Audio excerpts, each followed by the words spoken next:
Chapter 466. Barney. Belden was the first to cry out involuntarily. What do you want to do? While everyone was in disbelief, Barney Jr. laughed bitterly. He looked at everyone as if he had been freed and resigned to his fate. What do I want to do? Nothing. Barney Jr.'s gaze slowly calmed down, and he looked even more ominous. My father, you and all of you. Barney Jr. snorted and shook his head slowly. Samuel was right. Everything we did was meaningless. Samuel lowered his head in anguish. Nalji was also right. We already belong here. We can't leave. Nalji snorted coldly. Even Zakriel was right. Some things should never be mentioned. Zakriel's expression was complicated. In this prison, the only person who is wrong and stupid has always been me.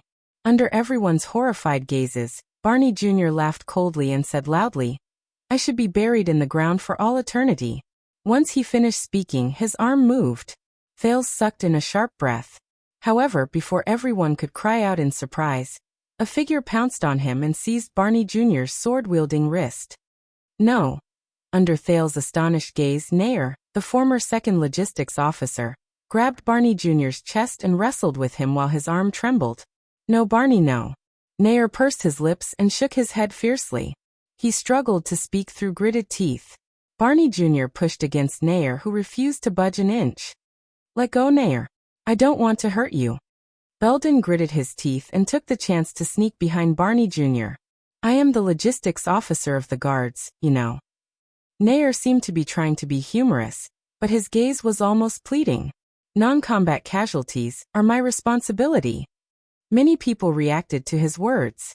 Barney Jr. was stunned for a moment before he chuckled. Logistics officer. What? You don't even care about what little dignity I have left. In the next second, Barney Jr.'s expression changed, and he shouted angrily, Are you going to take it all away? With Hell's senses, Thales saw Barney Jr.'s power of eradication surge. Heir's hand was instantly released, and his opponent turned around and threw him away. Dong. Heir crashed into Belden, who intended to seize the opportunity to launch a sneak attack and snatch the sword. He coughed up a mouthful of blood and grunted in pain. But the moment Barney Jr. grabbed his sword again, a third figure pounced on him and pressed down on his arm.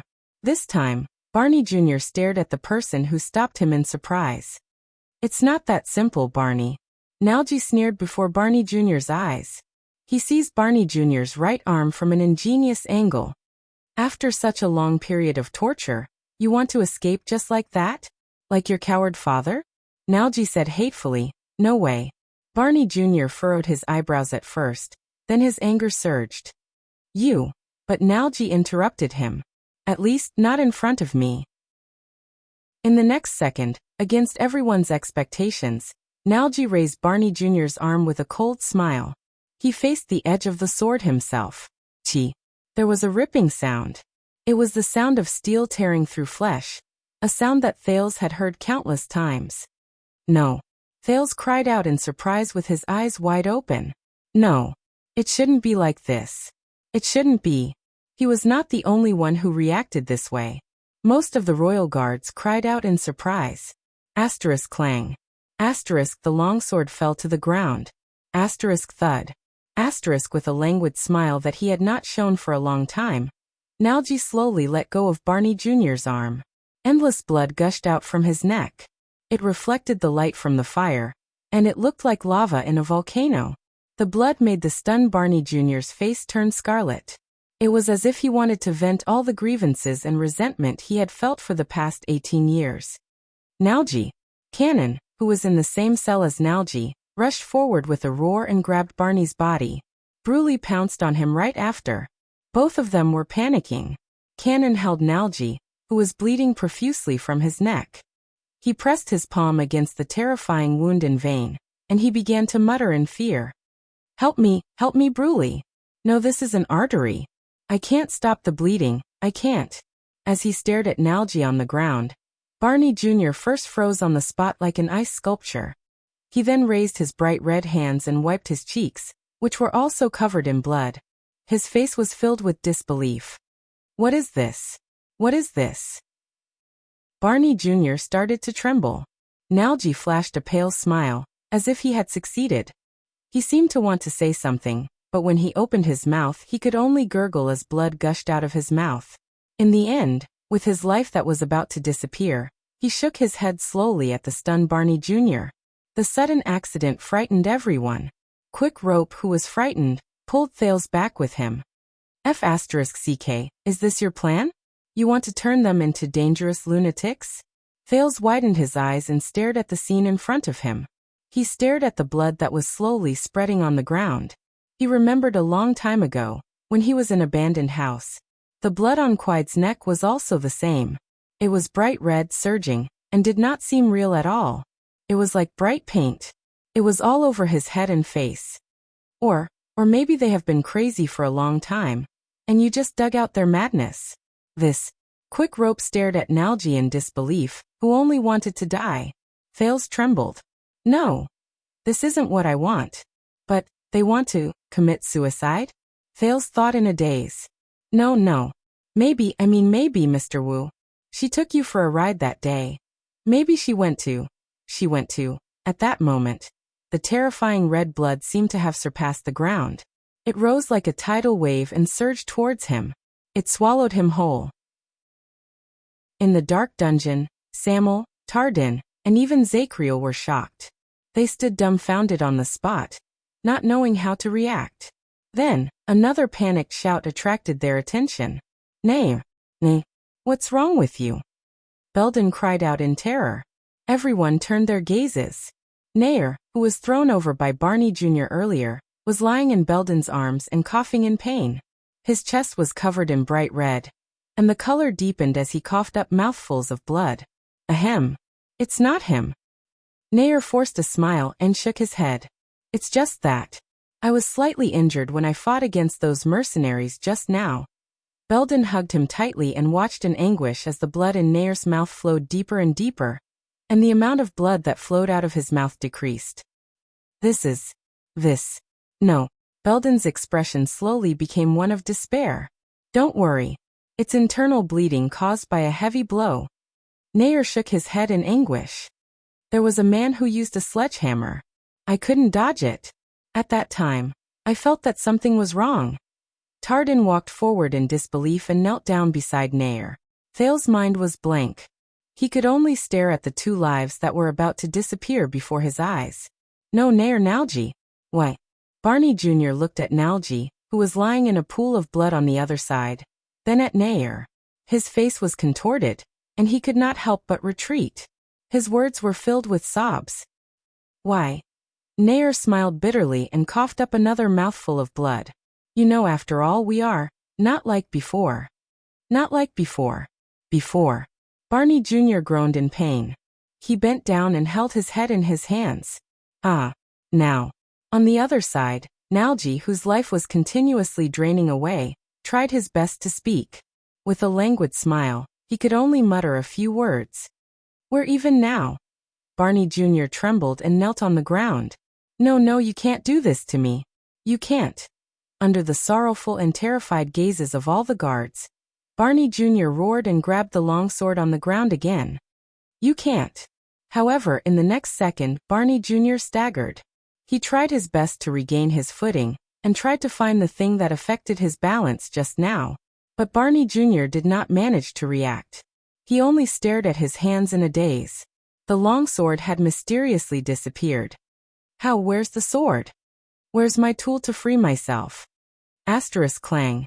The dull sound of metal clashing against metal rose. The longsword fell on the ground in a strange manner, attracting everyone's attention. On the other side, Thales panted nonstop. He withdrew his right hand with a pale face. The intense pain in his body spread again. No, never. Never. His body went limp.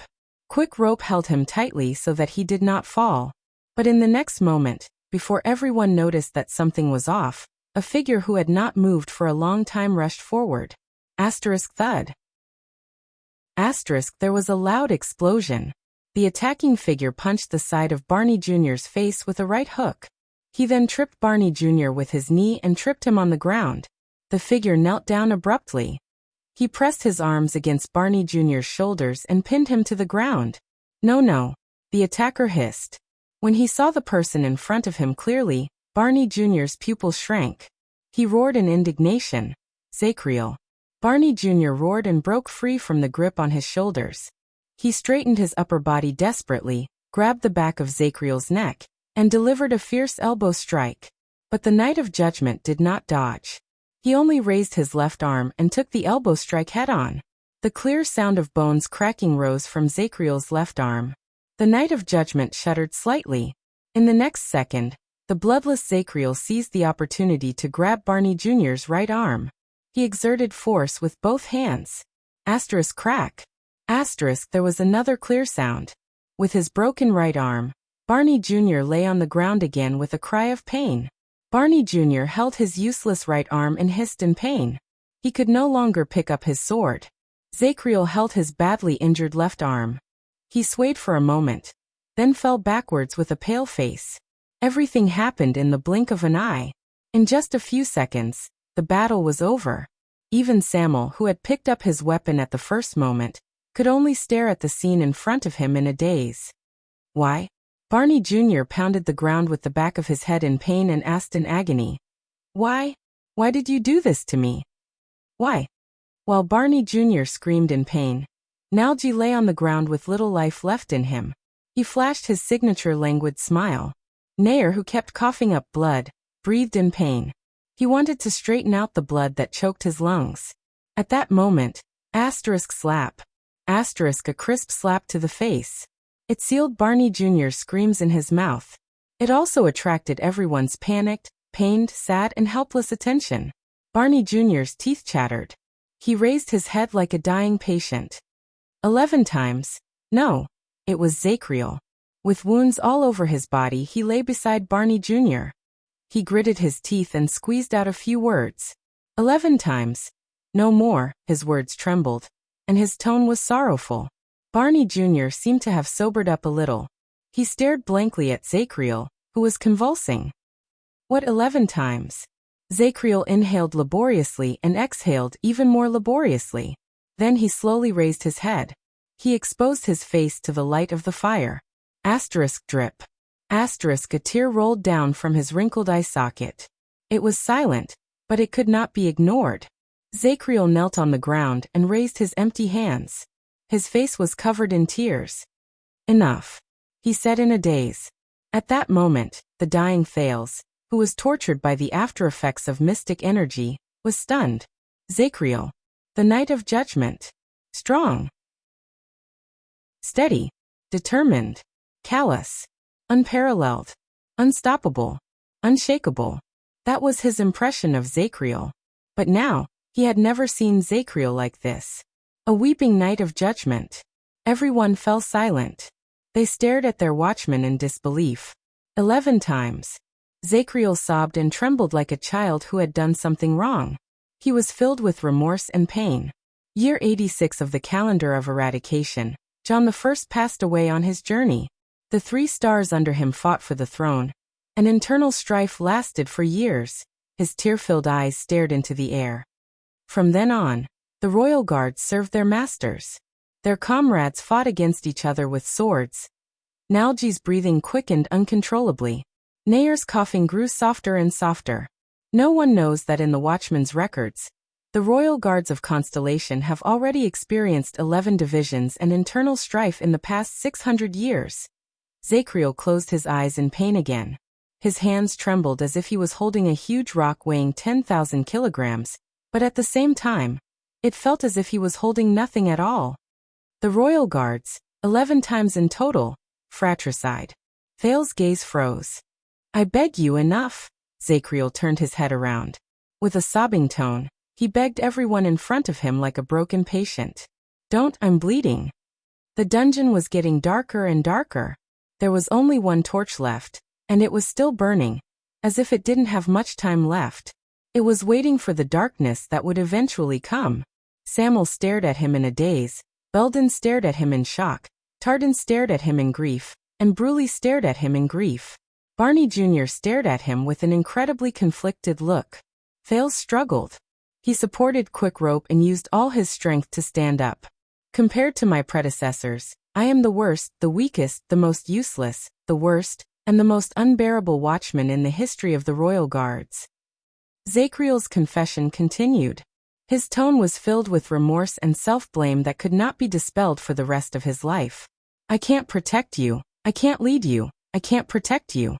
I can't even make my own choices. I can only watch everything happen, powerless and helpless. With tears in his eyes, he swept his gaze over his wounded teammates in a daze. In the end, his gaze stopped in the air, and he stared at the non-existent people. I'm sorry, Your Majesty. I'm sorry, Captain. I'm sorry, everyone. The lonely and desolate night of judgment swayed a little. His injuries were not light to begin with, and he seemed to have used up all his strength to support his knees. He slid weakly to the ground. I can't do anything. Zachriel's tear-filled gaze was fixed on Thales. It was as if he was looking at another person. He was sad and in despair. Anything. Chapter 467. Asterisk thump. Asterisk another heartbeat sounded like a heavy hammer. Pain. Excruciating pain. Thales struggled to stand with quick rope support. He was drenched in cold sweat. No. Asterisk thump. Asterisk another heartbeat. After he forcefully snatched Barney's sword, the terrifying aftereffects attacked him again. Every breath he took, and even every heartbeat was accompanied by an excruciating pain. Each time was worse than the last. It was as if the ferryman was summoning him to crush him inch by inch from head to toe. But that was no longer important. He could not fall. At least not now. Thales glanced at the 9 men in front of him, who were covered in wounds and had despair in their eyes. The former royal guards. Asterisk thump.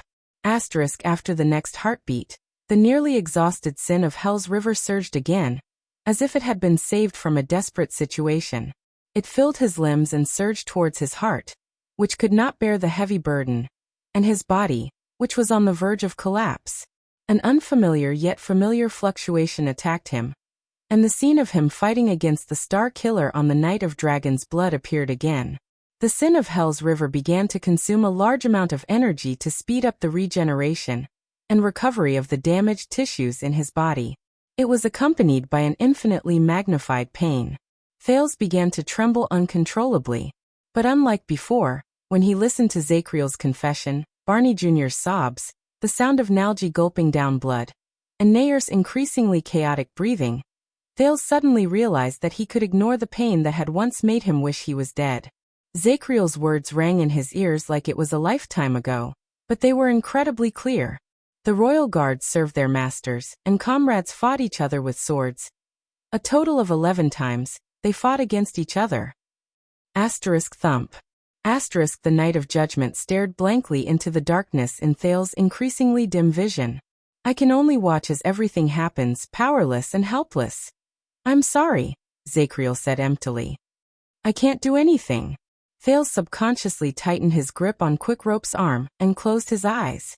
The sin of Hell's River was like a beast that had found its prey. It continued to roar in his body. But at that moment, Thales seemed to have returned to that night in the abandoned house. He lay powerlessly on the dilapidated floor. He heard Quiet's maniacal laughter. Kellett, Ned, Ursula, and the deceased child beggars floated in the air, looking at him expressionlessly. He watched as Quiet walked past Thales and walked towards the weak and trembling Coria. And he could only watch helplessly as everything happened. Nothing could be done. Thales clenched his fists. Can't do anything? No. There seemed to be a voice whispering in his heart. No. Thump. As if he was ordering his body. Thales trembled and let go of quick rope. He stood up straight in pain. The chaos and blood in Dragon Cloud City that night flashed across his mind. Do anything. No, do it. He suddenly understood. What he learned from Taurus teachings was not just the use of mystic energy, the mystic's contactor, or the thing stage. It was something more important.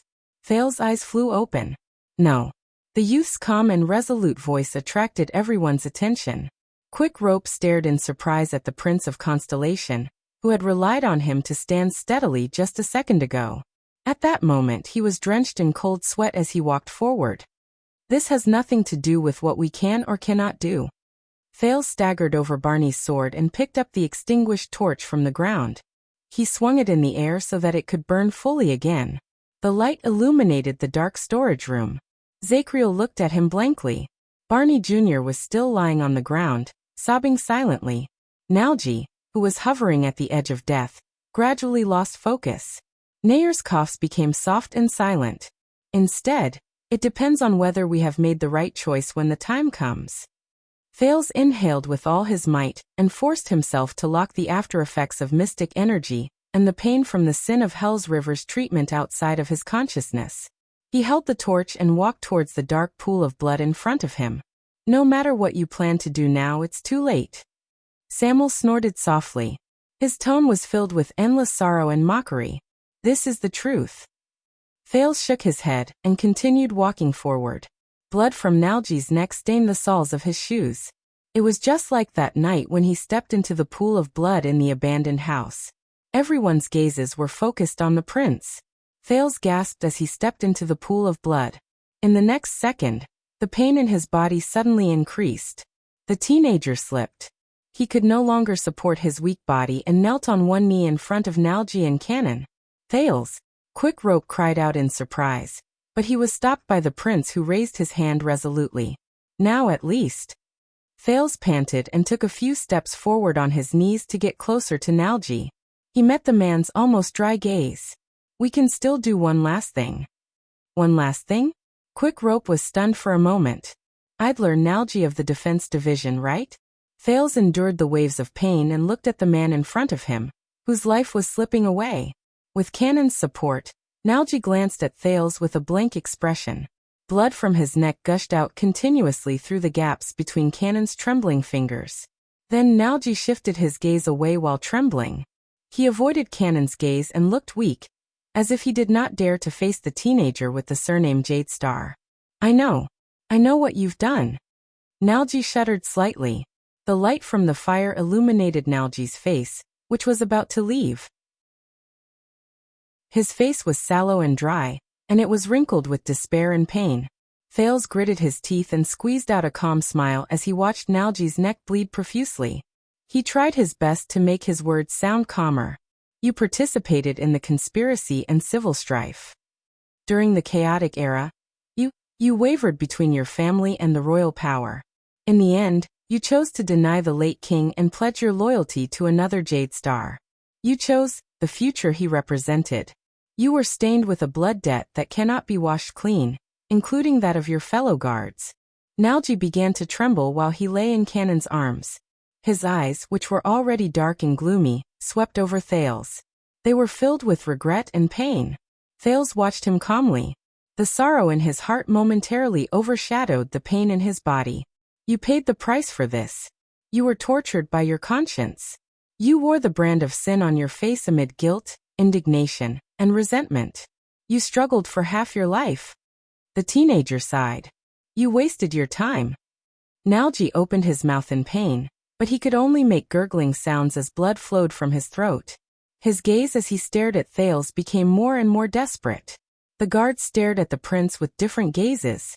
Some of them were desperate, some were miserable, some were indifferent, and some were empty.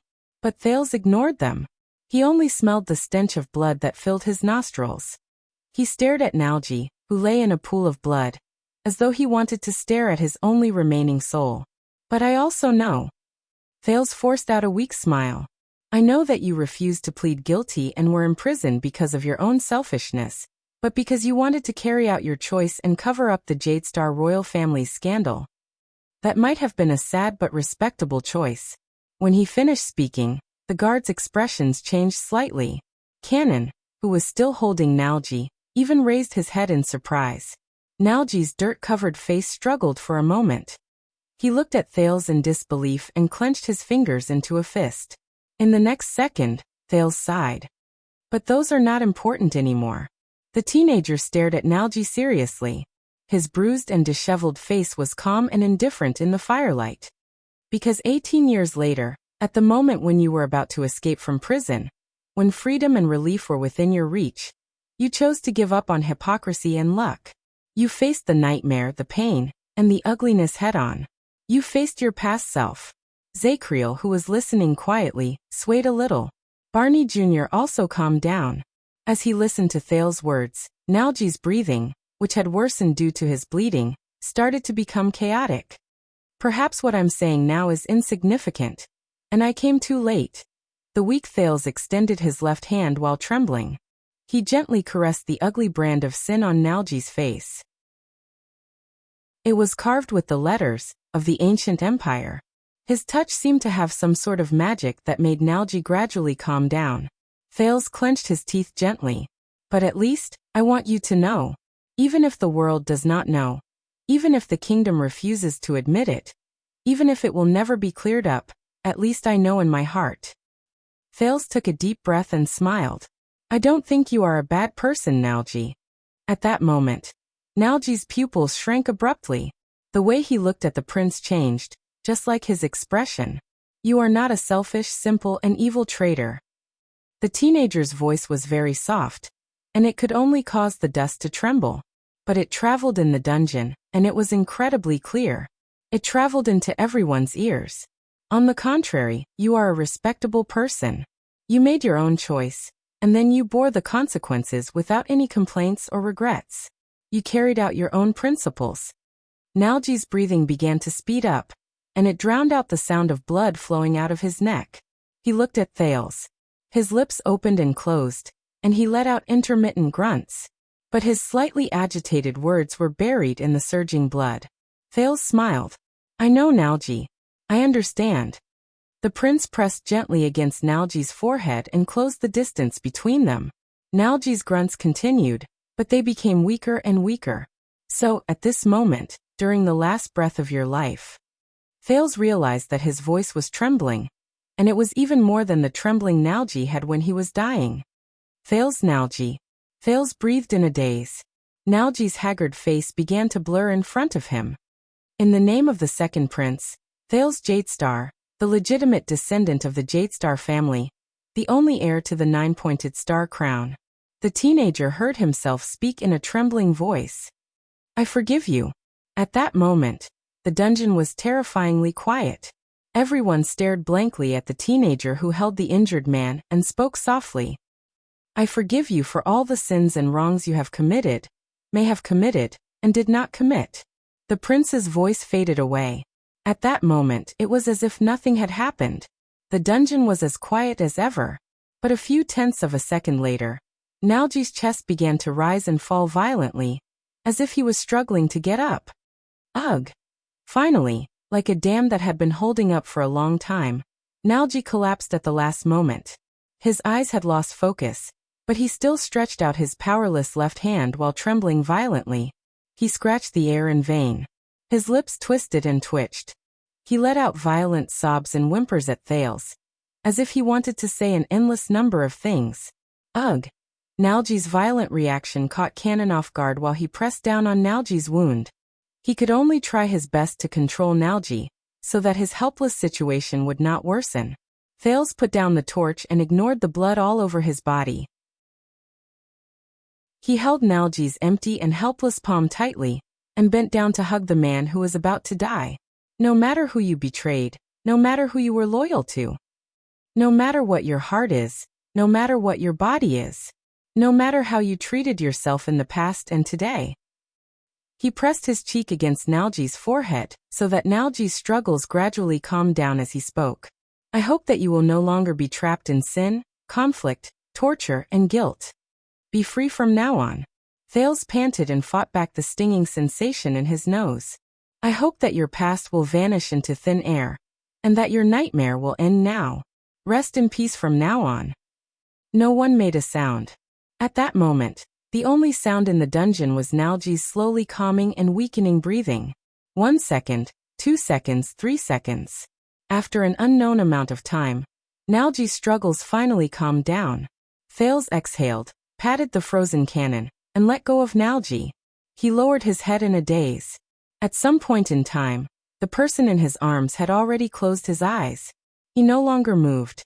He's gone. Thales said to himself bitterly.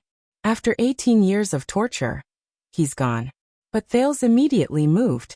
An endless amount of crystalline tears slid down Nalgy's lifeless face.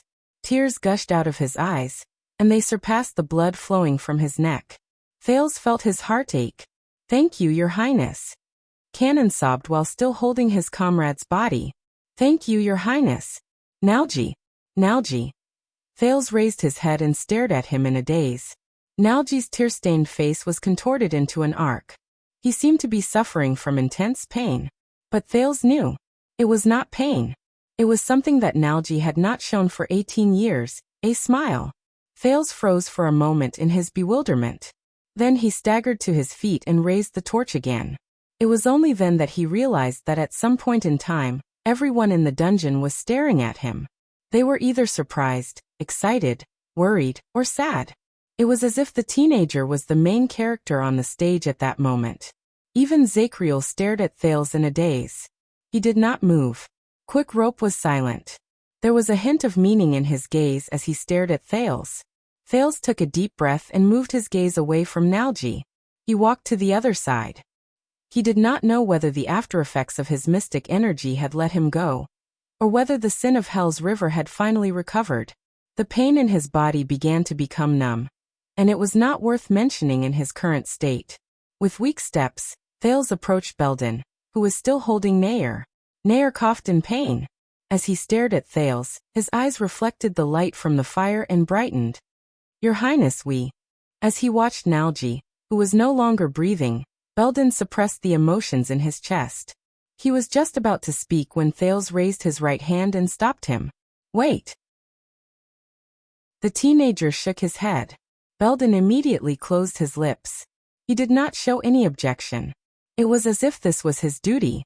Perhaps they were affected by what happened just now, but no one wanted to interrupt Thales. Just like before, Thales knelt on one knee in front of Heir. He stared at the man who was still smiling at that moment and coughed continuously. A large amount of internal bleeding after a blunt blow. "As a logistics officer, I know this very well," Heir said with difficulty. His face was pale, and he was drenched in cold sweat. Belden, who was beside him, could not bear to watch. He closed his eyes. Thales stared at him with grief. "Sazel Heir, second logistics officer," the teenager said seriously. Heir subconsciously pushed Belden, who was holding him, and puffed out his chest. He seemed to want to be more appropriate. The prince spoke softly. "I don't know what you have experienced over the past 18 years, but I know that what happened to you was not fair." Heir stared at the prince calmly. His heavily injured body gradually became numb. Thales suppressed the resentment in his chest.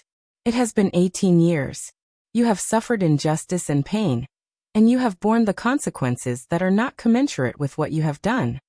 I know that you have nowhere to complain about the injustice you have suffered, that you cannot speak of your pain, and that the justice and innocence you deserve may never come." As he listened to the prince's words, Heir's gaze gradually became unfocused, and grief filled his eyes. But Thales held his palm.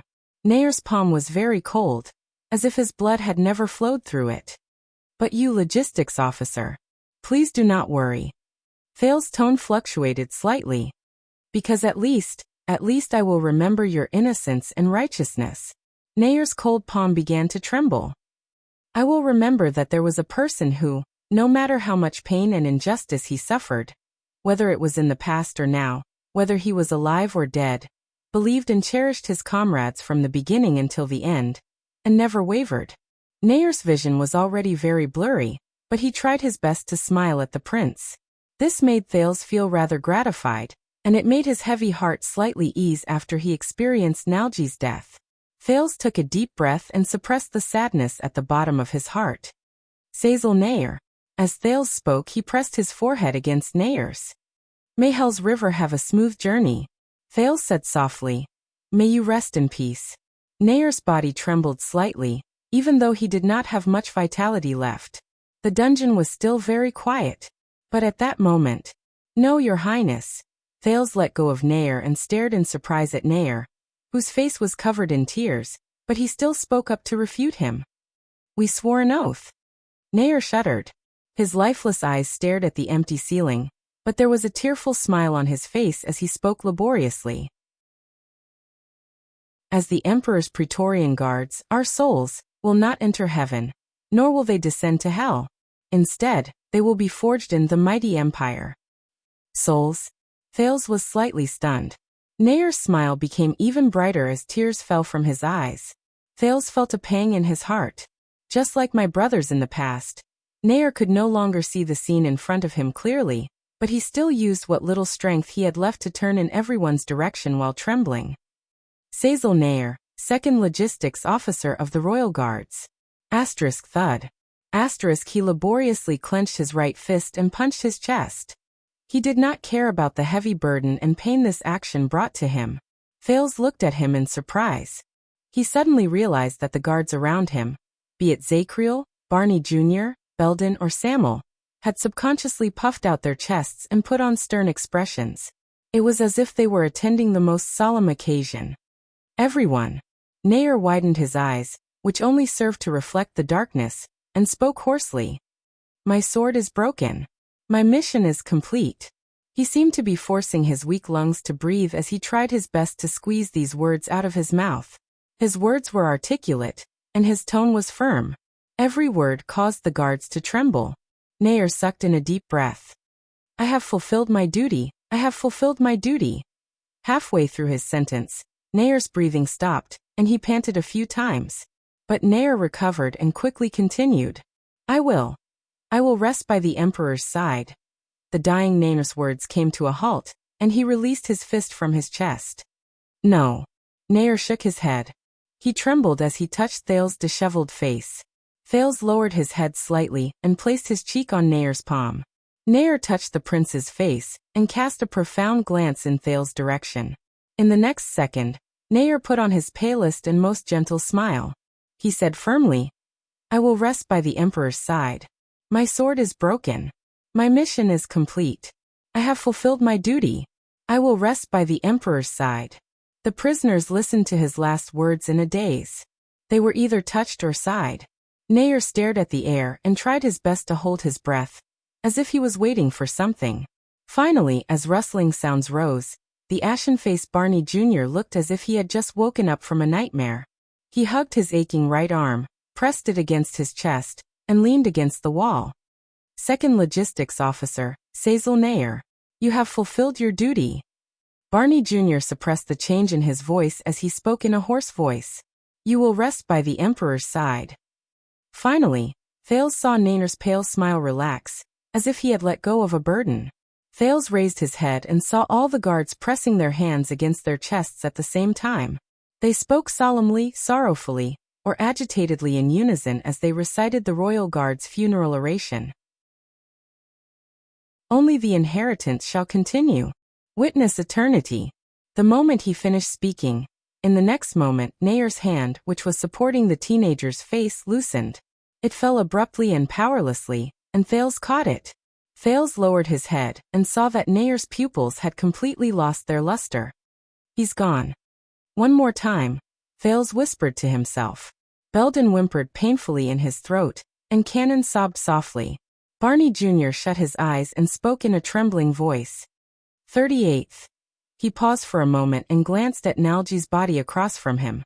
In the end, Barney Jr. still lowered his head and shook it in despair. 39th. Zacriel pressed his face into his hands again. His shoulders trembled. After sending off their two brothers, the guards were exceptionally quiet at that moment. The silence lasted for a few seconds before Thales gently let go of Heir's body.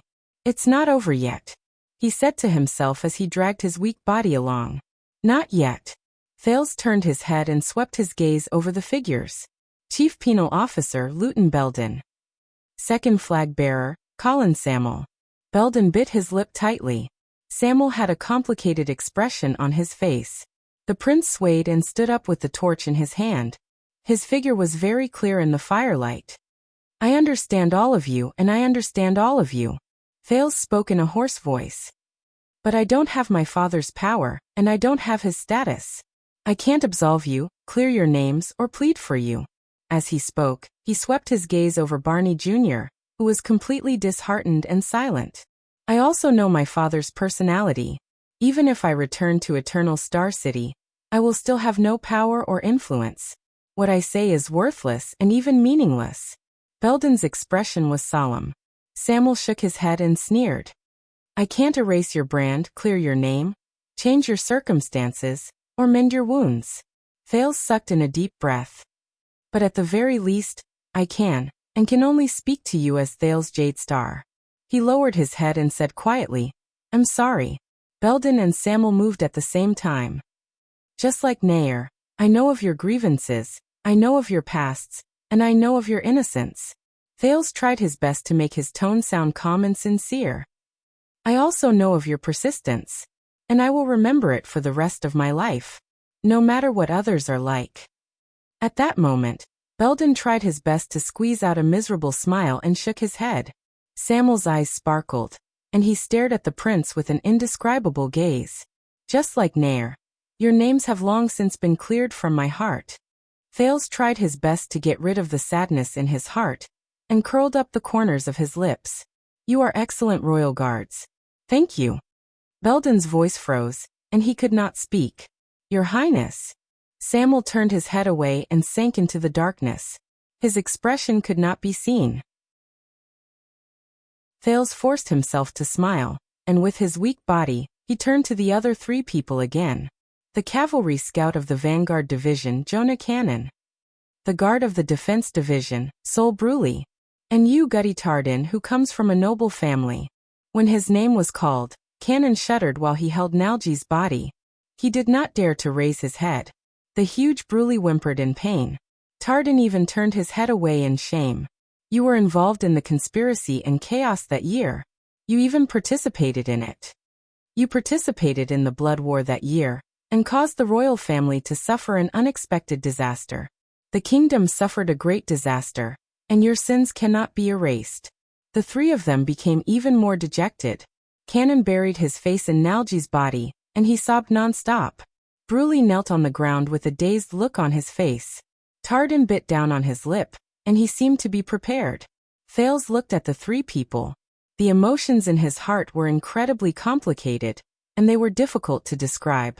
But in the end, he still took a deep breath and shook his head. But, Thales put on a faint smile. I forgive all of you. There was a deathly silence. Belden widened his eyes. Even Samuel furrowed his eyebrows. The three people involved, be it Tardin, Bruley, or Cannon, were completely stunned at that moment. Your Highness, Tardin said subconsciously. Thales did not let him continue. Instead, he looked at Nalgy and Heir's bodies and said faintly, just like Nalgy, you made your own choices among the many paths you took. And today things remain the same, but people have changed. It is no longer important to look back on the rights and wrongs of the past. When Thales finished speaking, Tardin shuddered a little. The prince spoke calmly without a hint of resentment or disdain in his tone. More importantly, you have already paid the price, be it the death of your brothers and sisters, the punishment of your conscience, or the guilt and nightmares that will accompany you for eternity. The three of them still stared at Thales in disbelief. And I have also seen what kind of people you are. No matter what choice you made in the past, today, you did not let Zacriel bear the sin alone. Instead, you faced your past, stood up, and admitted what happened in the past. Quite a number of people looked at Zacriel, but the heavily injured Knight of Judgment still did not say a word. Thales sighed. And today you saved my life. Even though you know the truth, unlike Barney, you know very well that this will not allow you to be pardoned. As he spoke, Thales felt the pain in his body disappear completely. He did not know whether it was because time was up or because the power of eradication took effect. Only weakness, absent-mindedness, emptiness, and an unprecedented sense of relief, as if a heavy burden had been lifted. Thales looked up and tried his best to smile. His voice was hoarse. So, I forgive all of you. I forgive all of you. I forgive all of you. I forgive all of you from the torture of the past, and I forgive all of you from eternal guilt. I hope that all of you will be reborn at this moment. This is my choice. The voice in Thales' heart whispered. Compared to power and status, this is what I should truly cherish, care about, and hold on to. This is my true anchor. Silence. The silence lasted for a few seconds. Only sparks and breathing could be heard. Finally, Cannon was the first among the three of them to break down. He placed his hands on the pool of blood on the ground and cried bitterly. Cannon's reaction seemed to have opened up something. Then, Tardin knelt on the ground and covered his face in pain and regret. Your Highness. He sobbed uncontrollably. Bruley's lips quivered, but he did not make a sound. He only shut his eyes deeply and lowered his body and head as low as possible in Thale's direction. Samuel sighed. Belden put down Nayer's body and stared at Thales. Thales smiled at them. I'm sorry, I can only say these words in my own name. After all, I am not the king. This is all I can do. He added dejectedly. Belden shook his head and met the prince's smile with his most grateful and restrained one. No, what you did was far more than that. More than that. Once he finished speaking, Thales sucked in a breath and looked at Barney Jr. on the other side. Quick Rope, who stood by the side, watched everything in a daze. Two bodies lay peacefully on the ground in the dark dungeon. Zacriel knelt on the ground in a daze and stared at Thales. Barney Jr. leaned against the wall indifferently, and did not move. The other 5 prisoners were in a sorry state. They were either agitated, sad, weeping with their hands on their heads, or sighing while kneeling on the ground. Only the teenager who held the torch stood among the crowd with a relieved smile on his face. His thin and weak figure, under the illumination of the fire, seemed tall and strong. What is he doing? Samuel, who stood by the side, mumbled to himself in a daze. Belden heard what he said. He did nothing. The penal officer watched Thales walk towards Barney Jr. He spoke softly, and at the same time, there was anguish and hope in his voice. He just raised the torch. Then Belden stared at Thales from afar and said quietly in his heart, "Light up the darkness around us." In the next moment, Belden could no longer control himself. The warrior, who was tough and fierce on the battlefield, turned his head around abruptly. He covered the tears that gushed out of his eyes. End of this chapter. Chapter 468. Thales did not feel good. Very bad. The rising and falling soreness in his body, the cold that caused his joints to tremble, the hunger that seemed to burn through his stomach, the pain and numbness from his old and new wounds, and the dizziness and fatigue that caused him to use up all his energy. All sorts of negative feelings assaulted him like a flood. The royal guard's sobs and gasps seemed to echo faintly in his ears. It was so stimulating that Thales' vision began to fluctuate. The sin of Hell's River, which had always been restless and unruly, was now lying dormant like a seriously ill beast, refusing to give him any more help. Thales knew that this might be the side effect of the sin of Hell's River's recovery ability, or the side effect of abusing mystic energy, or even the alchemy ball exploding. He had already tortured this young body too much. But he had no choice. No. Under Quick Rope's worried voice and Belden's nervous gaze, the teenager used all his strength to stand firm. But he could not fall down. In his daze, Thales, whose body and mind were equally heavy, waved his hand and rejected the other's help. Not yet. He bit down hard on the tip of his tongue a few times, causing himself to shiver. It was as if he could absorb enough strength from the almost numb pain and focus his mind. In a different kind of silence, Thales turned around laboriously with the torch in his hand. He looked at the man who sat against the wall with a desolate and dejected look on his face while he held his injured arm. Following Thales' gaze, the others also turned to the pitiful man who did not say a word and only stared blankly at the 2 corpses. Belden's bloodshot eyes were fixed on the man, as if he was expecting something. Cannon and Tardin's expressions were filled with shame, as if they did not dare face the man. Samuel's gaze contained an indescribable meaning, but the closer Thales got to the torch in his hand, the more the man shrank back. He even turned his head to avoid it, as if he was filled with fear towards the light. Quill Barney, Chief Vanguard. Thales' tired sigh rose. I know that you have been through a lot today. The indifferent figure seemed to have felt something and subconsciously shrank back. Thales stopped moving. In the teenager's blurry vision, Barney Jr.'s figure gradually became clear. Not long ago, it was this man who extended his rough, callous palm to him. But at this moment, the vigor in his eyes was long gone. Instead, it was replaced by darkness. It was filled with despair, self-blame, pain, and perplexity. No, Your Highness. Barney Jr.'s head was pressed against his shoulder and the wall. Half of his face was immersed in the darkness and could not be seen clearly. No.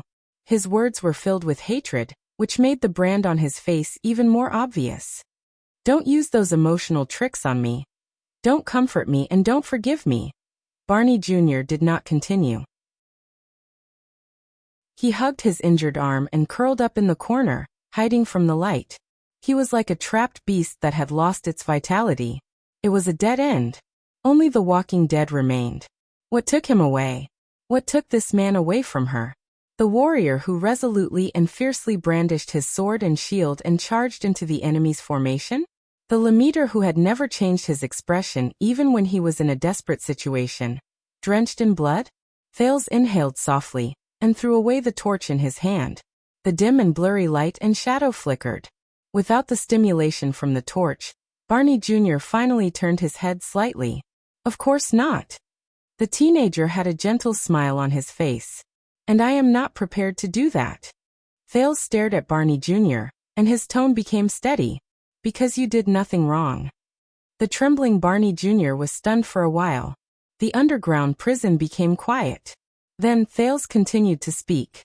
Since 18 years ago, as the loyal vanguard of the Royal Guards, Barney, your path has always been clear, straight, one way and unique.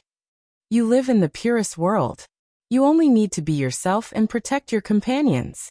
You never need to choose between two difficult choices. Barney Jr.'s gaze slowly froze, but he did not move.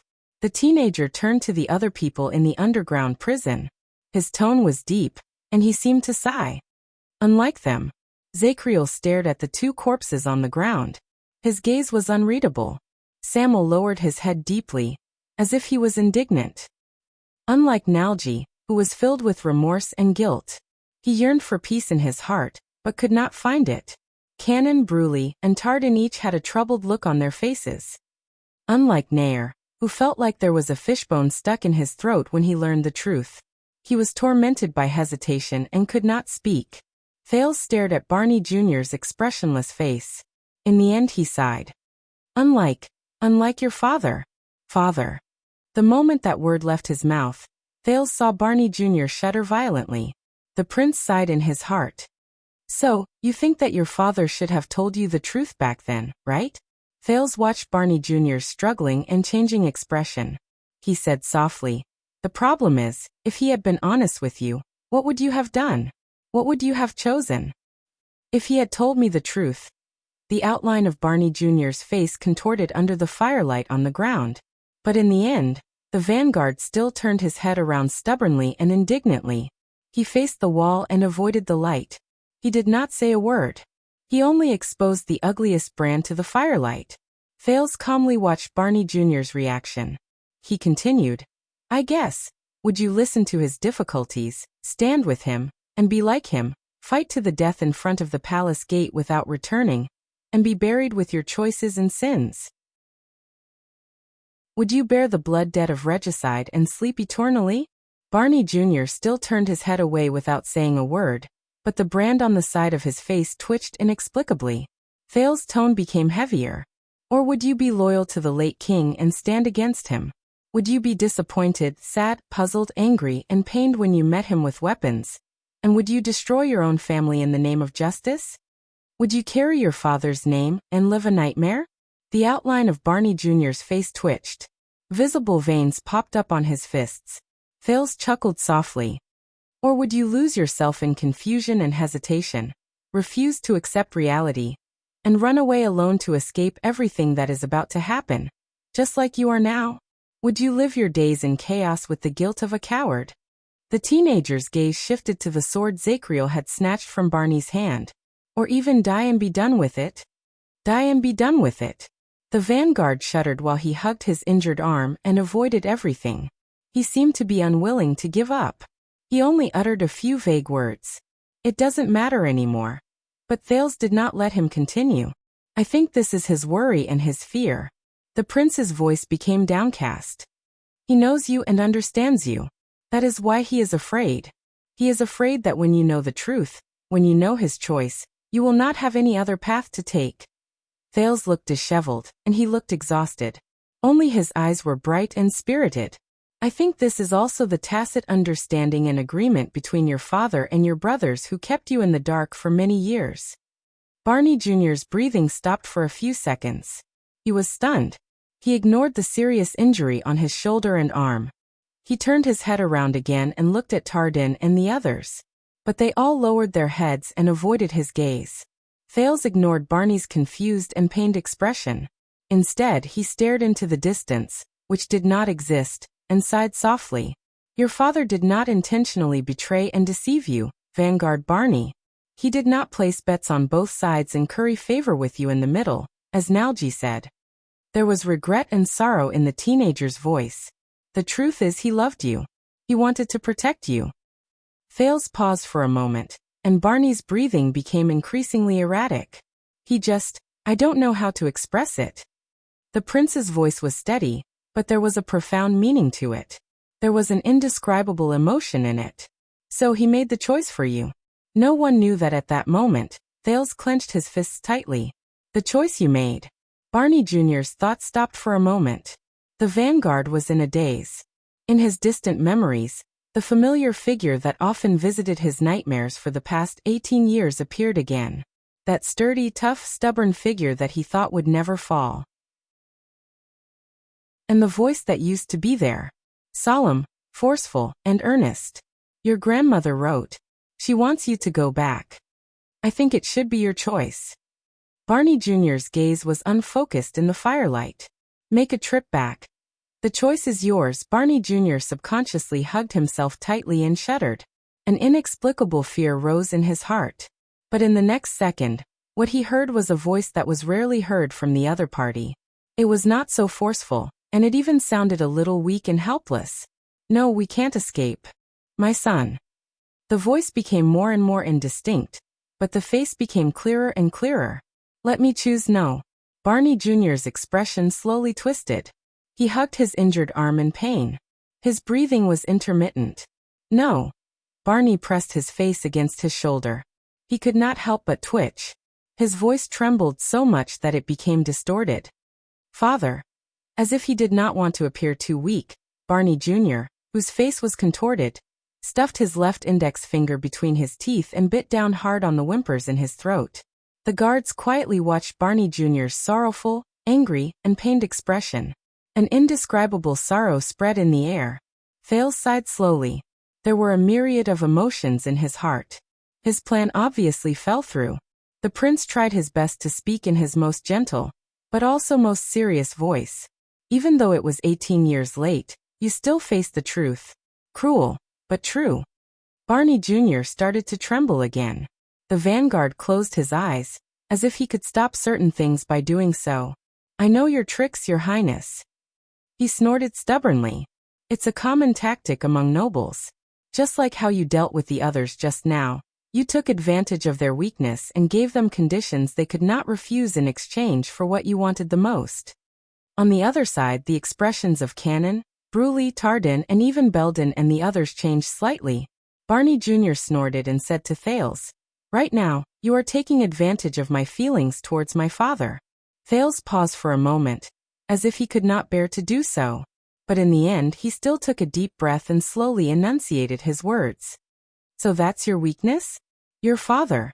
When he deprived you of the chance to make your own choice, so that you could avoid making a painful choice, and even avoid the consequences of your choice. Father. Barney Jr.'s arms began to tighten. He felt the pain from the fracture gradually increase. No. He loosened his teeth as cold sweat broke out. He opened his bloodshot eyes and stared at the prince indignantly. He wanted to say something but did not. Do his actions mean anything to you? But Thales shook his head. Don't answer me, the prince said softly. Answer yourself. Barney Jr. froze for a moment. Thales turned his head and swept his gaze over Samuel, who had a complicated expression on his face, Belden, who had hope in his eyes, Tardin and the other two, who had an indecipherable expression on their faces, and Zachriel, who had gone through a huge change and was in a daze. The prince took a deep breath to relieve his dizziness. For example, will you be like what you were doing just now? Thales turned around, stretched out his hand with great difficulty, and picked up the longsword on the ground. Just like what your father envisioned, worried, and feared. Will you become that cowardly veteran, Quill Barney, who lost his life, sank into despair, and only wished for death after he learned the truth? Barney Jr.'s gaze was fixed on the longsword in Thale's hand. His whimpers gradually became softer, and his trembling stopped. Thale sighed softly. Will you? The prince lowered his head. His voice was low, and there was sadness in his voice. If you do that, then it will only mean one thing, that your father is right. Barney Jr. shuddered violently. Because regardless of whether you admit it or not, you have confirmed your father's worries and confirmed his judgment. You will not be able to withstand everything he faces. Thales took a step forward. He endured his dizziness, inhaled, and spoke. You have acknowledged your father's idea, agreed to the choice he made for you, and followed the path he paved for you. The vanguard gritted his teeth. His expression became more pained, and his face became more contorted. His gaze moved back and forth between the prince, who was determined and could not be refuted, and the long sword on the ground, which was covered in blood. You used your actions to prove that your father should never have told you the truth, that he should never have shared his choice with you, and that you, who are weak, should never have known this secret. Thale's words were tough, and his gaze was fierce. Belden and the others behind him looked at each other at a loss for words. But Thales continued speaking, and his tone became stronger. Because of you, Vanguard Quill Barney, because you cannot endure that kind of pain, and you cannot bear the consequences. You do not have the right to make your own choice. Barney Jr. clenched his fists subconsciously, and his breathing quickened. The Vanguard and the prince stared at each other in silence. One of them struggled and hesitated, while the other was firm and cold. Unexpectedly, in the next second, the prince's tone became softer, and he became tired again. But are you? Thales sucked in a deep breath, turned the longsword upside down, and handed the hilt to Barney Jr. while trembling. Are you? Barney Jr. froze. Your grandmother sent you a letter. She wants you to go back. A familiar voice echoed in his ears. Very well, then I will not go back. His gaze, which was fixed on the sword, changed back and forth between confusion, pain, and indignation. Then, Thales gently lowered the hilt that no one took from him. The underground prison became quiet again. Only the sound of breathing could be heard. It felt as if a century had passed. Finally, Barney Jr. opened his mouth and took a deep breath in the dull underground prison. He tried his best to calm down. But what if? Barney Jr.'s next sentence was filled with sarcasm and disappointment. What if I am the one who cannot bear the truth after it was shattered? Barney Jr.'s voice was nasal, dull, and hoarse. What if I am that kind of coward and do not have the right to choose for myself? But Thales smiled. He gently threw the longsword away and let it whine on the ground. You said it before, Barney. The prince's voice was gentle and hoarse, as if he was afraid of waking up a person who was asleep. Those brothers that you cherish, they are the reason why you have been struggling in the darkness and persisting until now, aren't they? When they heard this, the breathing of the guards became disorderly. Barney Jr.'s body trembled slightly under the firelight. The man followed Thale's gaze and swept his gaze past the two corpses of his comrades in a dazed and numb manner. The prince looked at Nalji and Heir's bodies, which were gradually turning cold with sorrow. Thales sighed softly. But I feel that it is the exact opposite. Barney Jr.'s fingers tightened slightly, and his breathing became more erratic. Thales raised his gaze and glanced at the underground storage room in the prison of bones. It was covered in dust and a mess. The guards noticed that the prince's expression became unfocused and perplexed. Nalji said that in this dark, bottomless dungeon, everyone has been tortured. But there is one and only one person. He lives in the only place where light shines. Barney Jr.'s gaze froze for a moment. All the royal guards were stunned. Thale's voice was very soft and careful. In there, he has what they have lost, and what they desire the most. The disheveled teenager with a bruised and swollen face lowered his head, and flashed a relaxed and light smile at Barney. Barney Jr. was stunned. Compared to the others who have a tacit understanding or have their own secrets, you are able to maintain the purest persistence, the purest loyalty, and the purest sincerity. Belden lowered his eyes in a daze. Tardin lowered his head in pain. Samuel placed his hand on the hilt of his sword. And Cannon and Bruley did not say a word. Thales spoke in his brightest and most regretful voice. This is what they have lost a long time ago. This is what they envy the most, are jealous of the most, look up to the most, desire the most, but are unable to touch the most, and the most precious thing. This is what your father saved for you at the cost of his own downfall. And it is what your brothers and sisters paid the price of eternal guilt. It is what makes them feel ashamed of their inferiority, what they yearn for the most, and what they dare not look at directly. His enunciation was clear, and his voice lingered for a long time. Barney Jr. did not speak anymore. He just stood there in a daze. The remaining royal guards had different expressions on their faces. Some were confused, some were indignant. Thales glanced at Nalgie and Heir, who had their eyes closed on the ground, and smiled. The truth is, Quill Barney, before I came here, you were the light in the dark for your brothers and sisters. You were bright, hot, painful, and piercing to the eyes. You represented the brightest and most beautiful side of you that they could not accept, did not dare to think about, and did not dare to destroy. Every word Thales said made Barney Jr.'s chest heave. The others lowered their heads and sighed. Even Zacriel was no exception. Do you admit it or not, Quill Barney Jr.? Thales bent down with great difficulty. His palm stopped above the blood-stained, broken sword for a second before he slowly moved it horizontally.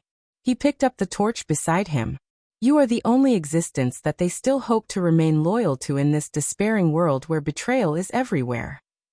You are the only coordinate that they can see when they are immersed in self-blame and guilt, and when they doubt themselves in a meaningless future. You are the only light that they can see when they raise their heads and are covered in wounds while they struggle in the darkness that reeks of blood. You are the only existence that they can respect, love, envy, and be jealous of. You are the only existence that they can look up to without reservation or apprehension. You are the last bit of comfort that they have when they look back at the past in the bitter, cold, and lightless lives. Thales could be heard sighing. For 18 years, you were the reason that kept them alive. And after all that happened are you. But Barney Jr. interrupted the prince. It's fake. He was a little embarrassed and angry, but his limbs and expression showed that he was at a loss. It's fake. It's all an illusion. It's something they created through despicable and betrayal. Barney Jr. shook his head absent-mindedly and clenched his fists, as if he could clear his mind by doing so. It never existed. He growled in a hoarse and weak voice. It doesn't matter whether it's my father or the others. Back then, they didn't give me a choice at all. No. Barney Jr. was a little agitated. His words made most of the guards avert their gazes in shame. They did not dare to look him in the eye. At this moment, Thales suddenly took a step forward. He raised the torch in his hand high. The light from the torch approached him and flickered continuously, causing Barney Jr. to subconsciously raise his hand to avoid it. No, they didn't give you a choice, the teenager said airily. But your life was given to you. Thales spoke very slowly, and the agitated Barney Jr. subconsciously calmed down as well. Thales sighed softly again. However, compared to the others, your choice came later, but it was more crucial and important than theirs. At this moment, right here, 18 years later. Thales turned around and looked at everyone, including Zacriel, who was also immersed in darkness. Yes, Barney, when the truth comes to light, when all pretenses are torn apart, and when a brutal confrontation occurs, Thales said faintly, you will understand that everything you've experienced before is for today, and what kind of choice you will make. Thales turned his head around and stared resolutely at Barney, who was dodging his attacks. And this choice is, he said softly, when you face all the darkness in this world, when you are angry because of betrayal, resentment because of deception, pain because of hatred, despair because of failure, when everything you have fought for has left you. What kind of person will you choose to become? No one spoke. Another indescribable silence ensued. But Barney Jr.'s gaze was no longer ethereal. He just stared at the prince with a complicated expression. His meaning was difficult to understand. He sneered through his nose, desolate and helpless. That's easy for you to say. Barney Jr. gritted his teeth and leaned his chest forward, as though he was resisting something with all his might. Because you weren't there. He gritted his teeth fiercely. If it was you, if you had experienced all this, betrayal, deception, hatred, failure. Barney Jr. raised his voice and said to the prince resentfully, "What kind of choice can you make? What kind of choice can you make? What kind of person can you become?" But he was quickly interrupted. "It's simple." Thales sighed. "The teacher who taught me swordsmanship in Constellation told me on the first day." The next moment, Thales moved his arm. Barney Jr. was startled, but he reacted quickly and caught the thing Thales threw at him. It was a torch. It was the torch Thales picked up from the ground. The flame burned stubbornly in front of Barney Jr.'s eyes. It illuminated his entire body, from the bleeding, scars, holes to the marks and brands. It chased away the darkness. "She said to me, 'Raise your shield.'" Thales was calm, but his words left no room for doubt. "There are only two situations in which you can put it down." At that moment, Barney Jr. shuddered as he held the torch. The flame flickered violently in his hand and swayed back and forth. But in the end it did not fall. No matter how *ket up this world is, Barney, no matter what kind of facts they try to use to convince you, deceive you, tempt you to open up to hatred, to fight hatred with an eye for an eye, to surrender to anger, to bow down to despair, to become a captive and slave under their rules. Quick Rope, who had been watching quietly from the side, was the first to sense Thales' emotions change. No matter what reality does to you, no matter how others attack you, hurt you, or torture you, no matter how limited and painful the choices life gives you are, no matter how many times the damn world betrays you, hurts you, or forces you. Under the light of the fire, Prince Thales, who had been adventuring with Quick Rope over the past few days, showed a rare and complicated emotion. Pain, sorrow, numbness, and vulnerability. These were the things Quick Rope thought he would never have a chance with the optimistic, humorous, strong, and resourceful Thales. After a few seconds of pause, Thales took a deep breath. There is only one thing that matters. Before Barney Jr.'s dazed expression, Thales flashed a faint smile, but it was hard to tell if it was more of resignation or melancholy. "They can't change you. They can't make you put down your shield." In the silent, dreary, and dim dungeon, Barney Jr. stared at Thales with a dumbfounded expression. A scene from a long time ago suddenly flashed before his eyes. It was when he had just joined the Royal Guards. At that time he was young, complacent, proud, and confident. On that day, he swung the wooden sword in his hand at the country girl, who was in a sorry state after falling on the sand, and whose face was filled with pain. She was a vain girl who he once thought had climbed up the royal family's high branch and obtained the crown prince's favor, which was why His Highness jokingly shoved her into his hands to learn some martial arts. "Believe me, my lady, I hate this mission as much as you hate me right now." He still remembered how he endured the judgmental gazes of his colleagues in the training field. He said to the training target, appointed by the crown prince in contempt and disdain, "Now, honorable Lady Gines, raise your shield." He still remembered the girl's gaze when she gritted her teeth and got up from the ground. There are only two situations where you can put it down. He remembered the sweat on her face, which was mixed with dust and blood. He also remembered that no matter how badly the girl was beaten up by him, she still held the shield tightly in her hands and never let go. You die, or the enemy dies. Barney Jr.'s vision became blurry. You don't need comfort or forgiveness, Vanguard. Thales raised his voice. You only need to face yourself. A few seconds later, Barney Jr. seemed to be unable to withstand the prince's bright and hopeful gaze. He subconsciously lowered his head and avoided Thales' gaze. At that moment, his heart was in a mess, and he did not know what to do. Is that possible? Barney Jr. turned his head and looked at the two corpses on the ground. There was doubt and sorrow in his eyes, and his tone became a little hesitant. Thales looked at Barney Jr., who was gritting his teeth and holding the torch. He smiled faintly. Of course. Because that is what I did. Thales slowly turned around, leaving the vanguard with a swaying back, who was struggling to move forward. From the first day, under everyone's gaze, the teenager took a step forward, smiled, and raised his head. Until the last day. Chapter 469. The remaining torches grew weaker, and the prison grew darker. However, he felt that the dungeon was experiencing an unprecedented peace and brightness. Even though Barney Jr. was still in a daze behind him, Thales knew that he no longer needed to worry about the former vanguard's condition. And the only problem he had left was, Thales shook his head. He endured the pain and walked towards the last figure. It was the long-faced man who had been kneeling on the ground. His body was covered in wounds, and there was despair on his face, as if he had lost his soul. The Knight of Judgment's silhouette slowly appeared in his dim vision. His left arm, which had been badly injured by Barney, hung stiffly and powerlessly on his shoulder like a snake shedding its skin. "So you're the only one left," Thales said softly.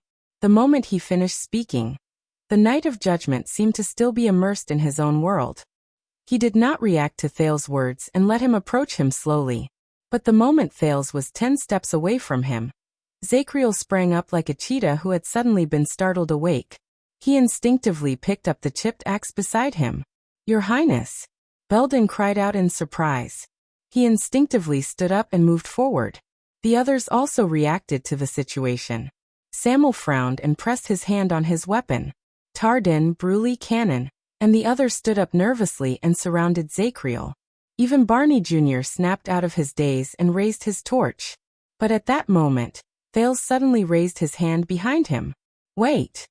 The prince's voice was hoarse and weak, but everyone subconsciously stopped moving. In the extreme silence, Thales quietly observed the long-faced man in front of him. Zacriel did not move. He only breathed in a daze and in a daze. The weapon in his hand was pointed at Thales from a distance. It was as if it was instinctive. The air froze again. Quick Rope asked with an awkward expression from behind. "Hey W. Thales?" Belden cast a glance at Zacriel, who looked dazed but still instinctively vigilant. He spoke hesitantly. "Your Highness, you'd better." Before he could finish speaking, Tardin interrupted nervously. "You can't go any further." It's dangerous," said the slightly neurotic Cannon. Everyone reacted differently, but they all stared warily at Zacriel, who seemed to have just woken up from his ravings. But Thales laughed. "Thank you, Belden, and all of you, Tardin, Cannon." The teenager endured the discomfort in his body. "But I need you to wait for me a little longer." Thales turned around and flashed a tired smile. He raised his index finger. "In a while." He turned around, took a deep breath, and continued walking towards Zacriel. Belden's expression changed when he saw that they were getting closer to each other. "Your Highness, for your..." But an arm stretched out from the side and held Belden back when he wanted to move. He did. Barney Jr. had stood up at some point of time. He spoke coldly to the stunned Belden and Tardin. "Let us wait." He seemed to still hold a grudge against Thales. When he said this, he seemed to intentionally lower his head, and did not look in the prince's direction. Barney Jr.'s rhythmic and forceful tone snapped Zacriel out of his daze. His gaze gradually became clear, and he focused on Thales. Belden stared blankly at the vanguard, then at Thales. He wanted to say something, but stopped himself. But in the end he did not say or do anything. She just stood where she was and watched worriedly as the prince walked forward step by step. Just like the others. Then, Thales was only 3 steps away from Zacriel. Zacriel panted in a daze.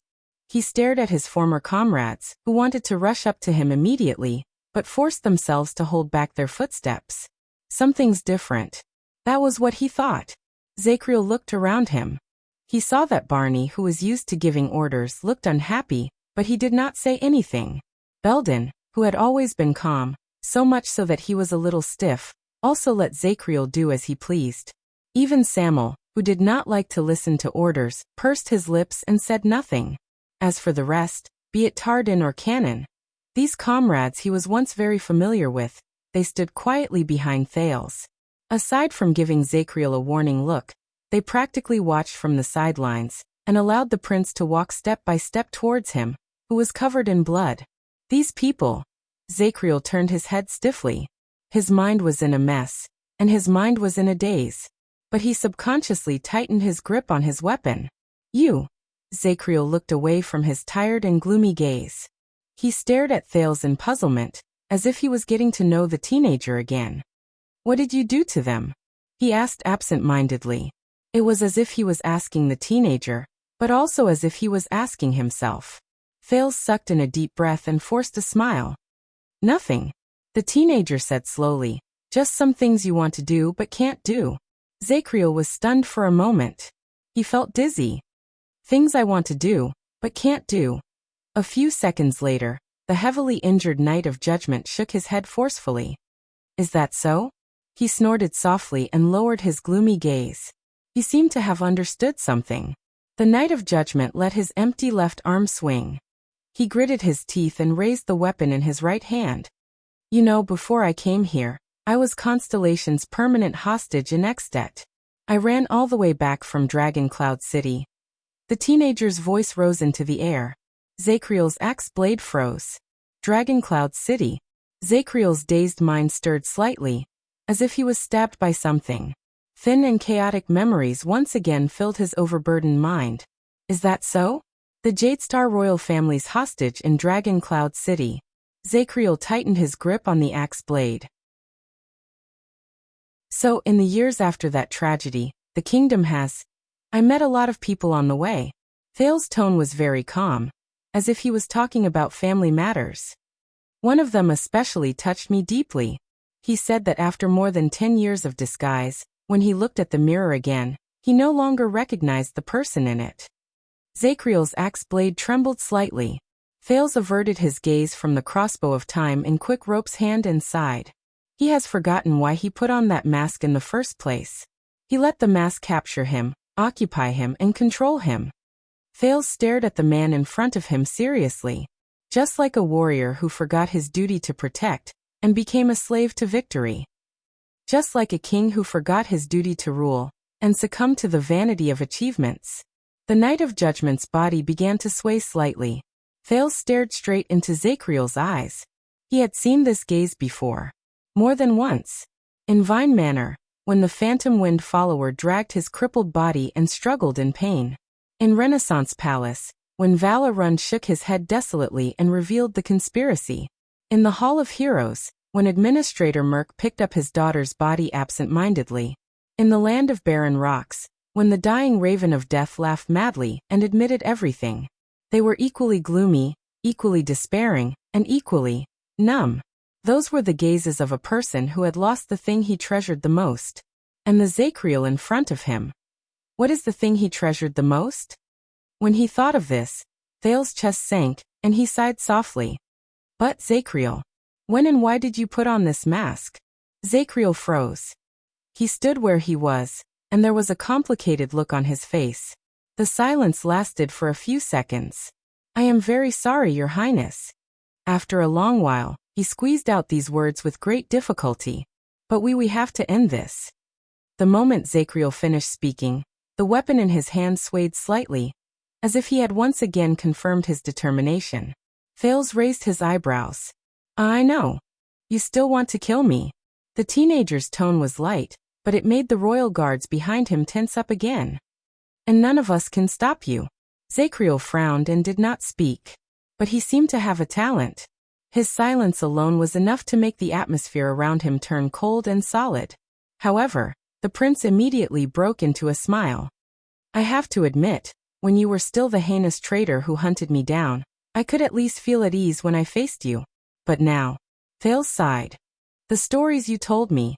You discovered the truth, so you were dissatisfied with the late king, so you planned the rebellion in the palace alone, and framed everyone.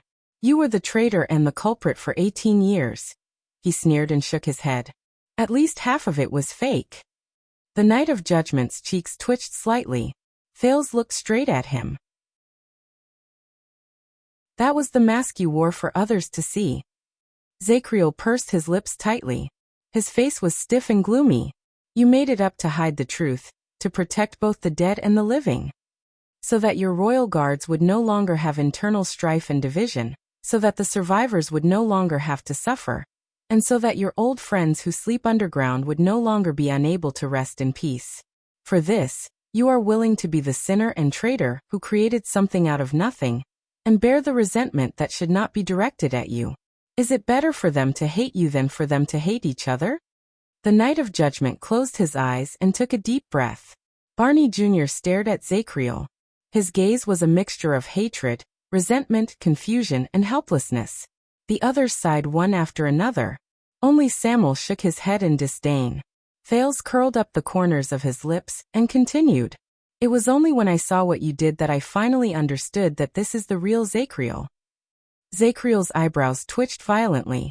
But Thales continued. 18 years ago, as the watchman who protected the legacy, you could not bear to choose a side. You could only watch as your comrades turned against each other, killed each other, and blood flowed like rivers. After the tragedy, for the sake of the royal family's reputation and dignity, you could not speak of the truth. You could only watch as the innocent royal guards were imprisoned. But in the face of their misfortune and tragedy, you could not forgive yourself for not doing anything and keeping your mouth shut. You voluntarily isolated yourself from the outside world, and buried yourself deep underground as punishment for yourself. Thales stared at Zacriel with sorrow. Every time he finished speaking, the pain and conflict on the knight's face deepened. His chest rose and fell more violently. The complicated and conflicted looks in the royal guard's eyes also deepened. Their gazes on Zacriel had always been chaotic and ever-changing. Now there was a hint of obscurity and hesitation in them. So Lord Zacriel, Thales said with a sigh, regardless of whether you wore a mask or not, you never forgot your beliefs. Zacriel suddenly opened his eyes. Are you done? His right hand, which held his weapon, trembled as much as his voice. I can't help you, Thales interrupted him. Soon. But before that, Thales exhaled softly. Before you do anything, I want you to know, and I also want them to know. He turned around and looked at the group of former royal guards, who were confused, perplexed, nervous, and puzzled. Zacriel, you are not a traitor, nor are you an evil person. On the contrary, you did not hesitate to shoulder a groundless injustice and bear the stigma that you should not have in order to protect the reputation of the deceased and the reputation of the royal family. You would rather keep your mouth shut and bear all the misunderstandings and hatred behind the tragedy than watch your brothers turn against each other and kill each other. Thales stared at him indifferently. You are even willing to sacrifice their trust, friendship, respect, and admiration for you. These are the things you once cherished, and the only things you have left now, as long as this can protect and save them. The underground prison became quiet again. Only the sound of the people's breathing could be heard. Some were fast, some were slow, and some were not even.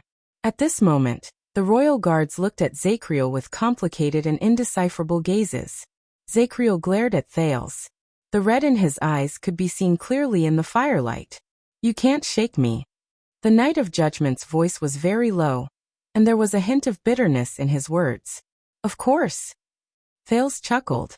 Because regardless of whether it was 18 years ago or 18 years later, from the beginning until the end, you have always been that noble knight who does not care about reputation, who is selfless and fearless, and who can be said to be a role model. The watchman who protects the inheritance of the royal guards. Thales sighed softly. You were just unfortunate enough to be swept into the torrent of the times. You lost your way, and you cannot wake up. The torrent of the times. Zacriel trembled even more violently. Terrifying memories surged into him like a tidal wave. Zacriel gritted his teeth and forced himself not to look at the other people's expressions, because he was afraid. Afraid. But just when Zacriel's thoughts were still surging endlessly, everyone here. Thales turned his head around and glanced at the people around him. He took a deep breath and let out a long sigh. He seemed to have made up his mind about something. He knew what to do. Everyone looked at the prince in unison. Thales lowered his eyes and said softly, All of you know why Zacriel wants to kill me. Do you know why Zacriel wants to kill me? At that moment, Zacriel's erratic thoughts were instantly cut off. What? He was completely stunned. He was not the only one who had such an expression on his face. Everyone in the room was also stunned.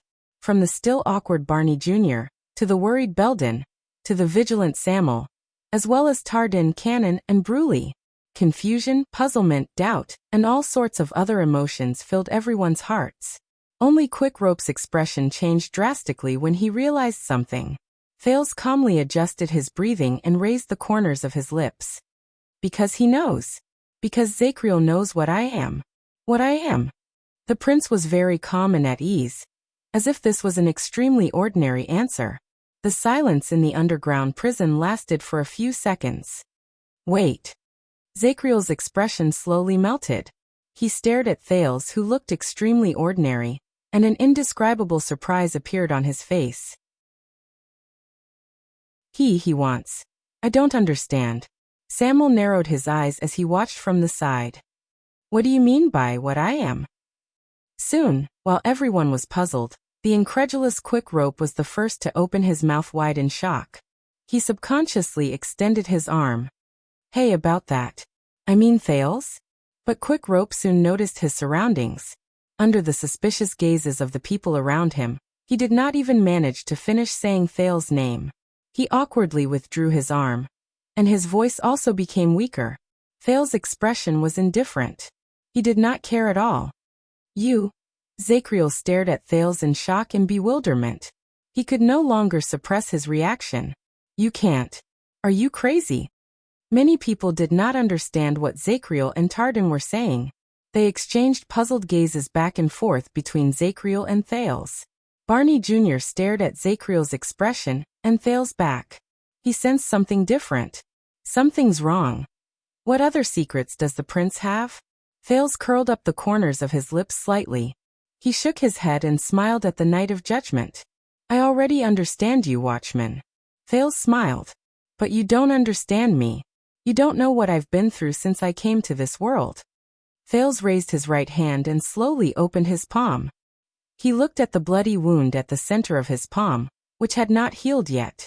It was just like what he did before he came to the prison of bones. Zacriel stared at the current Thales. He was so shocked that he could not speak. In front of him, the teenager's expression was very calm, very relaxed, and even very pleasant. Quick Rope frowned as he observed Thales. No. He suddenly realized that this was not one of Thales' schemes or tactics. No. He's really going to. Quick Rope suddenly felt an incomparable sense of panic. Death might make me unhappy, but it no longer terrifies me. There was a rare sense of relief in Thales' tone. And what truly terrifies me is... As Thales spoke, his gaze became perplexed. Asta's arrogant face and Giza's crazed expression flashed before his eyes. Thales, in this world, they don't hate us.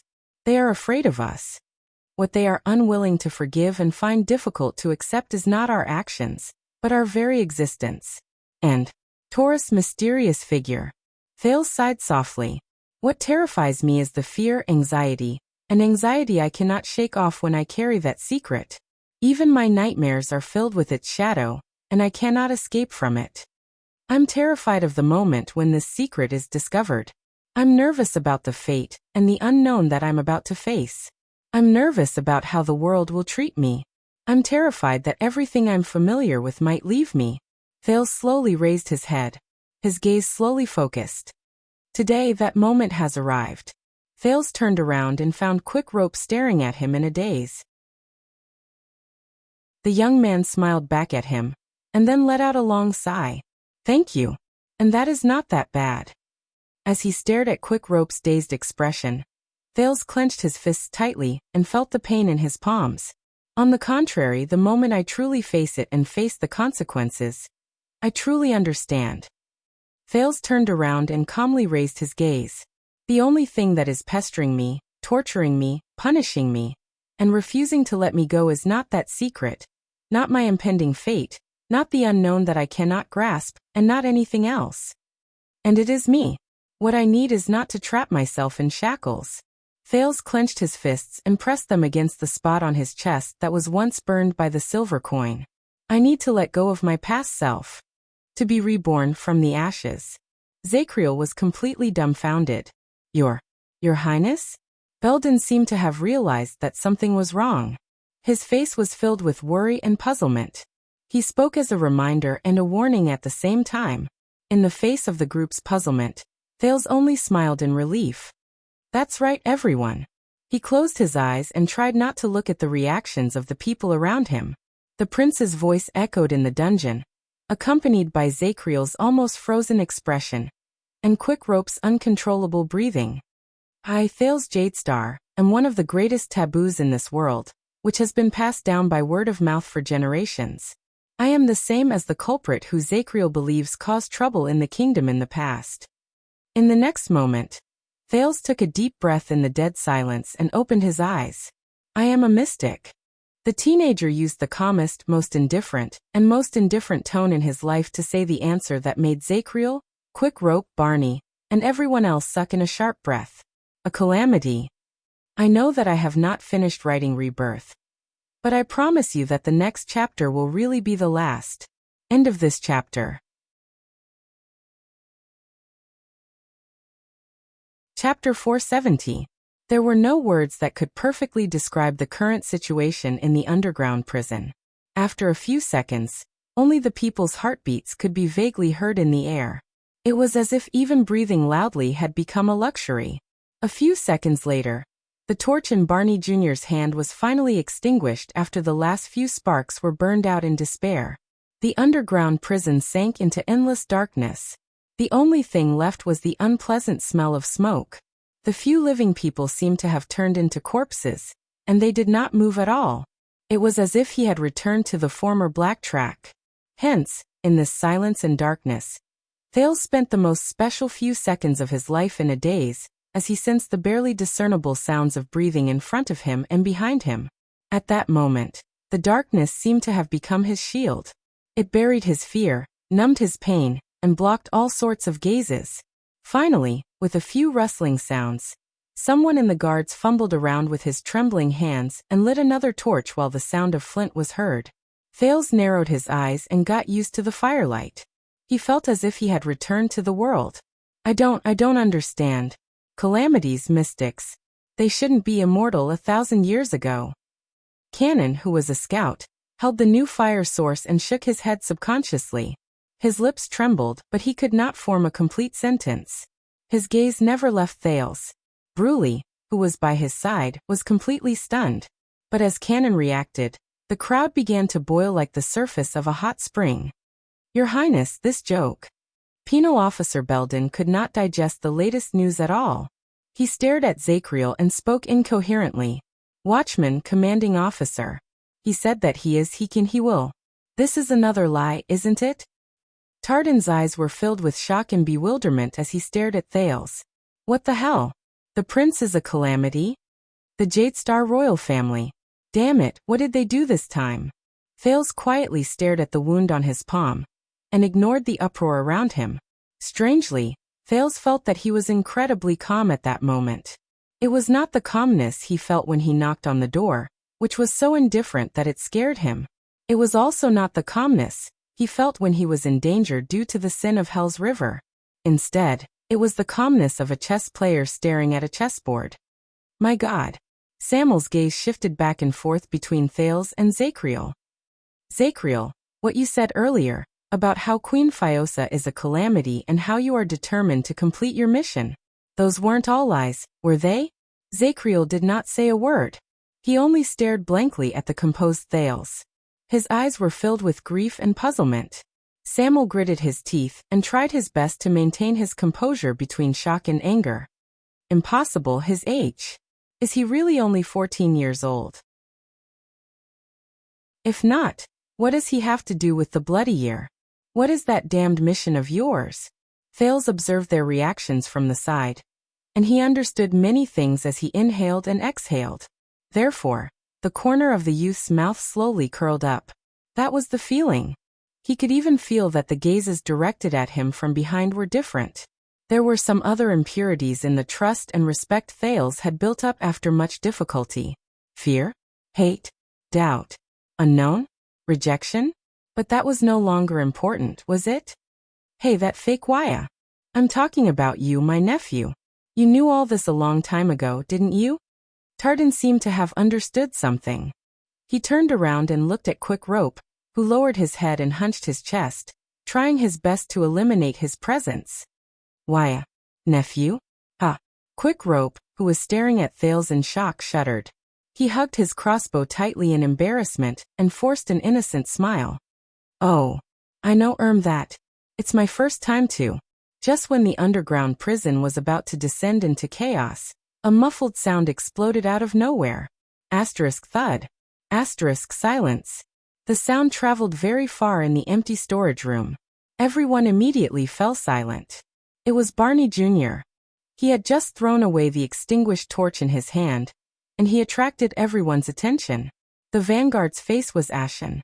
He swept his sternest gaze over everyone before he finally turned to Thales. Thales sucked in a breath, smiled, and turned his head to meet his gaze. My sword slipped from my hand. After a long while, Barney Jr. finally spoke with a conflicted expression. Just now, he looked at the broken sword lying behind Thales. As Barney Jr. spoke hesitantly, everyone began to recall their previous memories. That wasn't a coincidence. It was you? Thales paused for a few seconds and pursed his lips. Yes. The prince said in a low voice. Barney Jr. opened his mouth and stared at him in disbelief. A few seconds later, he turned to the two corpses on the ground. Why is it me? Barney Jr. stared at the dead Nalgi and Heir. His expression became very complicated. Why didn't you save them? Thales paused for a moment. At that moment, the scene of him using mystic energy while he was still a contactor after Taurus teachings flashed before his eyes. It was an absolutely unreasonable indifference. And the blood all over the ground. It was as if the underground prison had entered a strange stage. Everyone was filled with astonishment and questions, but under the strange atmosphere and tacit agreement, no one spoke. They only stared at Thales in unison. I want to, but I can't. Thales sighed and lowered his head. I'm sorry. Barney Jr. was silent for a long time. In the end, he also lowered his head. Is that so? Faint sorrow spread. Barney Jr.'s words seemed to have some sort of magic. Thales suddenly felt that the gazes behind him were no longer so piercing to his eyes. Then Zacriel's voice rose in the air. Why? The Knight of Judgment's dry and sluggish voice attracted everyone's attention. Why? Why did you tell them? Zacriel raised his head in the darkness and stared at Thales. There was a mixture of hesitation, pain, sadness, disappointment, and sorrow on his face. You may not be afraid of death, but at least you don't have to bear this. Zacriel's gaze suddenly became very sad. You can die amidst their admiration and respect, and not. Under the Knight of Judgment's sad question, Thales sighed. But they will hate you. The Knight of Judgment froze for a moment. Them. Thales stared at Zacriel quietly. He looked at the blood and dust all over his body, the obvious fatigue on his face, and the fact that he was enduring the pain with great difficulty. He looked at the conspicuous and ugly brand on his forehead. Zacriel. This powerful, almost invincible warrior. I wonder how heroic he was when he was young. Thales smiled. I know that for a certain reason, you will not tell me my identity even if you die. And you are already prepared to keep your mouth shut after this, and then willingly die in their hands. Thales turned his head and glanced at the royal guards behind him. Many of them were still immersed in shock and doubt. Barney Jr. was stunned. Us. Thales ignored him. Instead, he turned around and sighed at the knight. They respect me. So yes, they will hate you. One more time. Zacriel was stunned. If I don't tell you, then after I die, the misunderstanding that you solved after much difficulty will deepen again. Thales' expression was a little gloomy when he said this. Once again, you will be abandoned by the companions you once valued the most. You will hate them, and you will be seen as a madman and a traitor. You will die with their hatred. Barney Jr. and the others watched the conversation between the two in shock and bewilderment. Zacriel was completely frozen on the spot. After a while he panted and said, I don't understand. Thales snorted softly, as if he had figured something out. Zacriel, in order to serve the kingdom, protect the royal family, protect your companions, and protect your beliefs, Thales said sadly with a heavy heart. Over the past 18 years, you have shouldered so many things in the past and paid such a heavy price. Thales raised his head and stared at the air. A dazzling silver figure seemed to appear in front of him. The hero that was forgotten by the world. There was also a voice that seemed to echo in his heart. I have been dead for a long, long time, so long that I don't even remember how long it has been. Thales was a little absent-minded. The silver figure stood in the bottomless darkness and faced countless souls of the deceased alone. The scene of him shining with a light that was both great and small seemed to appear in front of him again. That figure was alone for countless years. He sacrificed himself and shouldered the greatest and most selfless mission to protect the people and things he once loved the most. But no one knew about it, and no one understood it. But he still smiled. He held no grudges, did not ask for help, and remained calm.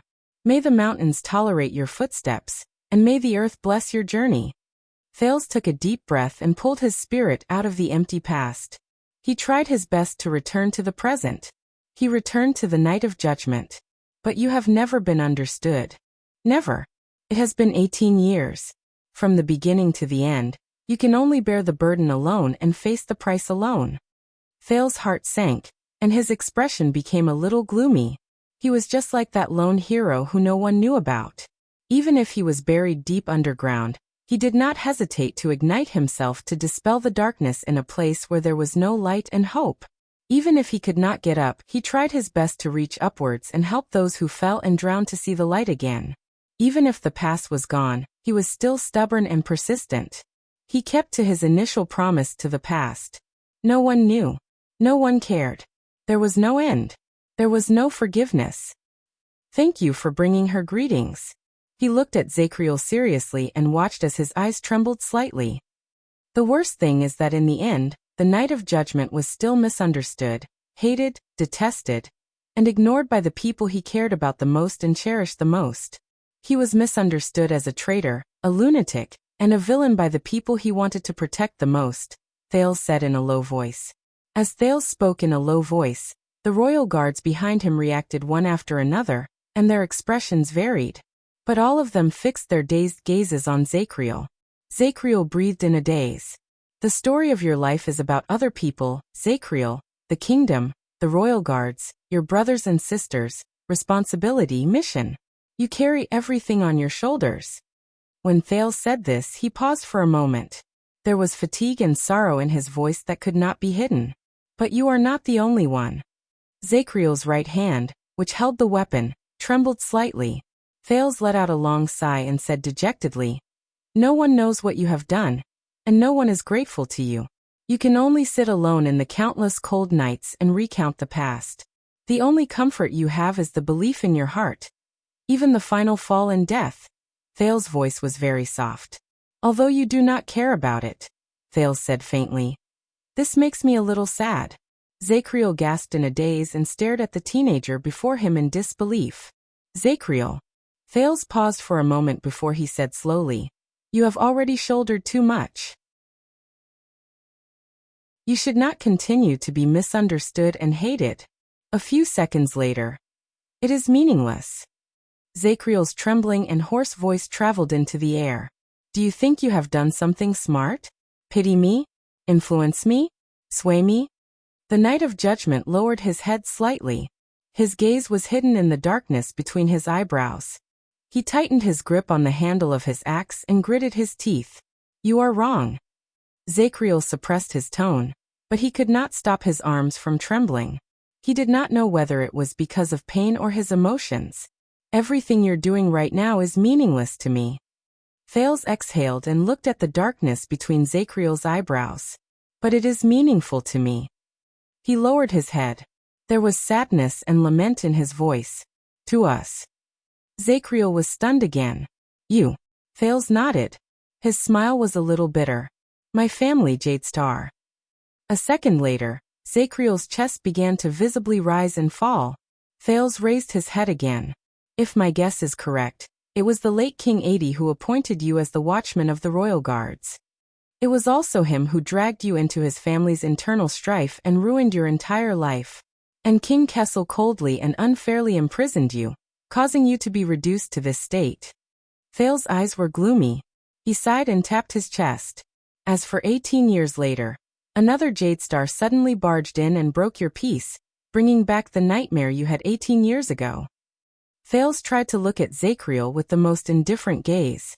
"The tragedy that befell you, Zacriel, no matter what was right or wrong, whether it was right or wrong, all stemmed from the noblest but coldest bloodline of the kingdom.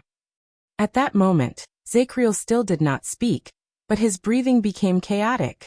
And the most ironic thing is that even today, you still want to carry out your duty as a royal guard and protect our reputation. Even though due to various reasons, you will not have any complaints against the royal family. It must be very hard. Thales's voice was a little desolate. I think, the Jadestar family owes you too much. He saw Zacriel clench his fists tighter. But Thales ignored him. He continued to look at the corpses on the ground. He remembered the scene when the two of them left just now, and his voice was hoarse. You know, as Thales Jadestar, when I face all of you, I can give Nalji and Nair consolation as a farewell before they die. I can forgive Tardin and the others and ease their pain. I can motivate Barney, who has never recovered from his setback, and help him stand up again and face life. Barney Jr., Belden Tardin. The people behind the prince stared at him in a daze. But you, Zacriel. Thales averted his gaze and avoided meeting the knight's gaze, as if he could relax a little by doing so. As a prince with no power, I cannot change the tragedy of the past. I cannot wash away the injustice you suffered. I cannot reopen the old case decided by the king. I cannot give you the justice you deserve, and I cannot even give the people you cherished in the past a reasonable explanation. Thales stared at the two corpses on the ground in indignation. He remembered the countless corpses in the prison, and he said sorrowfully, when I face you, who gave up so much, lost so much, and endured so much, I really do not know what else I can do for you. So if you and I are destined to die here, then I want to leave without any worries in my heart. I want to let go of my own fears, and I want to let go of my guilt towards you. Thales smiled bitterly and in an ugly manner. He looked like a patient in his final moments. I also want you to leave peacefully and peacefully. Zacriel did not move. I don't want the others to continue hating you. I don't want you to remain alone in the darkness and bear the sins that do not belong to you. I want them to understand you, or at least try to understand you. Thales lowered his head and heaved a long sigh again. He felt as if he wanted to exhale all the resentment he felt that day. Compared to this, the prince looked up. This time, there was no anguish or hesitation on the teenager's face. There was only a relaxed and relieved smile on his face, as he faced the swaying Knight of Judgment. My secret is not that important anymore, is it? Quick Rope stared at Thales in a daze while he stood in the crowd. He was not the only one who had this reaction. Zacriel did not answer, and neither did he move. Thales shook his head and hid the sorrow in his heart even more firmly. He forced himself to smile a second time. So it's not just for me. Thales stared straight at Zacriel, then turned his head around and looked at the rest of the people around him. This is also for them. Them? Zacriel replied in a daze. When he said this, the guards around him reacted differently. The prince said calmly and seriously, they should know what kind of person their commander and watchman was in the past and today. Emmanuel Zacriel was never a traitor who betrayed his loyalty for his own selfish gain, much less a lunatic who lost his rationality after being imprisoned for many years. Tardin sighed and lowered his head. Cannon's face contorted in pain, and Bruley looked dejected. They should know that you are still the Zacriel they believe in, admire, and love. You are still the Knight of Judgment who perseveres in his beliefs, abides by his sacred duty, and loves his brothers. Samuel looked conflicted, while Belden had a sorrowful look on his face. They need to know what you have done for them. They need to know your sacrifices, hard work, and struggles. Even your most unreasonable actions are just to carry out your mission and eliminate the terrifying calamity. Barney Jr. held his injured right arm tightly and bit his lower lip. His gaze as he stared at Zacriel became more complicated. They need to know that they owe you and the Watchman an apology and a word of thanks. At some point in time, Zacriel, who had buried himself in the darkness, had stopped moving. As he listened to all of this, Samuel closed his eyes and turned his head away.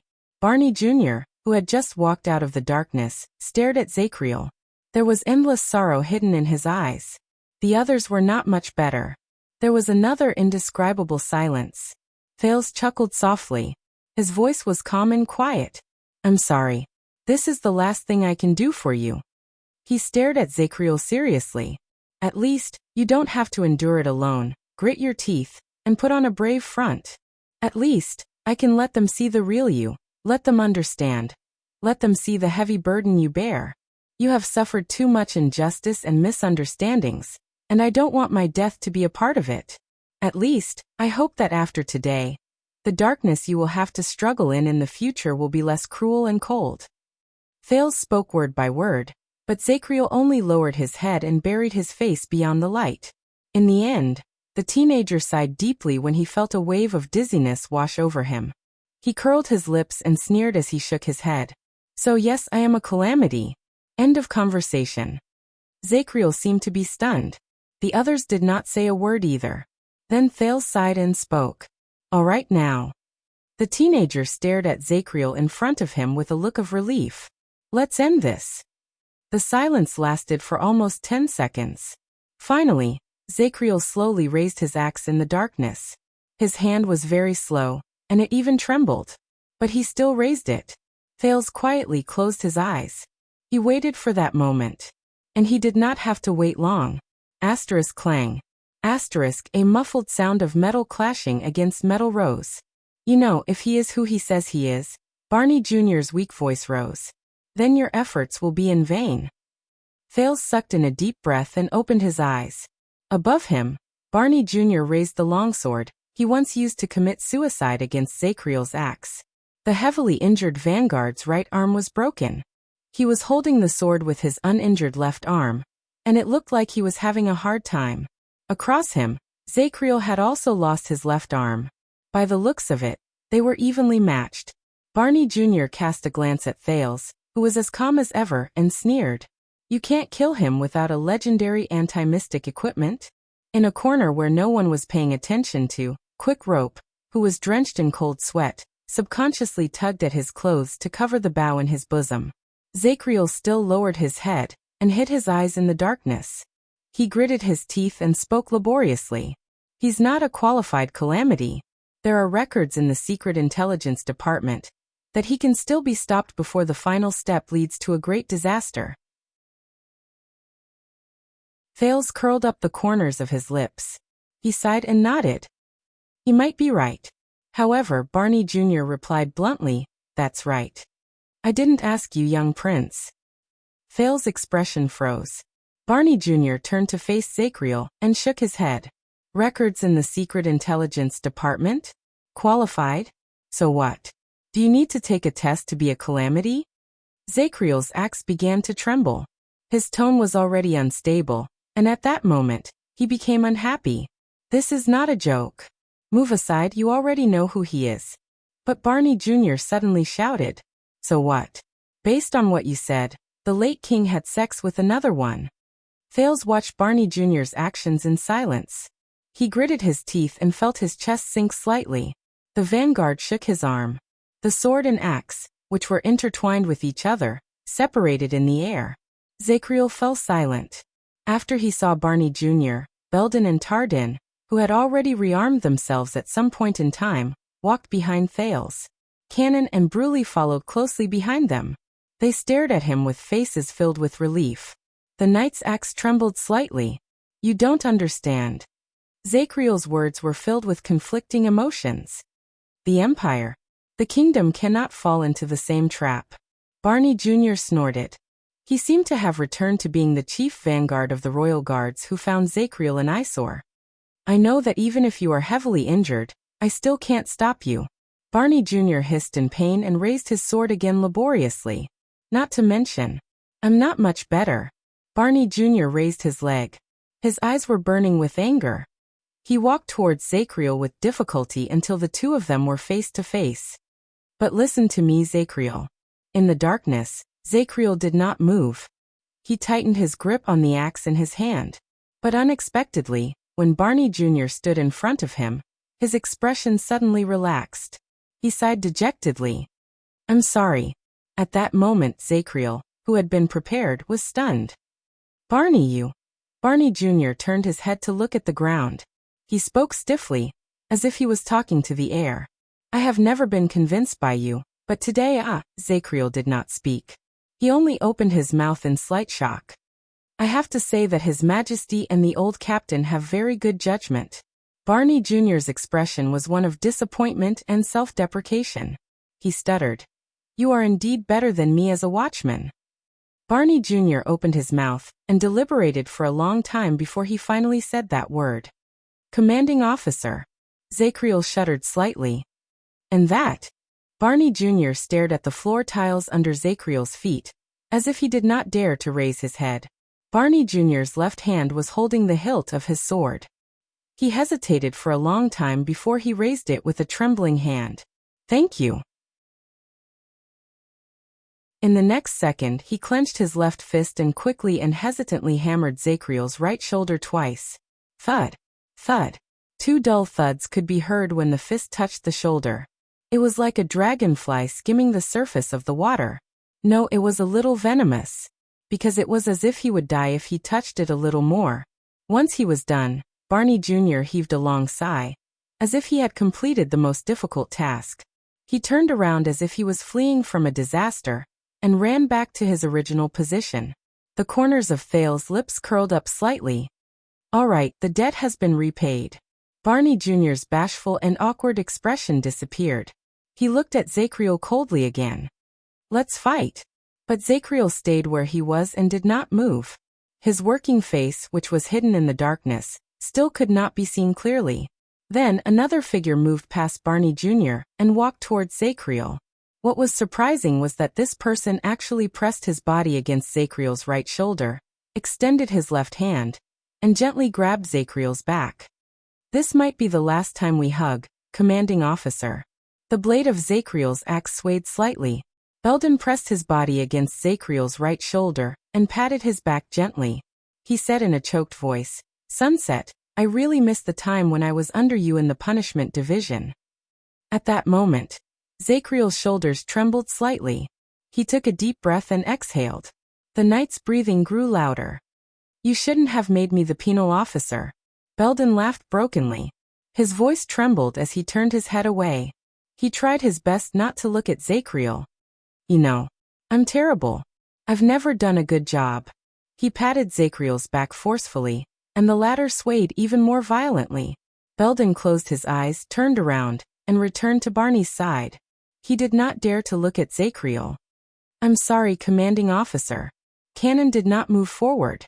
The scout sobbed and lowered his head. That year, I'm sorry, it's us. We messed up everything.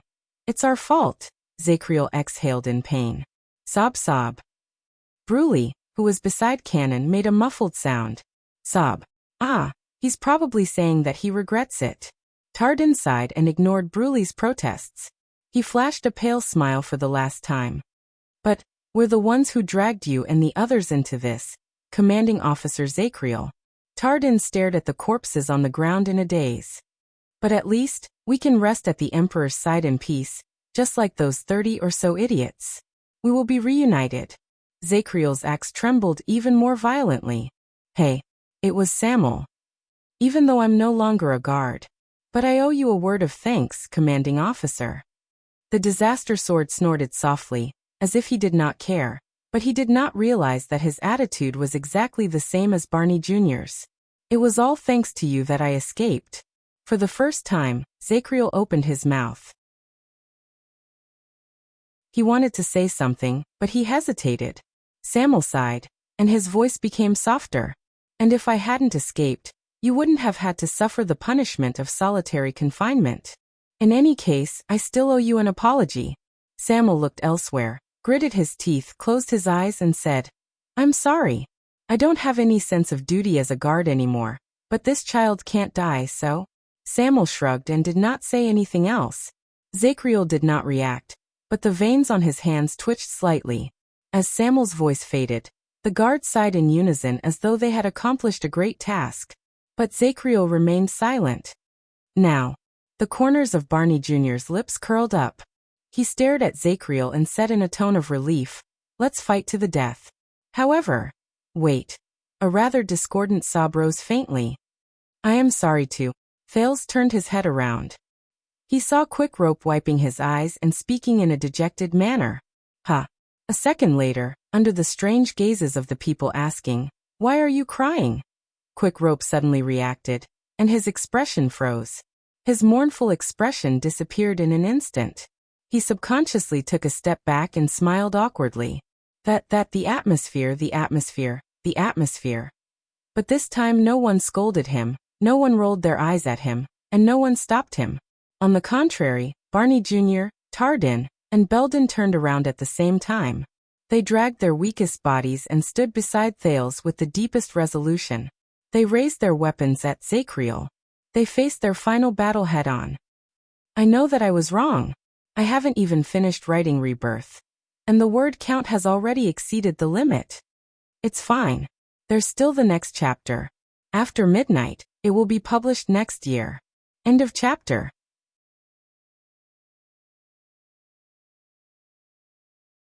Chapter 471.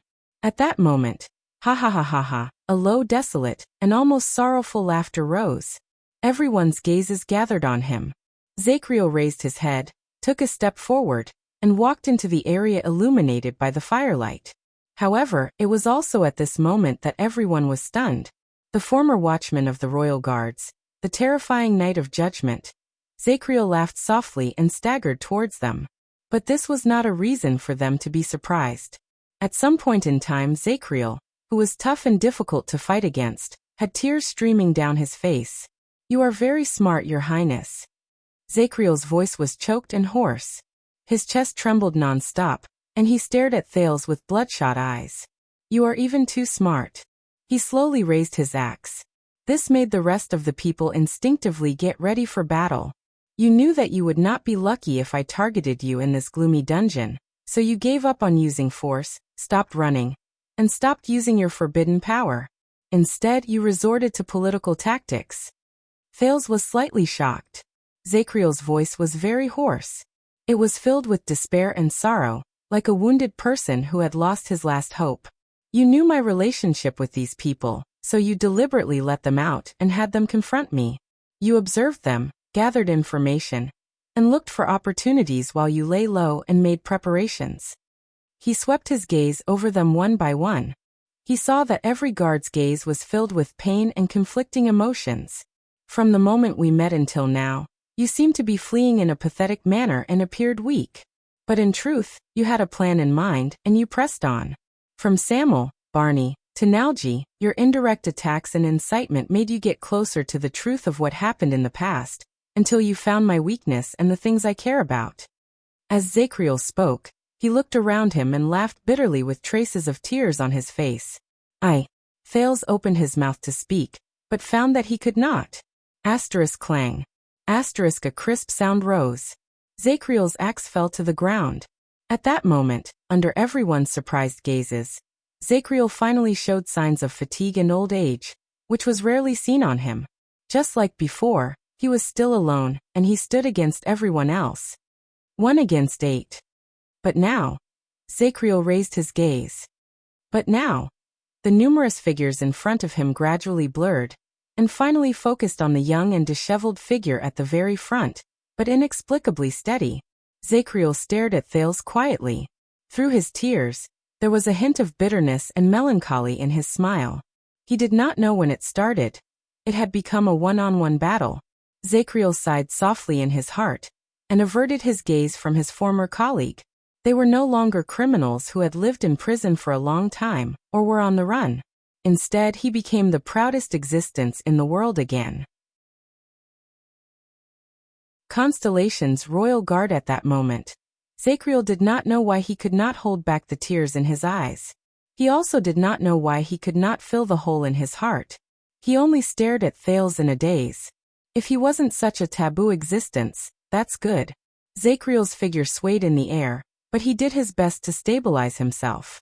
You interrogated them for the truth sincerely and mercilessly, forcing them to reveal their true nature, and dig out the details that were most valuable to you.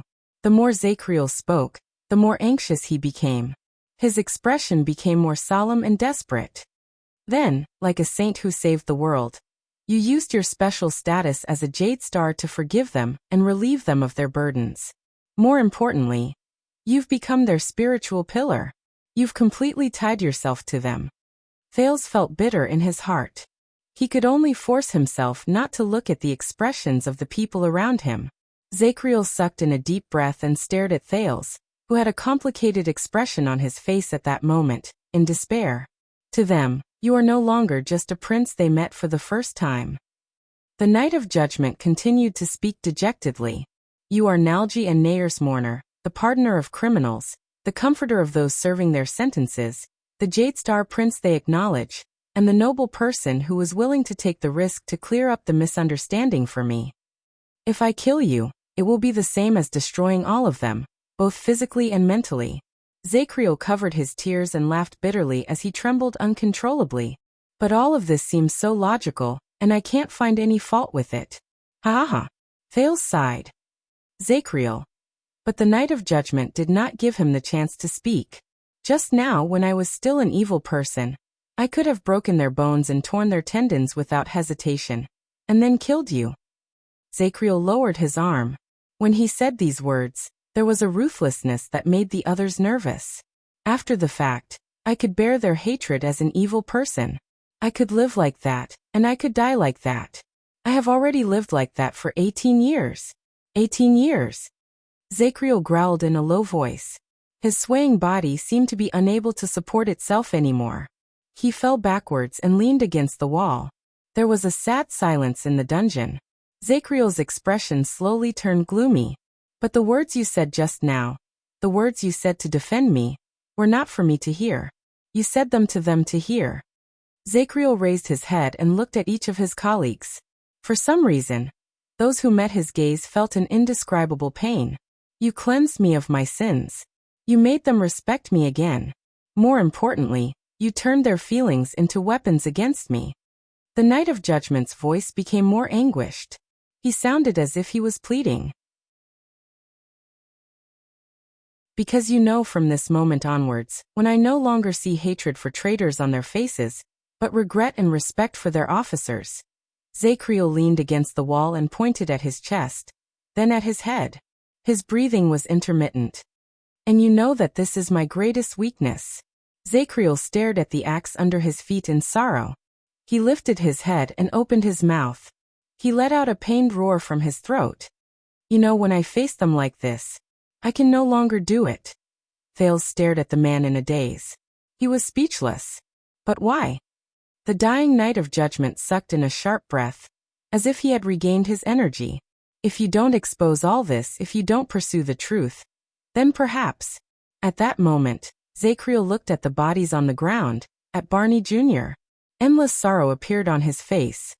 Perhaps Nalji and Heir will still be alive and breathing. As for Barney, the one he hates is still me, not his father, not the late king. Zachriel closed his eyes.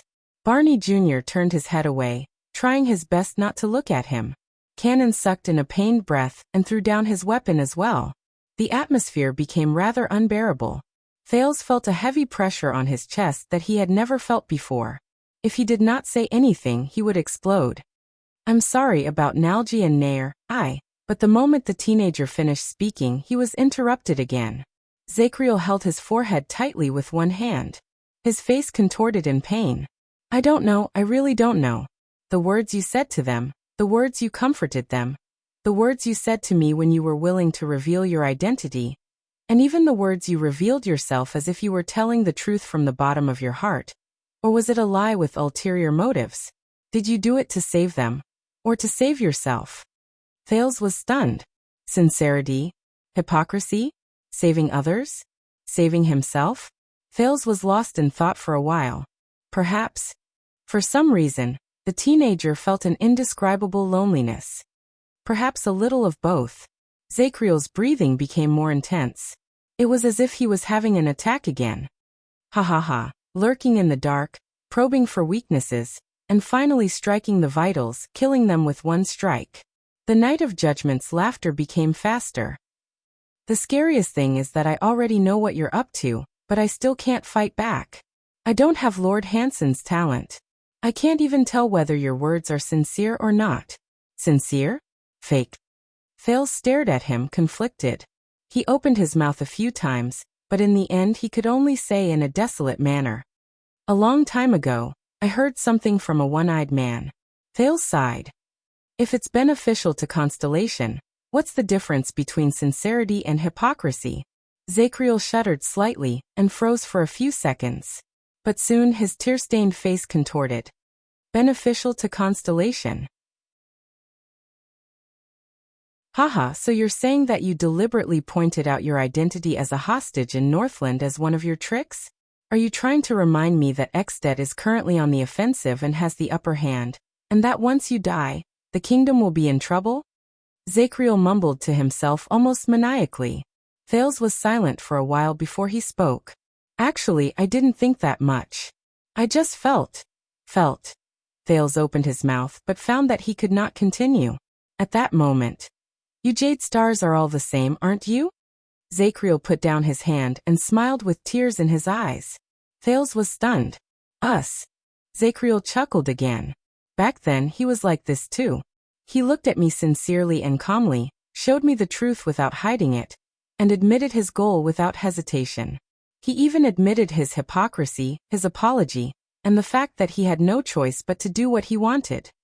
This time, the Knight of Judgment looked in one direction in a daze and slowly extended his finger.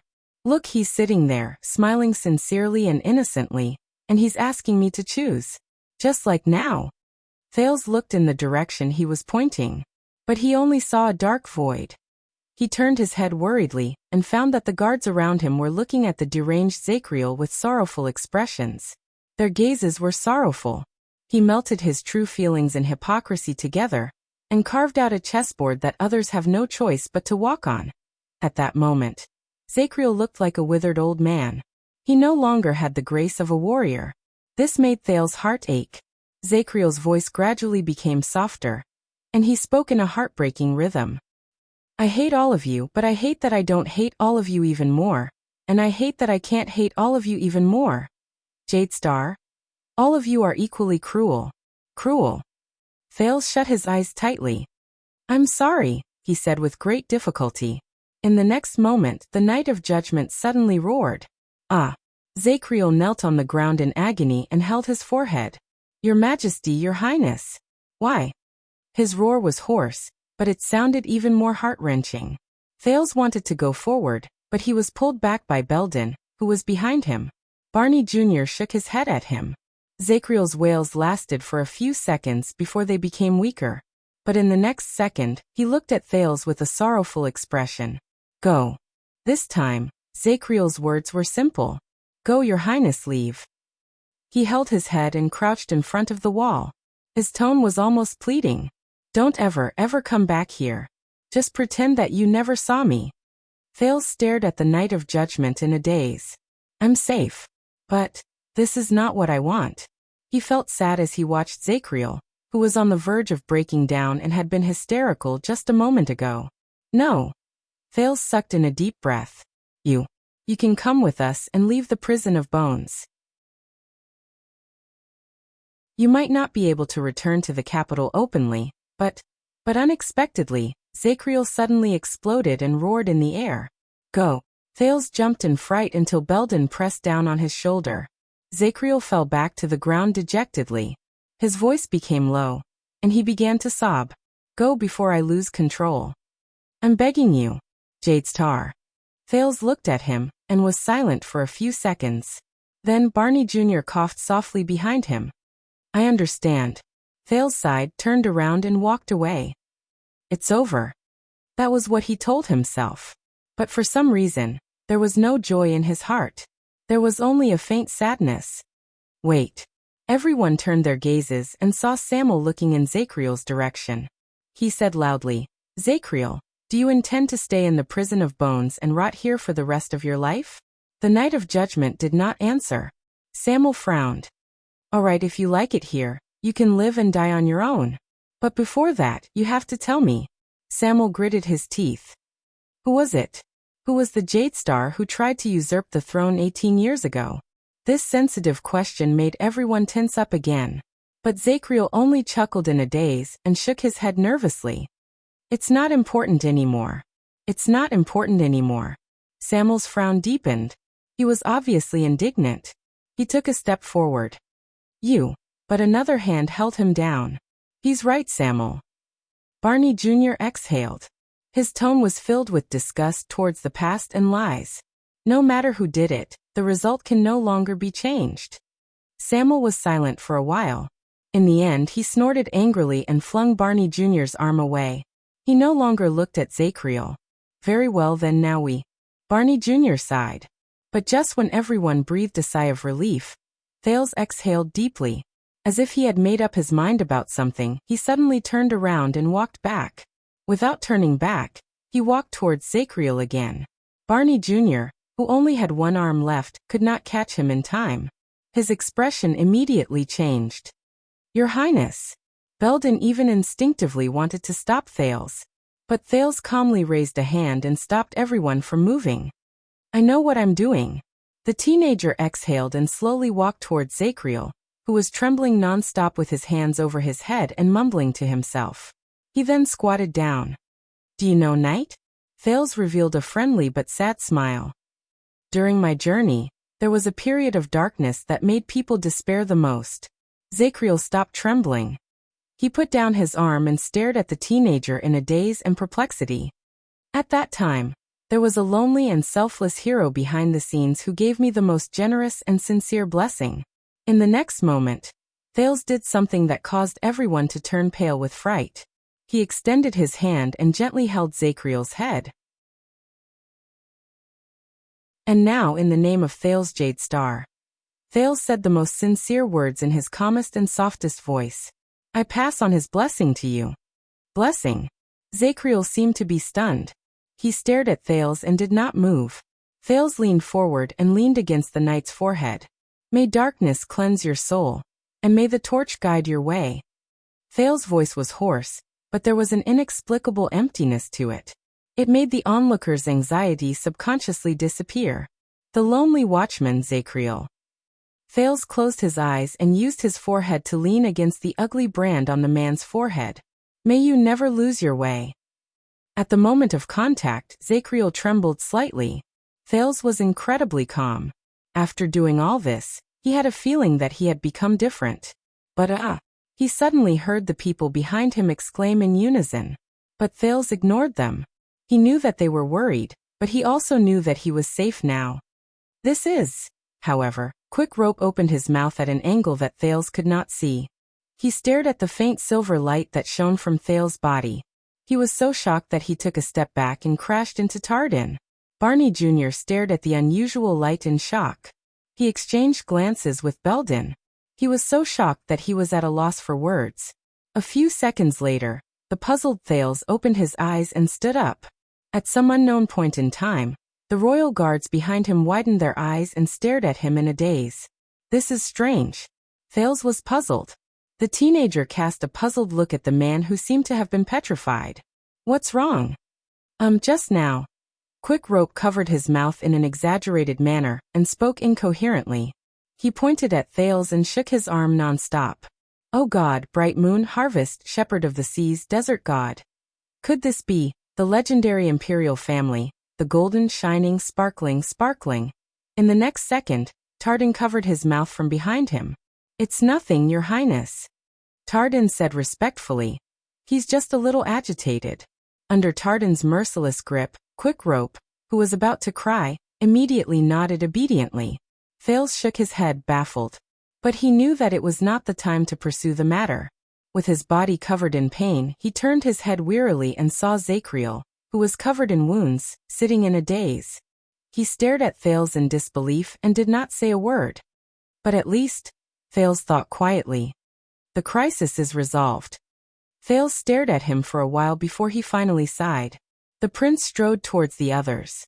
Barney Jr. and Belden made way for him in tacit agreement, then Samuel, Tardin, Cannon, and Bruley.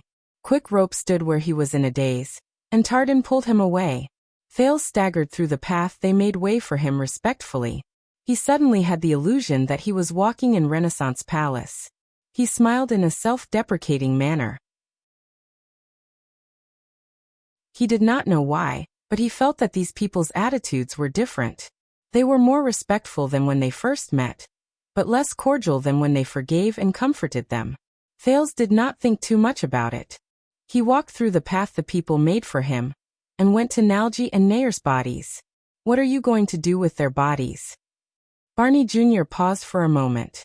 His expression was sorrowful. One day, he said softly and carefully, we will come back and retrieve everyone's remains. We will come back and retrieve everyone's remains. Thales nodded. These people's bloody year. It ends here. The teenager sighed.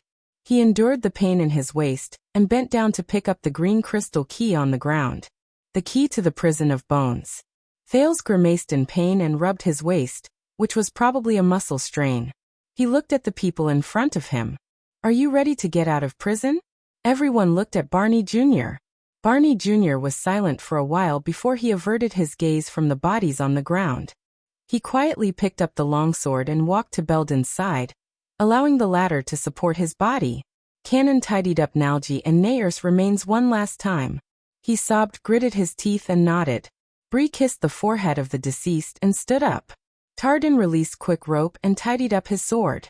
Quick Rope flashed his white teeth, hugged the crossbow of time, and gave Thales an exaggerated, "You're awesome" gesture.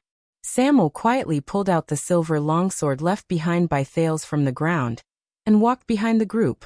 The group of wounded soldiers silently assembled. Barney Jr. looked around and snorted softly. He nodded at Thales. Anytime. Thales lifted the corners of his lips, and his gaze suddenly froze. Oh, one last thing. While all of you are still here. The prince turned around and rubbed the key in his hand. He looked at each of the unkempt and wounded royal guards, and he seemed to be deep in thought. They're in Jarana. Does this name ring a bell? Everyone was taken aback. Thales swept his gaze over everyone's expressions. He didn't notice anything unusual. The youth frowned and asked, what I mean is 18 years ago, and especially before the bloody year? The others looked at each other at a loss, and all of them looked stunned. Finally, Belden asked in puzzlement, they're in Jarana? Who is that? Thales looked at their expressions and could only sigh in disappointment. My mother. He shook his head and finally gave up on the idea of looking for witnesses from many years ago. It is said that she is. The group looked at each other in shock. It's okay, I was just trying to ask. But since you don't know. Thales did not hesitate. He walked straight to Samuel and raised the key in his hand. With the most complicated and strange emotions, he sized up the ancient but lonely dark dungeon for the last time. Come, find your secret exit. We have stayed enough in this stupid dungeon. Samuel extended his hand, but he did not take the key immediately. Are you sure you want to go out? Thales was slightly stunned. What do you mean? Samuel shook his head.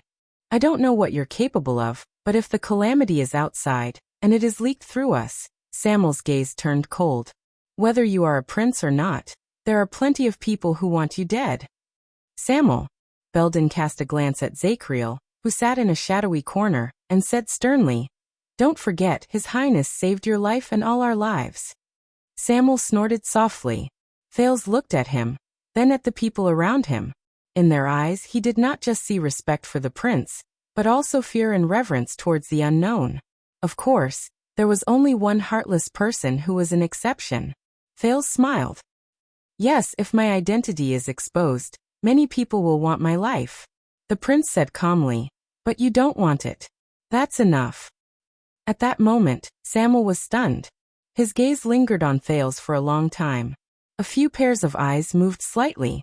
Thales snorted softly and shook the key in his hand. And we really should go. Samuel stared at the key in Thales' hand, then at him. He was a little absent-minded. Yes. It's time to go. Samuel nodded coldly, but he pulled his hand back and ignored the key.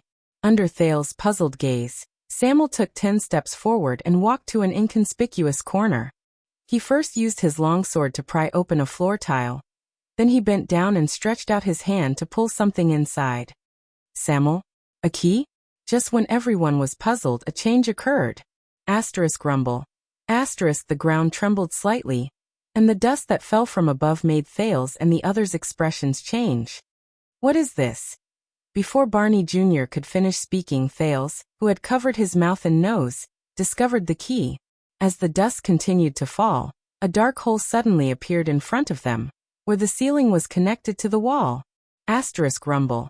Asterisk while everyone was in shock and bewilderment, the tremors continued, and the area of the hole above them continued to expand.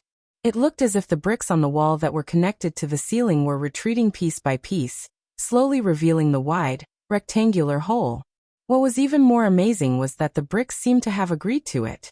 They retreated from the top to the bottom at different distances.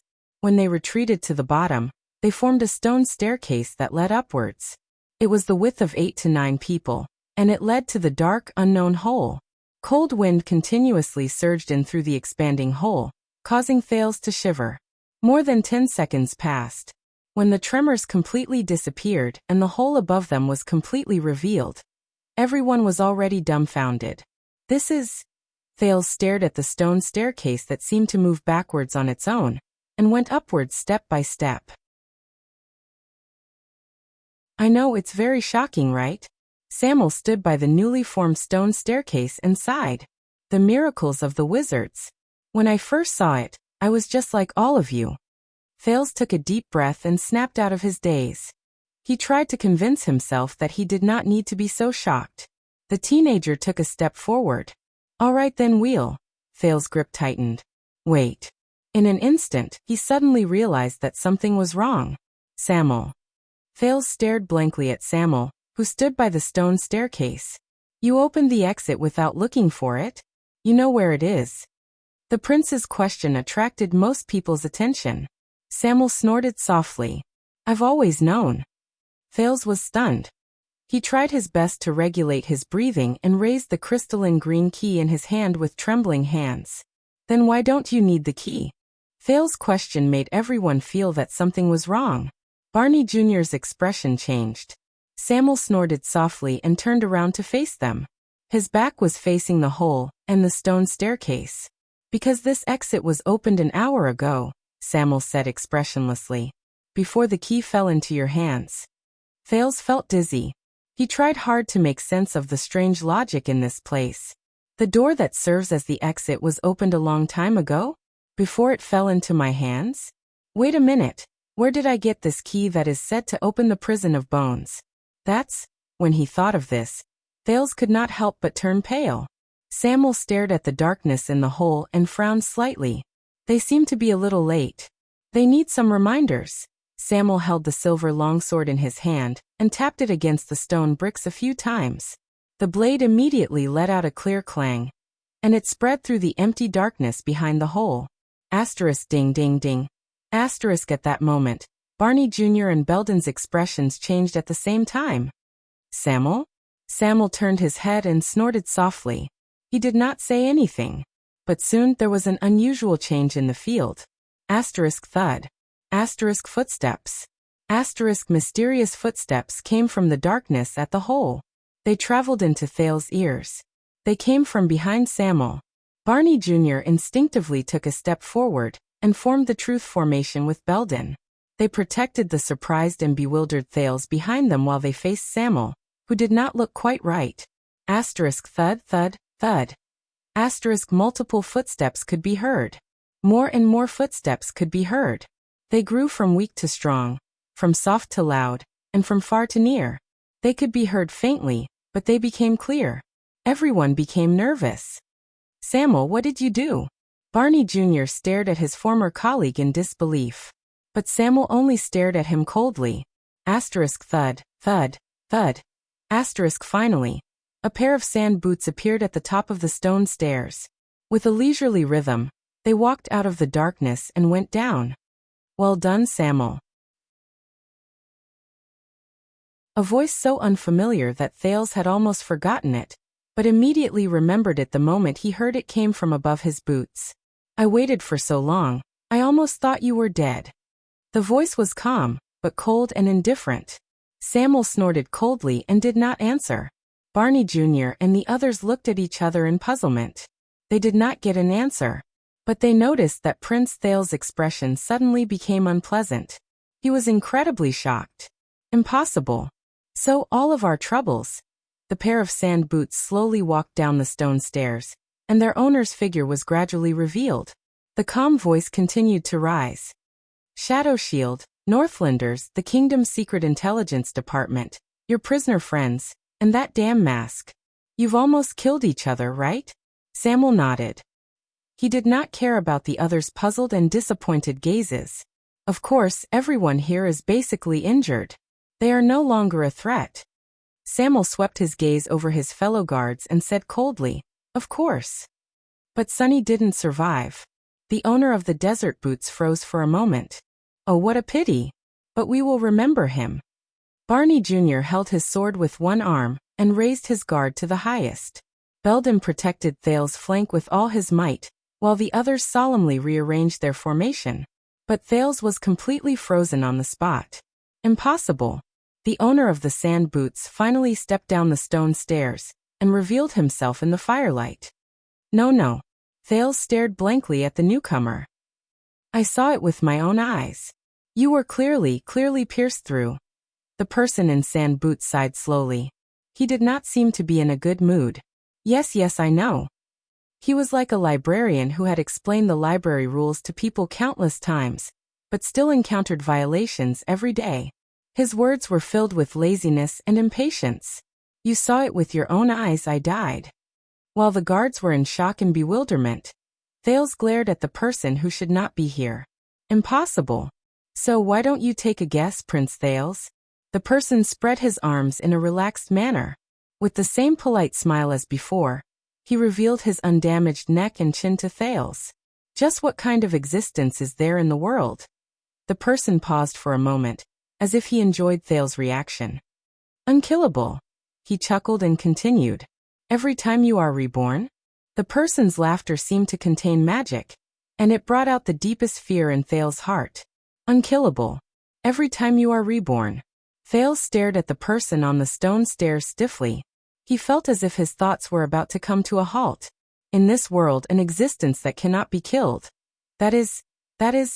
By the way, thank you for keeping everlasting truth safe for me. Under Thales' shocked gaze, which was almost frozen, the person calmly and politely took the silver longsword from Samuel. But I remember that you did not understand the inscription on it. It's Ricky. Thales said to himself in a daze. It's him. The person who should have died under Yodel's sword a long time ago. The leader of Blood Whistle's mercenary group, Disaster Swords Crassus. The ever-calm Ricky stood on the stone stairs and gently revealed the 2 rows of inscriptions on the streamlined blade. Truth is eternal and inextinguishable.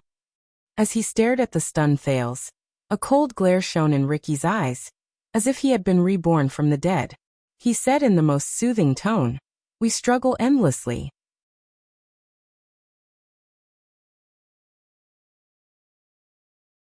Chapter 472. I remember this guy. He's one of the traitors of the Tower of Eradication. He came with Samuel. Belden's face was tense as he spoke to Barney beside him. Thales listened to them in a daze. His gaze was locked on Ricky, who stood before him. The huge shock not only drained his spirit, but even the pain in his body seemed to have deepened a little. How is this possible? Samuel. Barney Jr. stared at Samuel, who stood among the disaster swords. You deliberately lied to us that this was the exit and lured us here, just for this? Barney Jr.'s words made the prisoners gnash their teeth in anger. Samuel stared at Barney for a second, snorted softly, and shook his head. I did not lie to you. Samuel paused for a moment. His voice was cold. This is the only way out. If you leave the gate, you will die. Barney Jr. snorted angrily in response. The aggressive swordsman in front of them clearly did not come with good intentions. But on their side, Barney glanced at his right arm, which was still in pain, and at the people who had suffered a serious setback in the alchemy ball. He instantly felt that this was a thorny problem.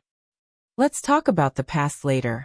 Ricky interrupted Samuel's exchange of glances with his former colleague in a confident and polite manner. Now everyone, we should go home. As Ricky's voice faded away, the people beside him, the Northlander swordsman Klein, who wielded an incredibly fast sword, and Joseph, who was sent here as a spy, slowly reached for the sword hilts at their waists. The prisoners of the royal guards tensed up. Not in their best condition, they raised their weapons with great effort and got into a fighting stance. We are in a bad condition. We cannot fall into a chaotic battle or encirclement. There is a problem with their power of eradication, and we cannot be entangled with them for too long. Barney Jr. stared at Ricky, who was right in front of him. He whispered to the people beside him, "Belden, I can only use one hand, and there is no room for me to test the waters." "I understand," Belden replied softly with a solemn expression. "Wait for your signal." Barney Jr. nodded, raised his head, and raised his voice at Ricky. "What is your goal?" Ricky smiled faintly and was about to speak. "Don't worry, But Thales, who was trying his best to calm himself down, changed his expression. He suddenly understood what Barney Jr. wanted to do. The teenager instinctively raised a hand. "Wait!" But before he finished speaking, Barney Jr. and Belden pounced on him like an avalanche. The battle instantly broke out. It seemed like it was because of his injuries, but this time Barney Jr. did not take the lead. Instead, Belden roared and took the lead. The two of them stood in front of Ricky, one at the back, and the other at the front with an axe and a sword. Perhaps it was too sudden, but Klein and Joseph, who were standing behind Ricky, unsheathed their swords subconsciously, but they were still unable to catch up. They could only watch as the two of them approached Ricky first. Whoosh! At the same time, Ricky's silver longsword, Everlasting Truth, drew a beautiful arc in the air, bringing with it the sound of wind as it enveloped the two attackers. Ding! With a soft sound, Everlasting Truth hit Belden's axe in midair. He was in the lead. At that moment, Belden suddenly had the illusion that he was trapped in an endless, scorching vortex, and he was about to suffocate. What was worse was that even though he had expected it, the disaster sword's power of eradication still affected his arm, making it even more unstoppable than before. Scorching, oppressive, heavy. The mercenary axe in his hand, which was rather heavy, began to tremble uncontrollably. As Ricky smiled, Belden could only watch helplessly as his attack deviated by more than an inch. It barely grazed past Ricky's wrist. Ricky sneered in his heart. He knew that Belden's attack was no longer a threat. He turned his long sword around and charged at the other person. But at that moment, Barney Jr., who was one step behind, finally arrived. What surprised Ricky was that Barney Jr., who only had one usable arm left, did not attack him. Instead, he straightened his body and charged at Belden. Thud. A muffled sound rose. Belden grunted and let go of the axe handle, which seemed to be out of his control. He used Barney Jr.'s charge to change his direction. He wrapped his fist in his palm, bent his elbow, and charged at Ricky. Ricky, who had been calm and composed, finally changed his expression. The axe is just bait? But Belden, who seemed to have lost control, had already arrived in front of Thales. Thales suddenly came to a realization. This was a variant of the Northland military sword style, counterattack. However, Barney Jr. used his comrade as a shield. He was secretly shocked. What kind of tacit understanding do they need to work together to execute this style from a shield in their hands to a living person beside them? Thales did not have time to think about it in detail. Ricky had no choice but to crouch and move, but he could not withdraw his longsword in time. He could only use the hilt of his sword as a shield. He struck Belden's abdomen violently and deflected his attack. As Belden grunted, Barney Jr. used this opening to finally thrust his longsword, which he had been preparing for a long time, straight at Ricky's abdomen. The sound of flesh being torn rose. Aha! Ricky's enraged roar echoed through the underground prison. At that moment, it was as if the air around them had been compressed. Barney Jr. and Belden, who were already confident in their victory, shuddered at the same time. Thud. Before Thales could react, Barney Jr. and Belden staggered around Ricky like drunkards who could not control themselves. They fell to the ground in a disheveled manner. Clang. The axe and sword fell to the ground. Thales sighed in anguish. No. Tardin, who had taken over his duty to protect Thales, cried out in alarm. His eyes widened so much that they looked like they were about to pop out of their sockets. In the next second, the disaster swords reacted. Joseph and Klein caught up to them at the same time. They pressed their long swords against their necks and firmly suppressed the two men who had failed in their ambush. Ricky's body swayed. He stabbed his long sword into the ground and tried his best to maintain his balance. He lowered his head with a pained expression. Blood seeped out from the gaps between the fingers of his left hand, which was pressed against his abdomen. In just a few seconds, back and forth, the dangerous battle ended just like that. The people around them watched with their mouths agape. Damn it! Klein, the Northlander swordsman, stared at Barney Jr. by his feet in exasperation. How many times have we been ambushed tonight? But just as he was about to continue speaking, Ricky stopped him. No, they are very powerful. Ricky panted and waved his hand to reject Samuel's kind offer to help him up. They have been imprisoned for many years and are heavily injured, but they still managed to find such an opportunity. Ricky stared at the bloody wound on his waist and sighed. As Barney Jr. and Belden failed and were captured, Thale's heart became increasingly heavy and bitter. Cool Barney, right? Ricky's face was pale. He watched Barney Jr., who was dragged up from the ground by his subordinates. Barney Jr. was in a pathetic, if not tragic, state. He looked at the man's indignant and resentful expression. Samuel mentioned you to me before. He said it was very ridiculous. Ricky's eyebrows furrowed back and forth, as if he was enduring pain. He told me that no matter how bad Barney Jr.'s condition is, as long as you are alive, even if you only use your teeth, you can still deal the most fatal blow. Ricky stared at his waist and laughed brokenly. I believe him now. As a response, Barney Jr. only spat. His gaze never left the serious wound on Ricky's waist. Damn it. Almost. Normally you would definitely be a worthy opponent. But not today. Ricky's panting gradually subsided. He turned to Thales, whose expression was incredibly unpleasant. I am very surprised and also very impressed. Your Highness, in such a short time, you found yourself a team of top-notch guards. Now we can wrap things up, right? As he spoke, a few mercenaries tightened their grip on the hostages' swords, as if they were demonstrating their strength. Thale's expression tensed. Ricky waved his hand with a tired expression. Take down the others. We are going out. The mercenaries, led by Klein and Joseph, received their orders and moved forward. Your Highness. Tardin watched the disaster swords who surrounded them nervously. Please stand back. But at that moment, Thales suddenly stepped forward. Wait. Under Tardin's worried and puzzled gaze, the prince walked past them with an unpleasant expression and stood at the forefront of the team. I have a question. Klein and Joseph frowned slightly as they held their swords in their hands. Knowing the teenager's importance, they turned around to look at Ricky.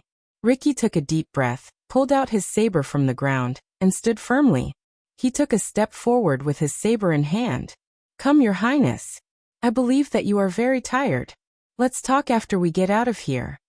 Thales ignored Ricky's words. He only stared at him, trying to find out the difference in every detail of Ricky's body. But he was disappointed.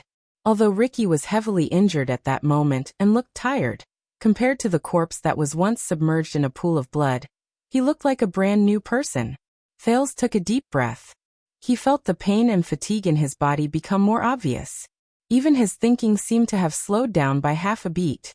But he had to persevere. Especially when he was facing. I saw it with my own eyes. Your head was pierced through. Thales braced himself and stared at Ricky with suspicion in his heart. But you, how did you do it? As they listened to the conversation between the prince and Ricky, all the guards were shocked. What do you mean? Tardin whispered to Cannon, who was beside him.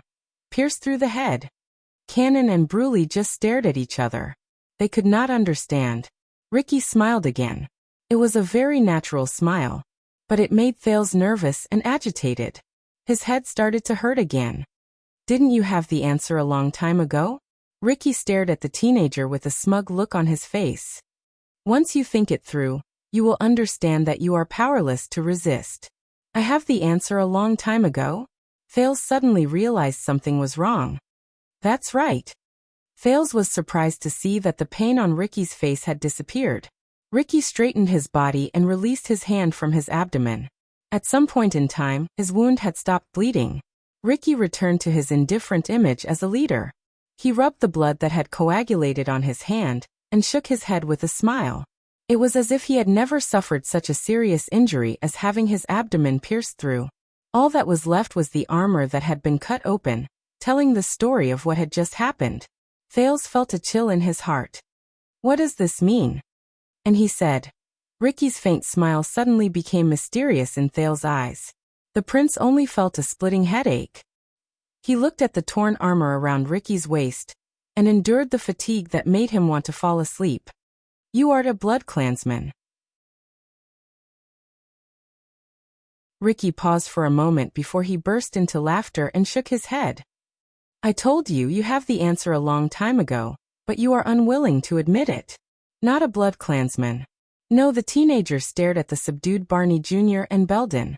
The inexplicable fear in the depths of his heart surged again. Did you just say that those who cannot be killed will be reborn every time? Thales gritted his teeth and carefully asked the question that worried him the most.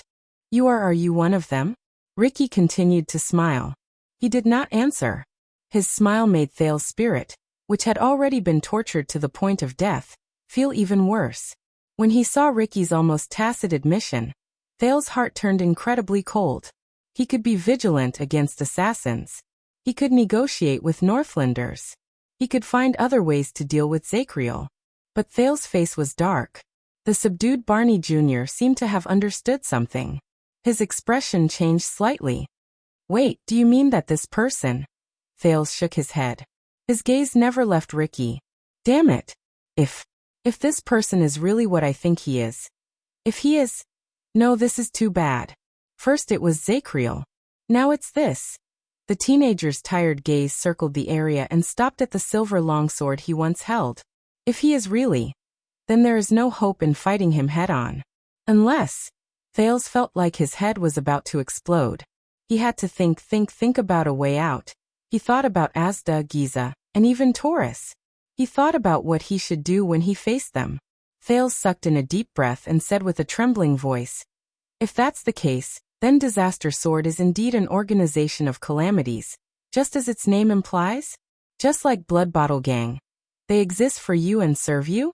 Everyone was stunned, including the people from the Disaster Swords. Ricky raised an eyebrow. When he saw his expression, Thales thought of something. You said that your sword is called the Everlasting Truth. The truth? This isn't a coincidence, right? Thales made up his mind and gritted his teeth. So your leader is the Truth Brother? Against Thales' expectations, his tactic of stalling for time and finding an opportunity worked. The Truth Brother. In that second, Ricky's expression changed. He was originally smiling, but when he heard this, his face instantly turned as cold as ice. Thales' legs were sore. He saw hope, and he had to support Barney Jr. by his side to stand firmly. Or are you the Truth Brother, B? Or L? Should I call you the Truth Sword from now on? The prince's words stunned almost everyone present. Except for one person. Standing in front of everyone, Ricky's expression became extremely cold. There was a murderous glint in his eyes, and Thales could not help but tremble. Ricky stared at Thales coldly, as if he wanted to find some secret from the teenager. You say that again?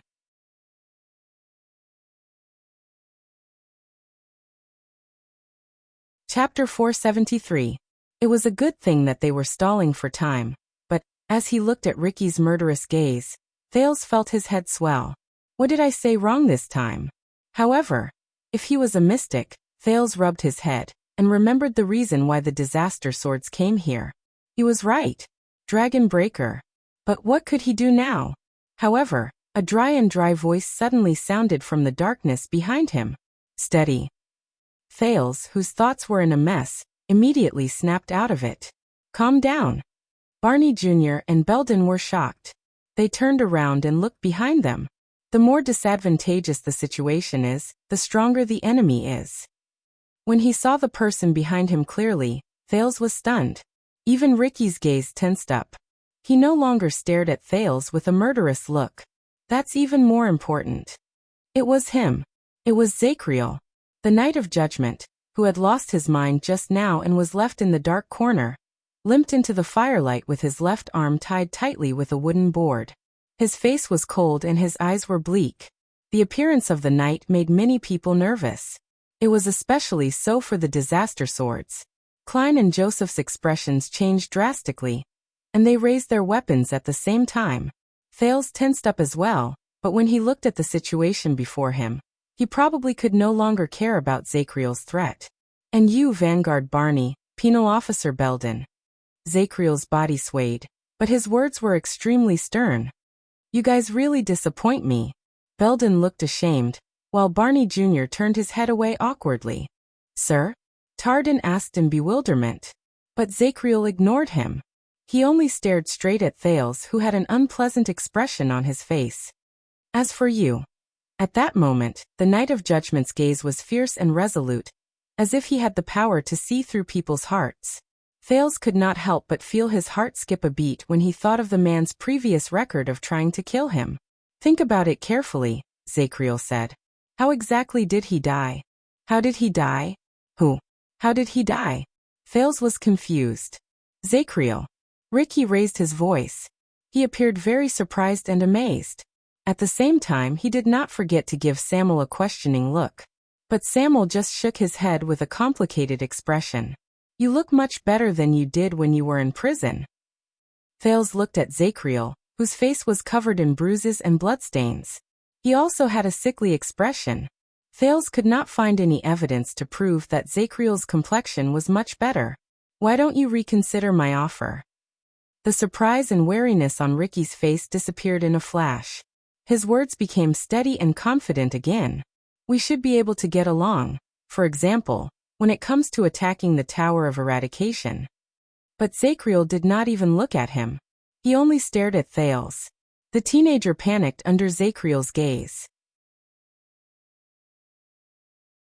He quickly turned his head away and forced himself not to look into Zachriel's eyes, who had returned. At that moment, Thales had a flash of inspiration. He understood Zachriel's words. It was Ricky. He was talking about Ricky. Ricky, how did he just die? Yes, I remember now. He was in Zachriel's cell, Yodel. At that moment, the distraught Thales immediately snapped out of his daze. He was right. Thales shook his head with all his might. His current state was too poor, so much so that the physical pain and mental fatigue affected the most basic thinking. Thales took a deep breath. A little of the half-dead sin of Hell's River flowed out reluctantly, but it was only a drop in the bucket to relieve his pain and dizziness. The teenager tried his best to regain his composure, and nodded at Zachriel. Only then did the Knight of Judgment look away. Thales then turned to Ricky. You are not a mystic. His tone was calm, but firm. You are not a calamity. The moment that word appeared, the royal guards were slightly surprised. Barney Jr. widened his eyes. Belden stared at Ricky stiffly. Ricky raised his eyebrows slightly. Thales took a deep breath. He felt the uneasiness in his heart gradually disappear. Absolutely not. The royal guard's surprise quickly subsided. They looked at Thales together. Oh. Ricky's smile slowly cooled down. Why are you so sure? Why are you so sure? As if to continue convincing himself, Thales, who had just breathed a sigh of relief, subconsciously blurted out. Because you are a man. Ricky frowned. He was puzzled for a while. A man? But his expression immediately relaxed. I see. Ricky looked enlightened. Because I am a man. So you heard what we said about the Magic Empress, right? This time it was Thales' turn to be stunned. The leader of the mercenaries smiled faintly. He looked around and his eyes sparkled. Your Highness, where is your masked friend? Thales' heart tensed up. He instinctively wanted to look at Zachriel, who was the last to see Yodel, but Ricky's words forced him to divert his attention again. So the sword he used to kill me, should be a legendary anti-mystic equipment, right? Thales' arm froze. Ricky was still as calm and composed as ever in front of him. His eyes were fixed on Zachriel. So the legend is true. Other than the 4 weapons in the hands of the 3 marshals and the King of Constellation, there is another one in Renaissance Palace. By the looks of it, it is a sword. Most of the disaster swords and royal guards were confused. They could not keep up with Thales and Ricky's train of thought. But Thales' gaze on Ricky became more and more solemn. This is bad. He believed that Ricky was not a mystic based on the clues Zachriel gave him, and the fact that Ricky died, to the Supreme Sword. But Ricky quickly grasped their logic. He deduced that the sword in Yodel's hand that killed him was a legendary anti-mystic equipment from Thale's baffling words of, "You are a man." Thales subconsciously glanced at Zachriel behind him. But the man did not even look at him. He only stared coldly at Ricky. "No, I can't count on him." Thales shook his head. Zachriel's mental condition had always been problematic. Besides, after going through a series of battles and being baptized by the alchemy ball, Thales did not think that it would be a good idea to place all his bets on Zachriel, who had returned after leaving for a while. Zachriel looked like he was limping and could not even walk steadily. Thales had no choice but to brace himself and continue. "So your death was also planned by you? Then." Thales stared at the disaster swords before him and counted their numbers. "Then you watched us kill each other and reaped the benefits?" There were at least 30 to 40 of them. More importantly, there was Ricky, the biggest variable. But if he's not a mystic... Thales thought of Ricky's magic of resurrection. He felt that after he got rid of his fear of mystics, he had sunk into a deeper layer of the unknown. "Planned." Ricky chuckled. His gaze never left Zachriel. "Your Highness, you have to understand that this world is very complicated. Nothing is planned. Like tonight, isn't it? Nothing is planned." Thales clenched his fists. The mysterious and terrifying Shadow Shield. The Northlanders with terrifying backgrounds. The famous kingdom's secret intelligence department. The Northland Secret Room. The former prisoners of the Royal Guards. And even the Constellatiate nobles in the camp. About half of the people in Bladefang's camp are involved. Ricky clicked his tongue and shook his head. "Of course, there's also us and you, Your Highness. When they are intertwined, all preset plans will be broken. Only accidents will be the main theme." Ricky narrowed his eyes, and a vigilant look appeared in his eyes. "We never planned anything. Or rather, the only reliable plan we have is to act according to the situation." Act according to the situation? Thales recounted everything that happened that night in one go. From the tavern to the dungeon, from the mercenaries to the assassins, from the prisoners to Zachriel. His expression changed slightly. Ricky could be said to be the culprit of everything that happened tonight.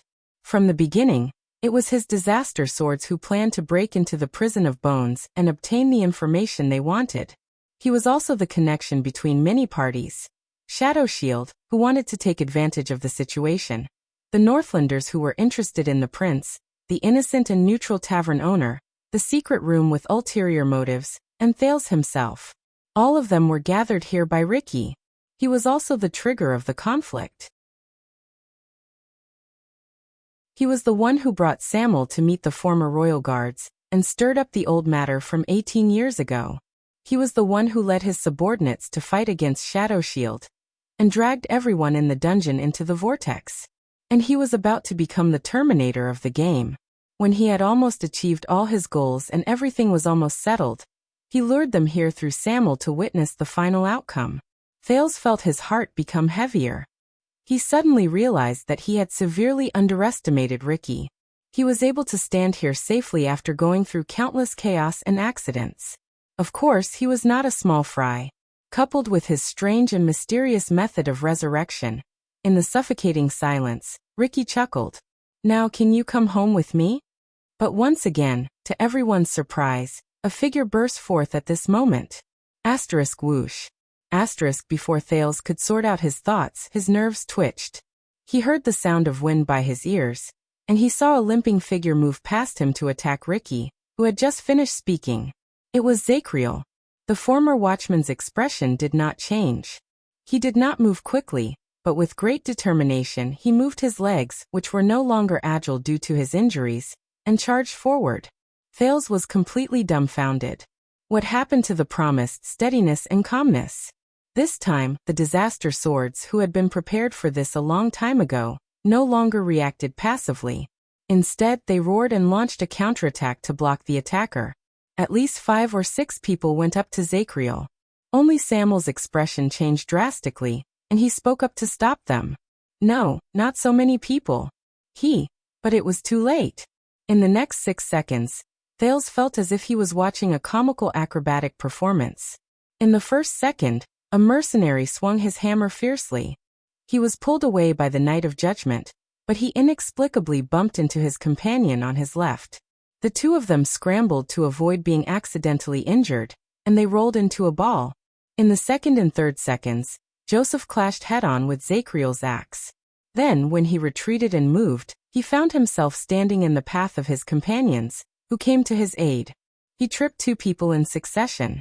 In the 3.5 seconds, Klein thrust his unparalleled sword accurately, and it miraculously helped Zachriel, who had his head lowered, block another attack. In the 4th second, the last mercenary who stood in front of Ricky cleverly chose not to engage with Zachriel. Instead, he shot 3 darts. Zachriel nimbly dodged one dart, and it pierced the foot of a pursuer behind him. In the 5th second, the second dart hit the handle of Zachriel's axe. It coincidentally changed its direction, flew into the crowd, and pierced Barney Jr.'s butt, who was pinned to the ground by 2 people. In the 6th second, the third dart accurately hit the splint on Zachriel's left arm, which was used to stabilize the injury. The Knight of Judgment turned his head, bit the splint, and spat. The drooling dart immediately appeared in the air. It was struck by Zachriel's axe, and it shot towards its original owner's crotch. In the 7th second, Ricky was shocked to find that the mercenary who threw the dart in front of him had curled up into a ball in pain. He fell backwards and coincidentally fell towards Ricky's right foot. At the same time, Zachriel's axe flew through the air and shot towards Ricky's left foot. Ricky had to take a huge step back to avoid his companion's screams as he rolled on the ground. Then he used his sword to parry Zachriel's throwing axe. But when he was done, Zachriel had already appeared in front of him. Oh no! Ricky, who was trying his best to maintain his balance, only managed to say half a word before the indifferent Zachriel raised his right arm and left arm at the same time. Asterisk crack. Asterisk, there was a terrifying, muffled sound of bones cracking. Thales shuddered. In the next second, Ricky's head was turned in an impossible direction on his shoulder. Asterisk thud. Asterisk, a soft thud rose. Ricky, who had been insufferably arrogant just a moment ago, fell to the ground with eyes wide open in disbelief. His head was twisted in a strange position, and he was looking behind him. He could no longer move. The battle ended while many disaster swords cried out in pain or in pain. Aside from the wailing wounded, everyone else was stunned. But Zachriel was not done. He extended his hand coldly and caught Ricky's falling everlasting truth in midair. It looked as if the fallen Ricky had thrown the sword to him of his own accord. Everyone's hearts trembled. Thales turned his head subconsciously. Asterisk swoosh. Asterisk, there was another sound of flesh being torn apart. This time, amid the gushing blood, Ricky's head was separated from his body. It rolled limply on the ground. 1 second. 2 seconds. 3 seconds. Under everyone's almost shocked gazes, Zachriel stood up. With a clang, the longsword fell to the ground. Ricky's body lay on the ground unmoving. His head was not far from his left shoulder. His eyes were wide open, and he stared at his neck. Once he was done, Zachriel grunted. He covered his chest and hunched his back. Obviously, he was not unscathed. The mercenaries around him reacted, and were about to step forward. But Zachriel only took a deep breath, turned his head, and swept his gaze around him. The mercenaries all froze and retreated one after another. They retreated like a tide, or a flock of sheep that ran into hungry wolves. On the disaster sword side, Klein supported Joseph, who was coughing. He stared at the ghost-like warrior in front of him in shock and fear. Damn it. It wasn't a coincidence that we were in the prison. This guy can really. The people on Thales' side were also dumbfounded by what they saw. 40-40.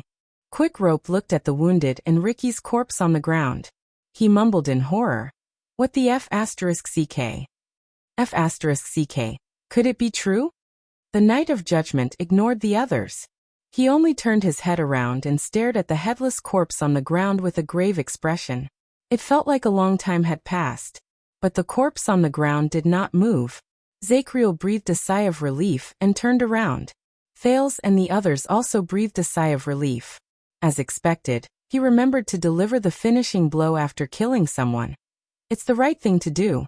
But a few seconds later, Zachriel froze in his tracks as he walked back. because a strange, rustling sound came from behind him.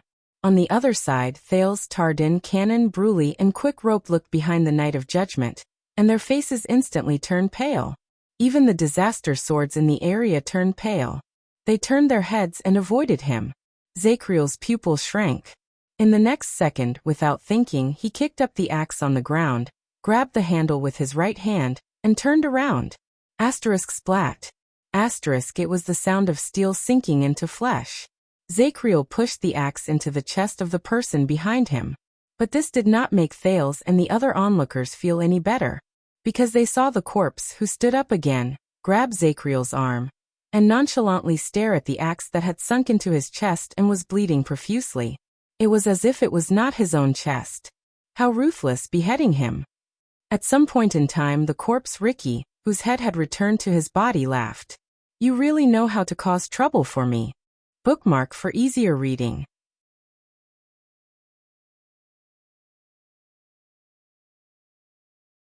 Chapter 474.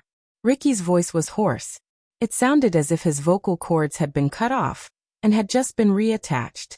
Ricky's head reappeared on his neck. Thales watched all of this with his skin crawling. The terrifying fracture between the head and the neck was still vivid in his eyes. Above the fracture was a pale face that was devoid of blood, and below the fracture was the bright red skin of the neck. It looked like a head that had been sewn back into a corpse's body, but the stitches could not be seen. "What exactly are you?" Zacriel could not believe his eyes. He glared at Ricky, who was wrestling with him, and refused to give up on trying to cut him open with the axe.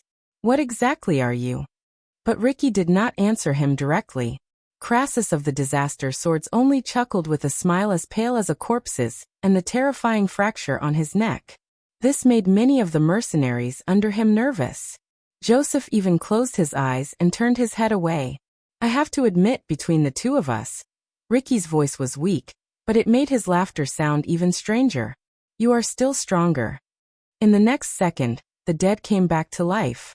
Ricky, who was so strange that everyone was stunned, suddenly exerted strength in his arms, lifted Zacriel up, and slammed him down. Bang. A loud noise was heard. "Commanding officer." As Tardin roared at the top of his lungs, Zacriel fell to the ground like a lifeless sandbag. He twitched in pain and vomited blood. Ricky sneered and shook his head.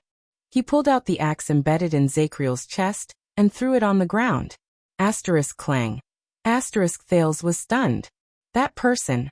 What exactly is he?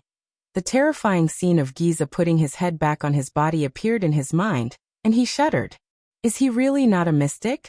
As the axe fell to the ground, Zacriel trembled and tried to get up.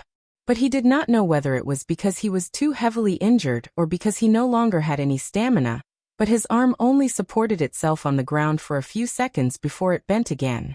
He fell to the ground again. Thales breathed in a daze. He had never seen Zacriel so powerless before. But what chilled his heart was, Thales lifted his head in horror, and saw Ricky twisting his neck without a care in the world. With a rustling sound, the terrifying fault on his neck gradually disappeared, and was filled with new skin. The color of the skin on both sides also gradually became the same. Crackling sounds came from his chest. It sounded like the bones that had been broken by the blade of an axe were being reset. He's healing. But fortunately, I'm always better than my opponents.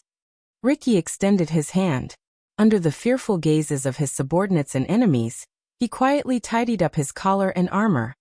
One more life. An extra life? Thales stared at Ricky in a daze. Oh, sunset.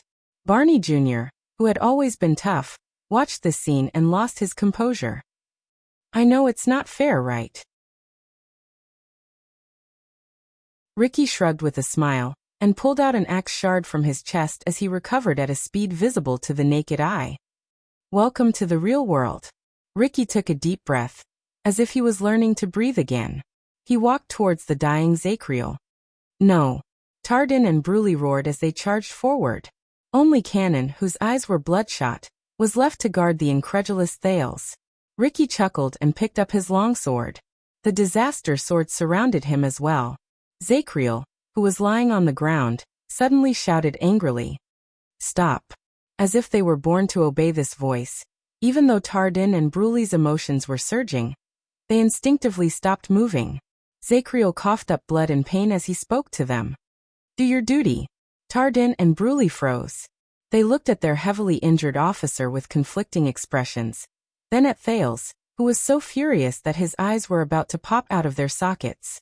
Ricky, who was standing beside him, looked at them with interest. Ricky. Samuel walked up and glanced at the others as though he didn't care. They are all excellent warriors. They will be very useful. And we are short on manpower. Ricky's eyes flashed as he looked at Samir. Samuel did not dodge. His expression remained the same. Humph.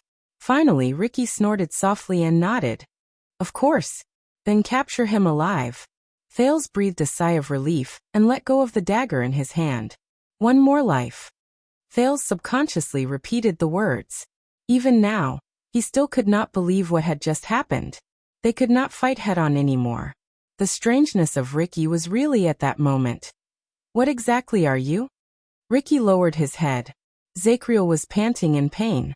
It was obvious that he had used up the last of his strength. The Knight of Judgment looked at him in a daze. I have seen the legendary second generation of the Blood Clansmen recover, as if nothing had happened even after their hearts were damaged and their necks were broken. I have also seen terrifying orcs who are as tough as steel. They can fight for dozens of hours while suffering from unimaginable injuries. I have also seen psionic warriors and powers of eradication, which are extremely rare. They can heal terrifying, fatal injuries in an extremely short amount of time. Ricky raised his eyebrows. This man has seen a lot. Zacriel trembled and took a deep breath. But you don't belong to any of the above. Ricky snorted softly. No one knew whether it was a tacit admission. Zacriel coughed. His gaze was unfocused. And their brains and skulls were destroyed? His gaze cleared up for a while, and determination appeared in his eyes. No. Under such circumstances, no matter how powerful the long-lived species is, they cannot withstand it. No matter how powerful the orcs are, they cannot survive. No matter how terrifying the psionic warriors and powers of eradication are, they have their limits. Zacriel, who was lying on the ground, raised his head. His bloodshot eyes stared straight at Ricky, as if he wanted an explanation. Thales and the others were also vigilant and solemn. They also looked at Ricky expectantly. Ricky smiled. A strange expression appeared on his face. It was as if he was reminiscing. There were all sorts of miracles in this world. The man who came back from the dead shook his head absent-mindedly. And you are just too ignorant. Zacriel coughed again. Ignorant? For some reason, the Knight of Judgment chuckled. There is only one way to prove it. In the next second, Zacriel suddenly extended his hand and picked up a torch dropped by a mercenary from the ground. Ricky's expression changed. Zacriel flipped over, and the torch flew straight to the leader of the disaster swords. You. Ricky clenched his teeth and swung the torch away, but he was still hit by countless sparks. A few mercenaries had already pounced on Zacriel, who was at the end of his tether, and firmly suppressed him. Thales watched Zacriel's actions in surprise. What is he doing? But unexpectedly, in the blink of an eye, Ricky's upper body burst into flames. It was as if he was the torch that was lit on fire. Ah! Ricky roared and slapped away the flames on his body with all his might. What is this? Zacriel chuckled under the suppression of a few people. This is oilcloth I removed from the torch. The Knight of Judgment suffered a heavy kick from a mercenary, but he still insisted on finishing his sentence. I stuffed some in your clothes. A little bit will set you on fire. After a few seconds, Ricky slapped away the flames on his body and lowered his hands. The smoke dissipated from his body. But at that moment, when Thales saw Ricky's face clearly, he cried out in surprise and took a step back. He was not the only one who reacted this way. The prisoners of the royal guards and even many of the disaster swords were shocked. Ricky was different. Even though it was only for a few seconds, the skin on the parts of his body that were burned by the flames peeled off inch by inch, like the paint peeling off a wall. It was especially so for the left side of his face. Thales stared at the person in front of him in horror. The skin on the left side of Ricky's face was gone. In its place were layers of dark folds that overlapped with each other. They looked like muscles, but also like the veins of leaves. As Ricky gritted his teeth, they trembled from time to time. The skin on his left eye had also peeled off, leaving only the same dark muscle lines and a terrifying eye that shone with a strange yellow light. It was not just the left side of his face. His left shoulder, left abdomen, right hand. All the places that were touched by the sparks or flames revealed layers of dark muscles that squirmed as if they had a mind of their own. The other parts of his body were still intact, like a perfectly normal human being.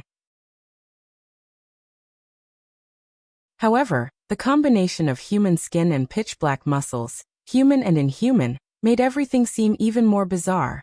Thales was stunned. What is this? What the F***ck is this? The Ricky in front of him was like a human whose skin had been removed, and there was a strange yellow-eyed monster with dark black muscles that could even squirm. It had an incredibly terrifying and hateful face. Oh my God. Quick Rope was dumbfounded. Am I living in a horror story? Tardin subconsciously grabbed him and did not let him continue speaking, even though Tardin himself was almost scared out of his wits. Ricky trembled. The human part of him showed anger. Of course, Thales could not tell what emotion the non-human part of him was feeling. The black and white monster cast a glance at the prince in the distance. Its strange and terrifying face shocked Thales so much that he shuddered. By Ricky's side, Joseph handed him a hooded jacket in a practiced motion. Thales could tell that Ricky had done so while suppressing great fear or disgust. The disaster swords around Ricky also instinctively moved away from him. Ricky put on the coat and used the hood to cover his half-human, half-ghost appearance. He spoke slowly. I know. In that second, Thales' hair stood on end. He only felt that the moment Ricky opened his mouth, what came out of his throat was a rough, hoarse, and sharp noise that sounded like grinding stones. It was like someone scratching a steel plate with their fingernails. It was a sound that could only be heard in everyone's worst nightmares. He was not the only one who felt that way.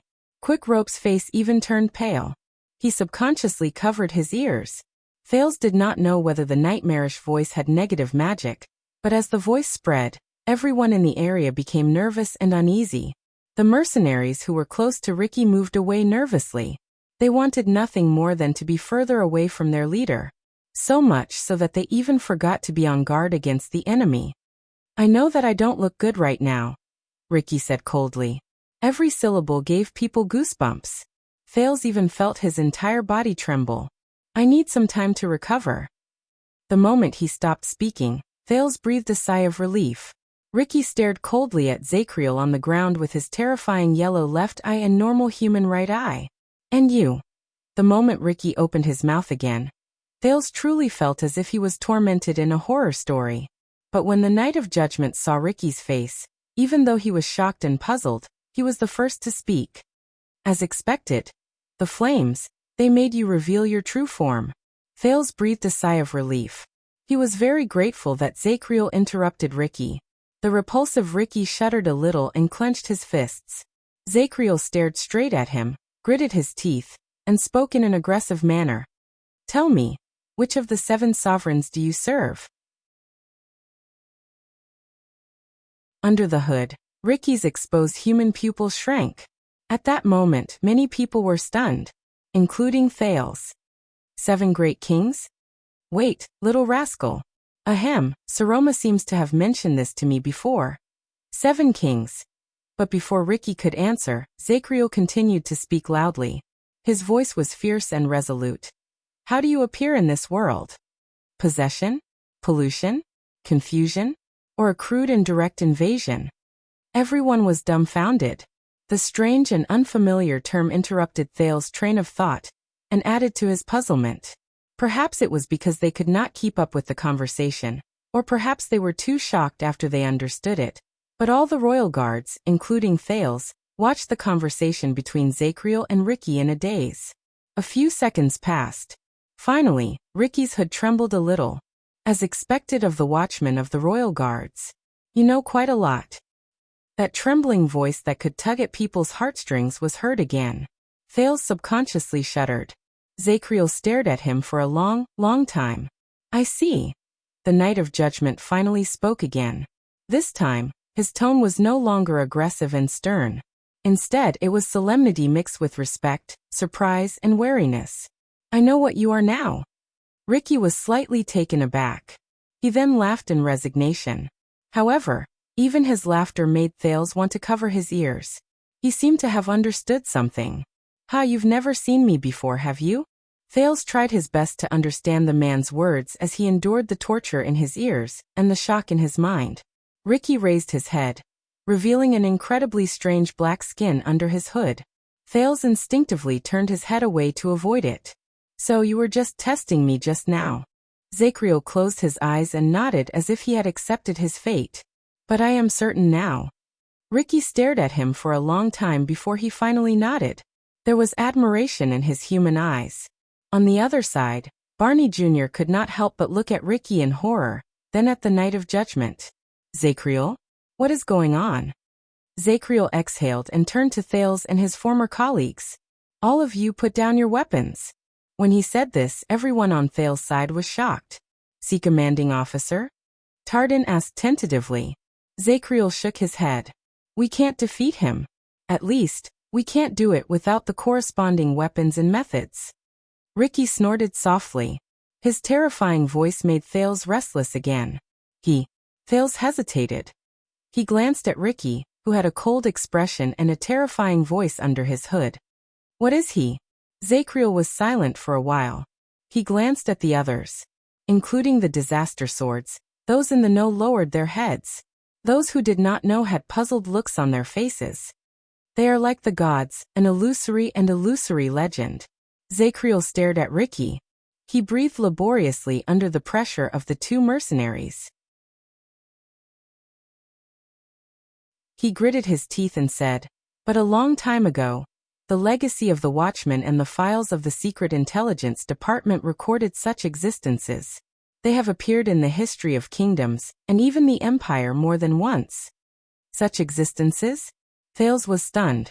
Zacriel sighed softly. He recited a description in a cadence.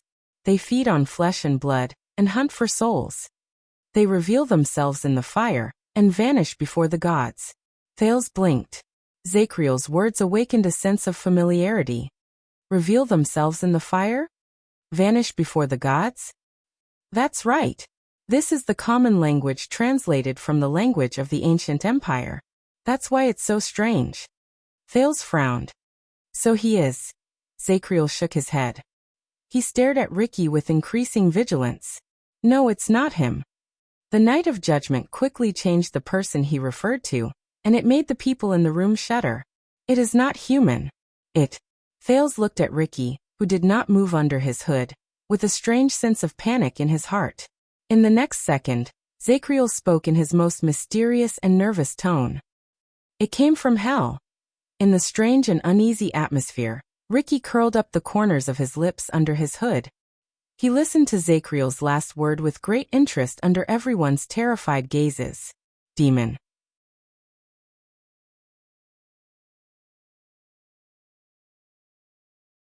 Chapter 475.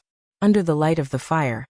Thales stepped onto the stone stairs in the storage room while being guarded by Klein and Joseph vigilantly. There was an indescribably strange stench in the air, causing Thales to frown repeatedly. He could not believe it. A few hours ago, he was escorted into the prison of bones by the disaster swords, and a few hours later he was still forced to leave with them under the watchful eyes of the disaster swords. It was an unconventional way to have a beginning and an end.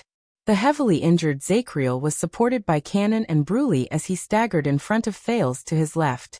The security around them was even more exaggerated than Thales.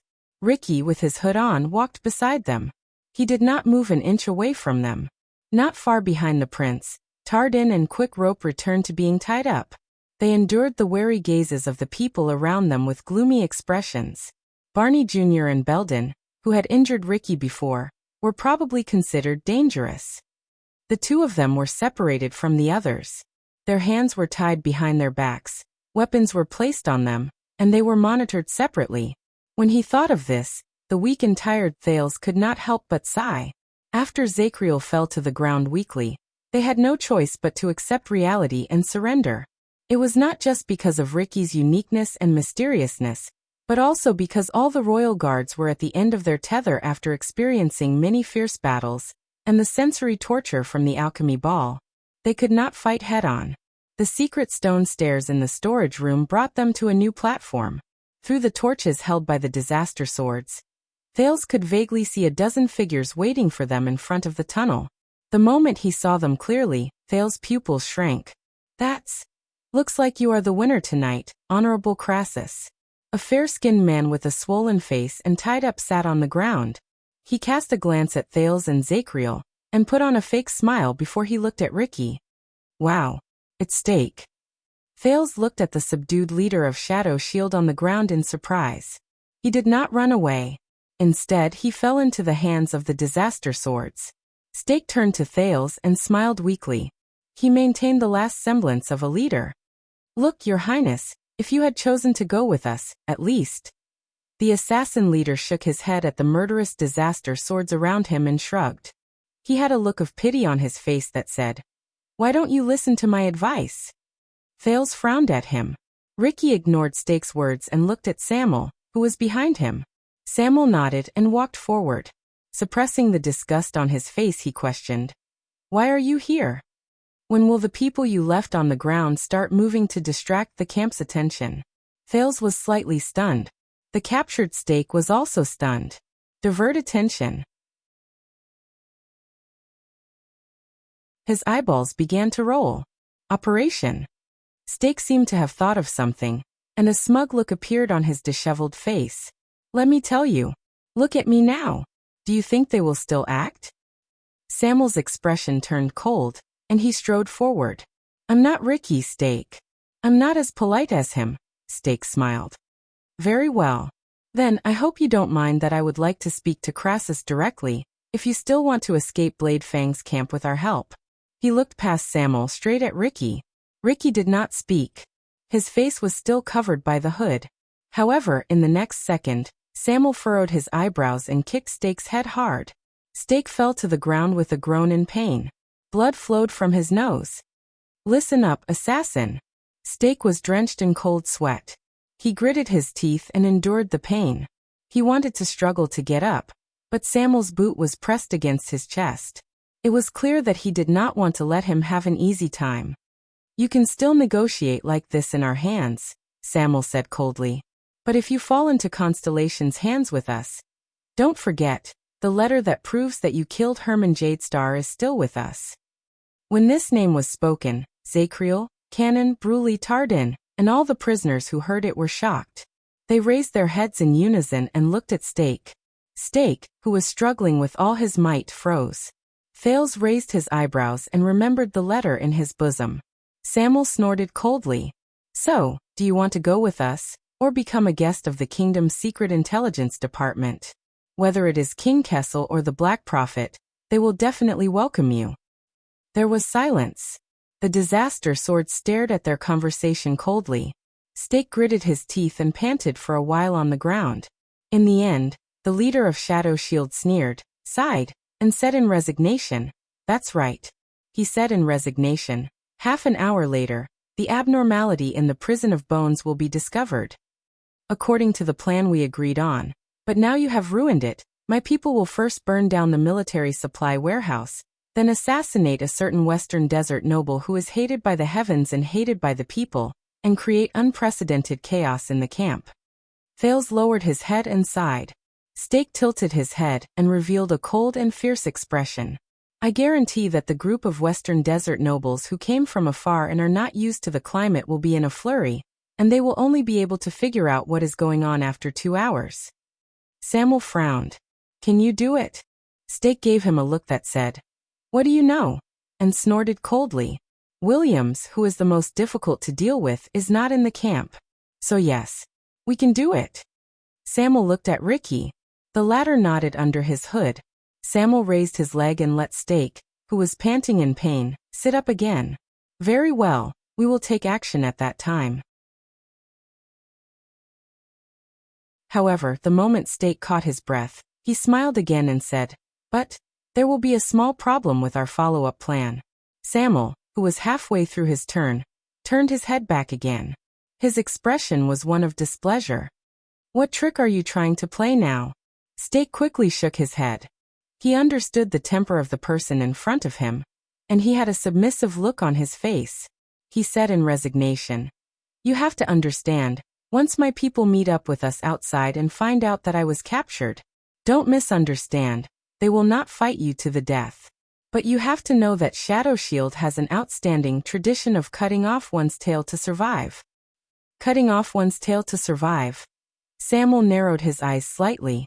Steak turned his head and wiped the blood from his nose that flowed to his chin with his collar.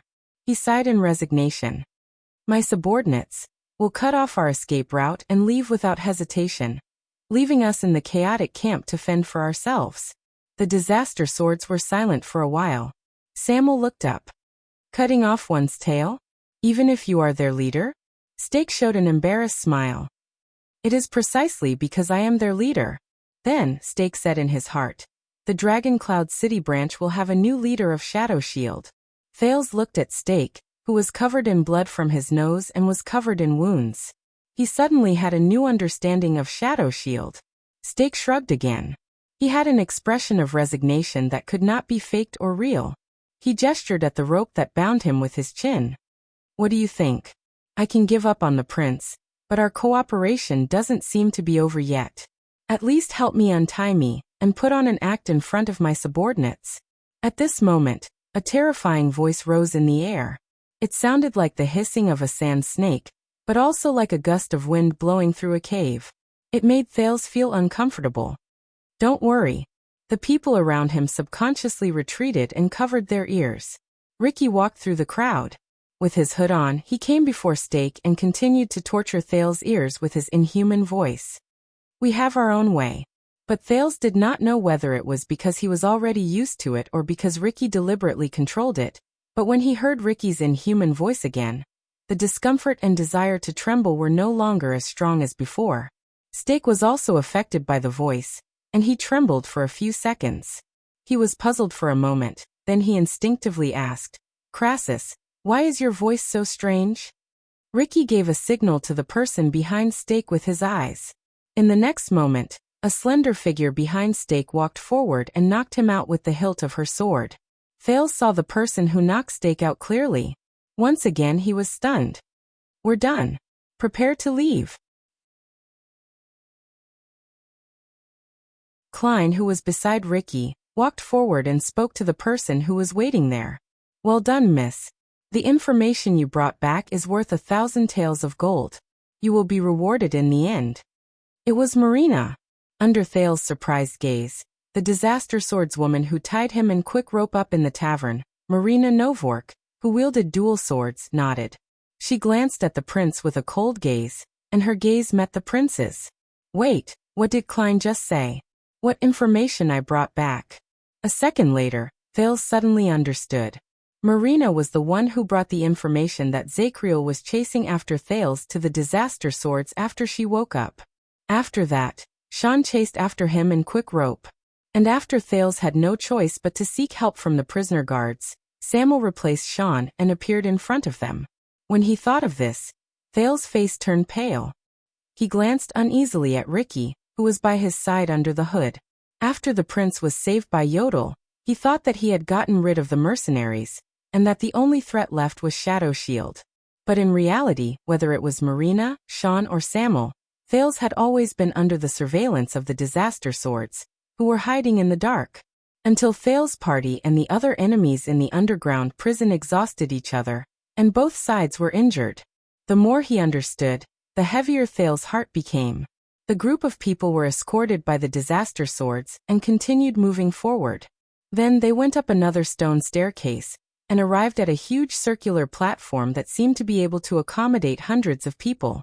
A huge circular stone pillar stood in the center of the platform. Around it were a dozen different stone platforms or tables, and there was also a huge, dilapidated, round well that was already empty. Many of them had already been broken and abandoned. They had turned into countless stones or scrap metal, and were scattered all over the ground.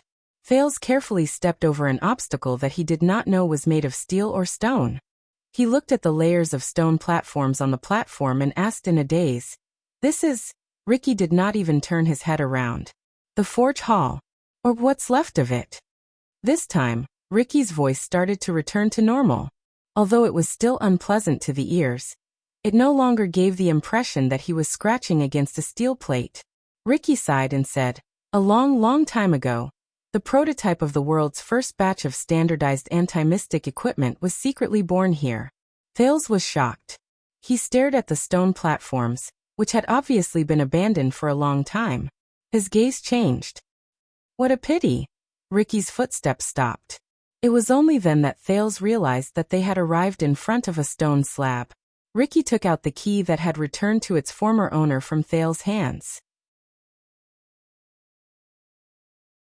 He gently wiped an eye symbol that said, "Towards Omniscience," on the stone slab. "Everyone, rest where you are. Also hold tight," Ricky said faintly. Following his orders, Zacriel was forced to kneel by a stone platform by Samuel. Cannon and Bruley protested as they were carried away by swords. Quickrope and Tardin walked to a spot far away from them under Klein's watch. The guards were scattered far away, and they could not look at each other. But rest? Hold tight. Thales did not react to Ricky's words for a moment. But in the next second, as the key in Ricky's hand began to turn, a rough and unpleasant vibration came from under his feet again. Asterisk rumble. Asterisk Thales held onto a stone table beside him and steadied himself. He subconsciously looked around. He thought that another exit was about to open. But when he looked up, he realized that he was wrong. Asterisk rumble. Asterisk in the dim firelight. Thales was surprised to see that the wall at the edge of the platform was slowly sliding down. Soon, Thales felt his body become heavy. There was a faint pressure coming from the soles of his feet. "This is..." Many people, including the disaster swords, jumped in shock. Their expressions changed abruptly. "What's..." Before Thales could finish his sentence, he realized the current situation. He looked at Ricky, then at the wide, descending curved wall around him in shock. "We're going up?" Ricky smiled. "You are very sharp, Your Highness." He nodded and spread his arms in the midst of the panicking crowd. He watched with satisfaction as the entire platform slowly rose. "Now we are riding the tools that the wizards used to transport materials up and down the tower to the surface, which was once the top floor." Asterisk rumble. Asterisk up and down the tower? The top floor? Thales narrowed his eyes and sized up the deep darkness beyond the firelight. "But isn't this underground?" He did not finish his sentence. "Yes, most people think that the Prison of Bones was born an underground dungeon." Ricky sat on the stone platform beside him and faced Thales. His tone was filled with emotion. "But only a few people know that this place, the Confinement Research Lab under the Alchemy Tower, was once a huge tower that rose from the ground." Huge tower? Thales was stunned. "What?" The prince subconsciously raised his head to look at the ceiling. "But we came in." But Ricky only raised a finger and stopped him from speaking. "You know, thousands of years ago, before the empire was built and before humans rose to power, the Great Desert was not called the Great Desert." Ricky sighed softly and knocked on the stone platform he sat on. At that time, dozens of sandbanks of various sizes had yet to be connected. The lakes and oases were not covered by layers of yellow sand. This magic tower stood among them. Unfortunately, too many years have passed, and countless sandstorms have buried most of its body. Now, many people think that Bladefang's camp was born as a sturdy and reliable sand dune. They are not surprised as to why so many fortresses can be built on soft sand. They are used to it. There was a hint of regret in Ricky's voice. "Rest well. We will be able to reach the surface soon." Thales was silent for a long while amidst the slow but rhythmic, and to a certain extent, intimidating rumbles. "You know this place so well," Thales said quietly. "So you have seen how this tower used to look like?" At that moment, Ricky quickly raised his head. His terrifying yellow eyes were revealed under his hood. Thales subconsciously leaned against the stone platform behind him.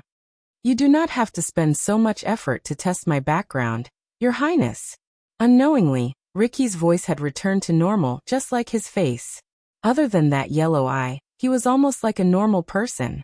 Ricky stared at Thales for a long time, making the latter even more uneasy. Yes, I am older than I look, Ricky said softly. But I am not that old either. At least I do not have as much history as you think. Thales subconsciously gulped. Looking at him, Ricky laughed involuntarily. I know what you want to do, Your Highness. I can see that you have a special quality. Ricky stared straight at Thales. The teenager suddenly realized that Ricky's yellow left eye was changing color.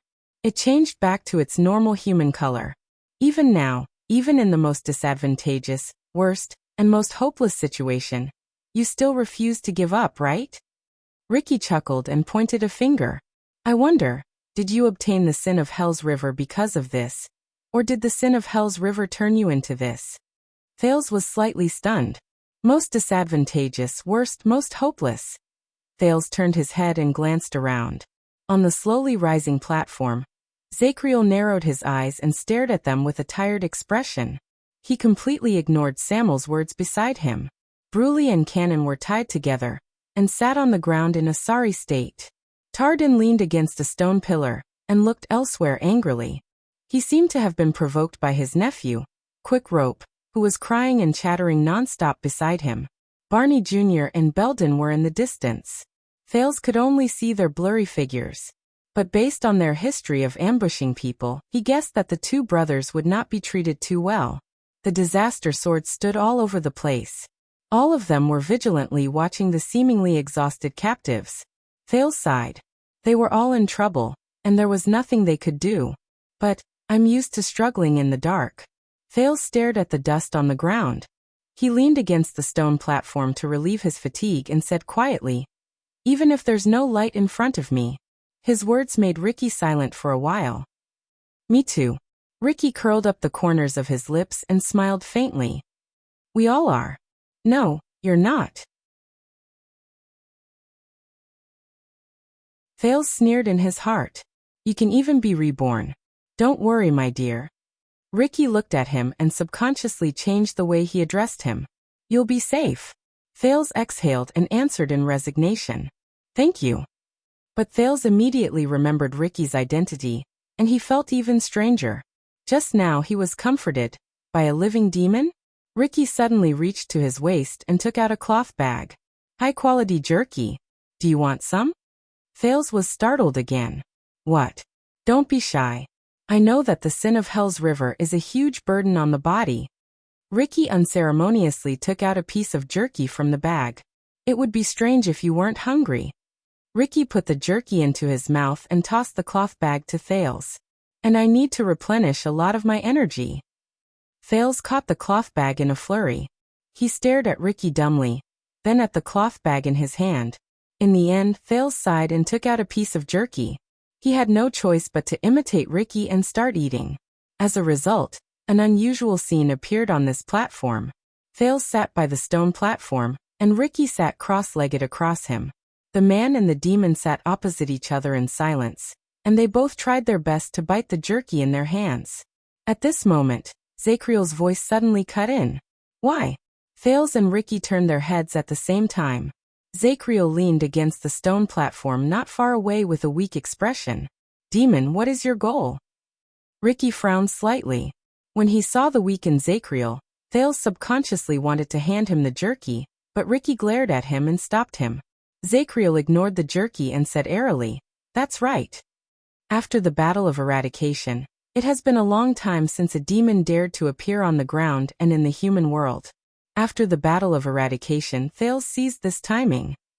Not for a long time. Ricky stared at Zacriel and smirked. Are you sure? Zacriel did not answer immediately. He looked at Ricky for a long moment. Finally, when Ricky turned his head around impatiently, Zacriel spoke with a hint of hesitation. All right. A long time ago, there was a suspicious record in the inheritance records of the Watchmen. It was said that a king of Constellation was muddle-headed. His subsequent actions brought about countless disasters and chaos to the kingdom. There were countless disasters, and the people were plunged into misery and suffering. Thales was shocked. Zacriel stared at Ricky with a burning gaze, as though he wanted to dig something out of Ricky's body. After that, the temple and the Secret Intelligence Department suspected. That king was possessed by a demon. Bookmark for easier reading.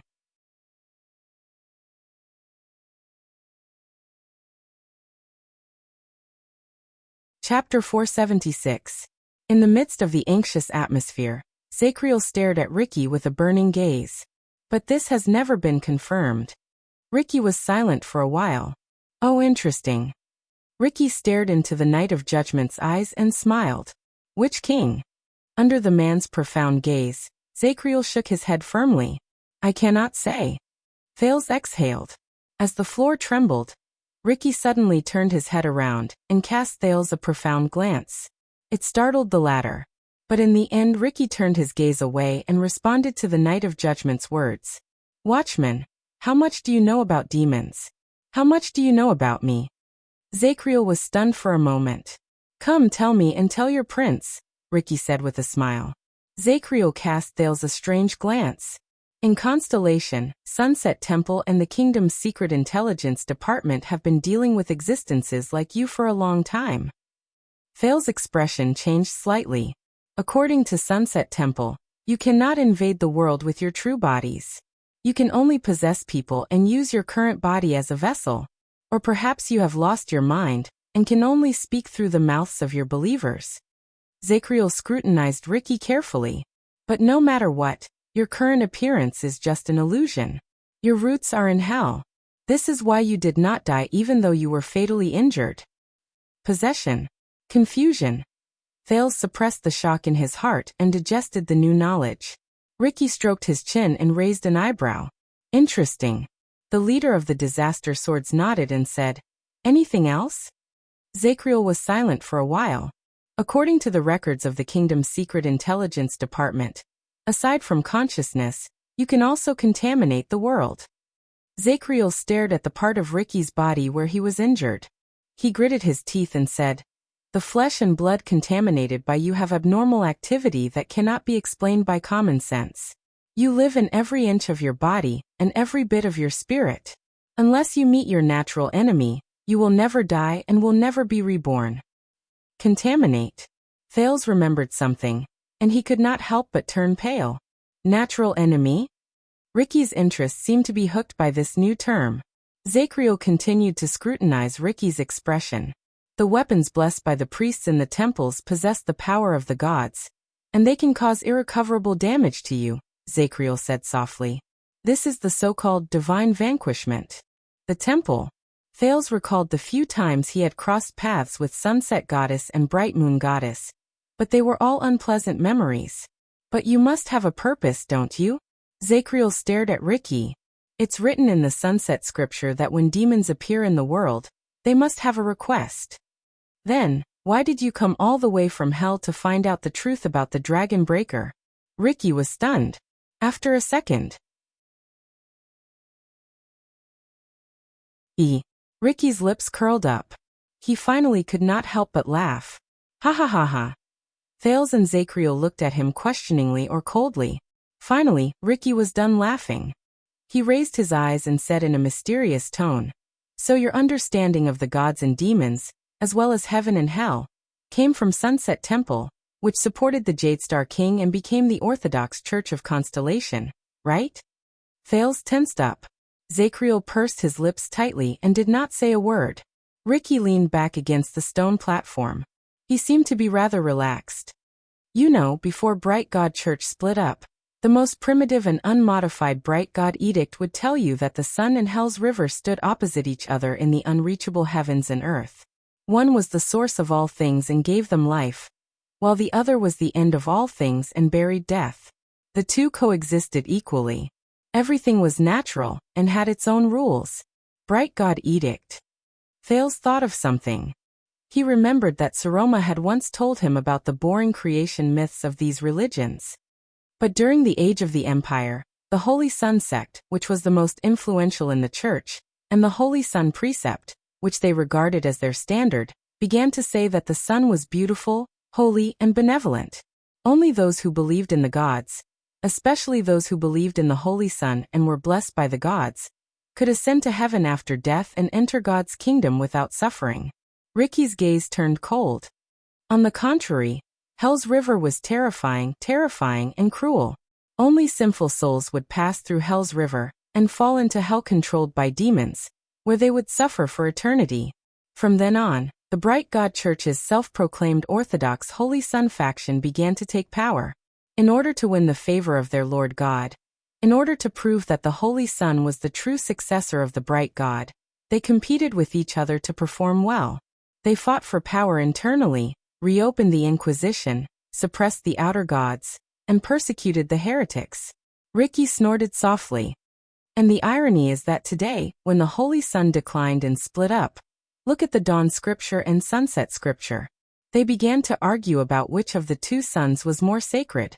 Were the dawn and sunset siblings or husband and wife? Ricky shook his head and sneered in a mocking tone.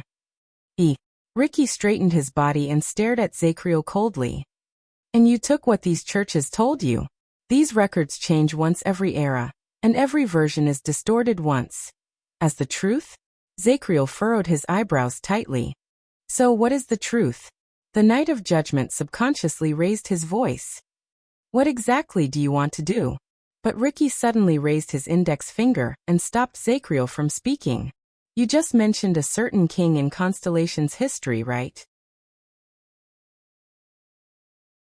A mysterious smile appeared on Ricky's face. It made Thales shudder inexplicably, and he remembered Ricky's black face in the past.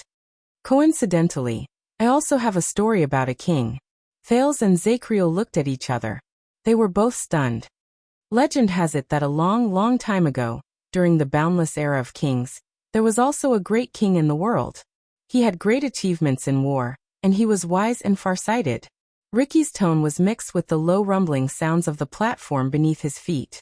It sounded even stranger in the empty and dim space. One day, a demon blocked the king's path.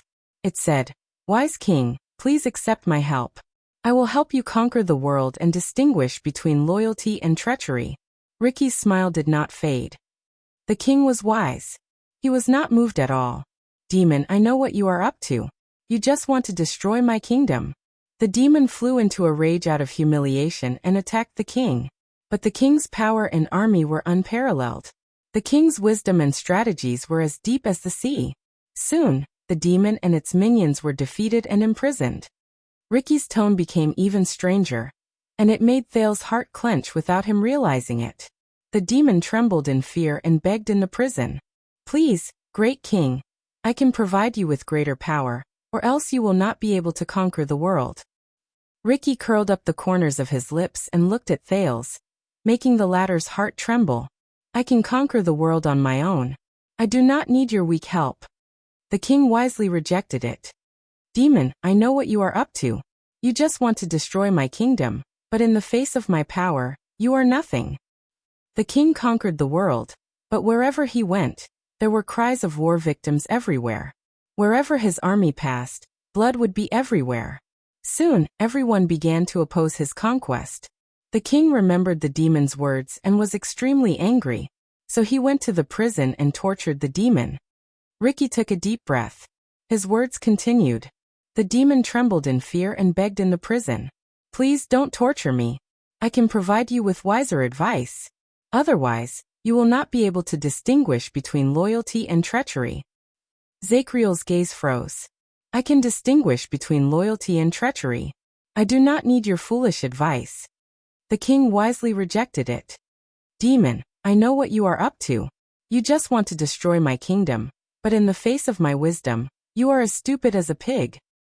The king returned to the court and used his methods to suppress the voices of opposition. He regained support for the war. But one day, the generals who were loyal to him rebelled and betrayed the king. The king remembered the demon's words and was filled with regret. So he went to the prison and asked the demon. Thales had a premonition of the direction of the story. He frowned deeply. "Damn demon, come. I will accept your help," the king said angrily. In the next second, Ricky raised his head. A hint of yellow light flashed in his left eye, which had returned to normal. "But I have already destroyed your kingdom," the demon said with a smile and disappeared before his eyes. And the king could only sit on the ground powerlessly until the rebel army broke into his palace and destroyed his kingdom. Ricky finished his story and looked at Thales. He let out a few chuckles that carried a profound meaning. This made the teenager's heart turn cold. This story sounds like a fairy tale at first. But Zacriel did not buy it. It sounds like a foolish king who brought disaster to the country and the people. He was falsely accused of being a demon. Ricky shook his head nonchalantly. He did not seem to be offended at all. You know, the servants of the monarch of annihilation are the most delicate and extravagant.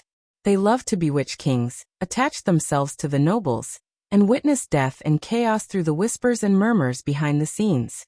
Most of the time, wherever they are, there will be war. And the believers of the monarch of annihilation are a group of opera fans. Their favorite actors are the believers with firm beliefs in the temples. Oh, they will never get tired of watching these actors' beliefs crumble on the stage of life under their guidance.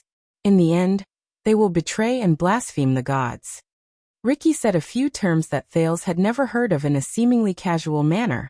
Monarch of annihilation. Infinite monarch. Zacriel finally became solemn. He looked at Ricky with a grave expression. So, you do not belong to the above two monarchs. You are the lackey of the other 5. Ricky laughed involuntarily. Yes, there are 7 layers of hell. So there are only 7 monarchs who rule over hell, right? Ricky said perfunctorily. Let me guess, where did you hear this from? Sunset Temple? The kingdom's secret intelligence department? He then shook his head. Mortal. As he listened to their conversation, Thales blinked furiously. Indeed, when he was in Dragon Cloud City, he had read quite a number of religious works, but hell demons. But did you know that the King of Silence has a group of the most violent pets? They love to pollute powerful warriors and soldiers with strong wills, because they can taste blood and violence the fastest. Ricky looked at Zacriel with a smile in his eyes. Like you. At that moment, the Knight of Judgment was stunned. But Ricky continued. They like to torture people's will, challenge people's limits, and enjoy human pain. For example, they will show boundless illusions to certain prisoners who have been imprisoned for many years, as well as the past that they miss the most and the people that they can't let go of. They will evoke the greatest regret, the most intense pain, and the worst nightmare in his heart, making him think that he has lost his mind. As he listened to Ricky's bewitching and meaningful words, Zacriel completely froze. Ricky deliberately said, but they can unknowingly confuse his mind, distort his heart, and add the last straw to a taboo belief that has already loosened. From there, it will guide his actions after he is released from prison. And this kind of warriors who are not in their right mind, but can still bring about countless bloodshed, are the favorites of the King of Silence's pets. Enough! Thales cut Ricky off. The prince stared at Zacriel's dazed expression and said angrily to Ricky, Stop talking nonsense. Zacriel took a deep breath and returned to reality. Of course, the demon is talking nonsense. Ricky did not seem to be angered by Thales' rudeness. He just leaned back against his stone platform and said airily, That's what the king thinks too. Thales was instantly speechless. Be careful, Your Highness.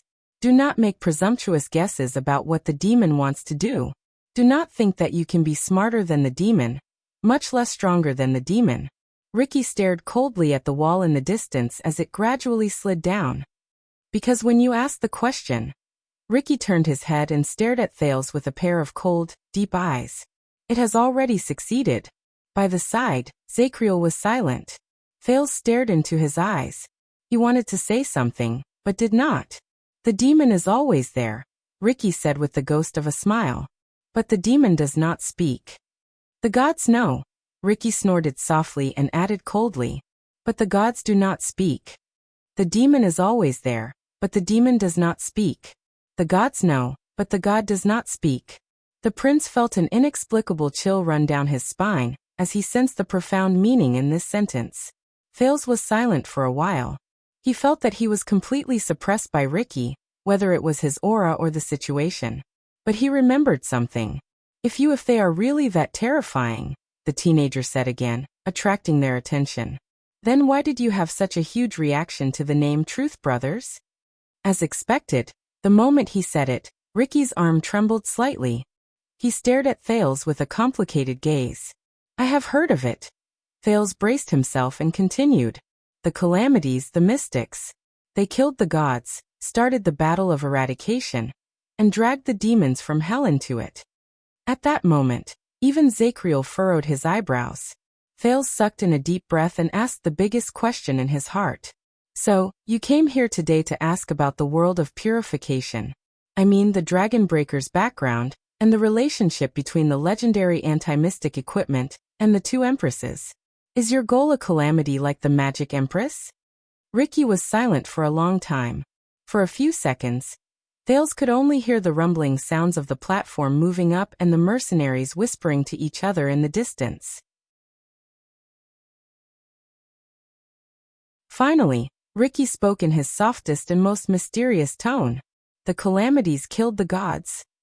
This is probably what a wizard or a wizard's notebook told you, right? Wizard. Thales' gaze froze. The elegant figure in blue appeared before his eyes. TSK. Ricky clicked his tongue and shook his head. What's wrong? Thales asked, puzzled. Crassus of the Disaster Swords turned his head around and looked at Thales with a complicated and subtle gaze. You are so simple, that you are adorable. Thales was stunned. What do you mean? Ricky did not answer immediately. He only looked at Thales with a profound gaze for a while. How do you kill a person? Thales was stunned. Ricky sneered and nodded. He looked at Zacriel, who was opposite him. Oh, that's right. Pierce his heart. Wait until he stops breathing and loses his life.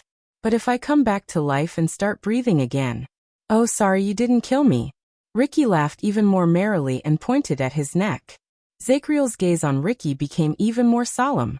But Ricky's next sentence made Thales even more puzzled. So how do you kill my sword? Thales was stunned. What? Ricky touched his everlasting truth and smiled. To kill my sword, you also cut off the hilt of your sword. Wait until it stops breathing, and lose its life? Thales blinked to show his puzzlement. No. Ricky shook his head mysteriously and pointed at his silver-edged longsword. Because swords have no life. You can't kill a sword. Thales was stunned. Then similarly, how do you kill a book, a dream, an oath, and a spirit? Ricky's gaze became harsher and colder. How do you kill these abstract things that have no life and no boundaries between life and death? As he observed the prince's expression, Ricky seemed to have enjoyed enough of the shock on Thales' face. He nodded in satisfaction.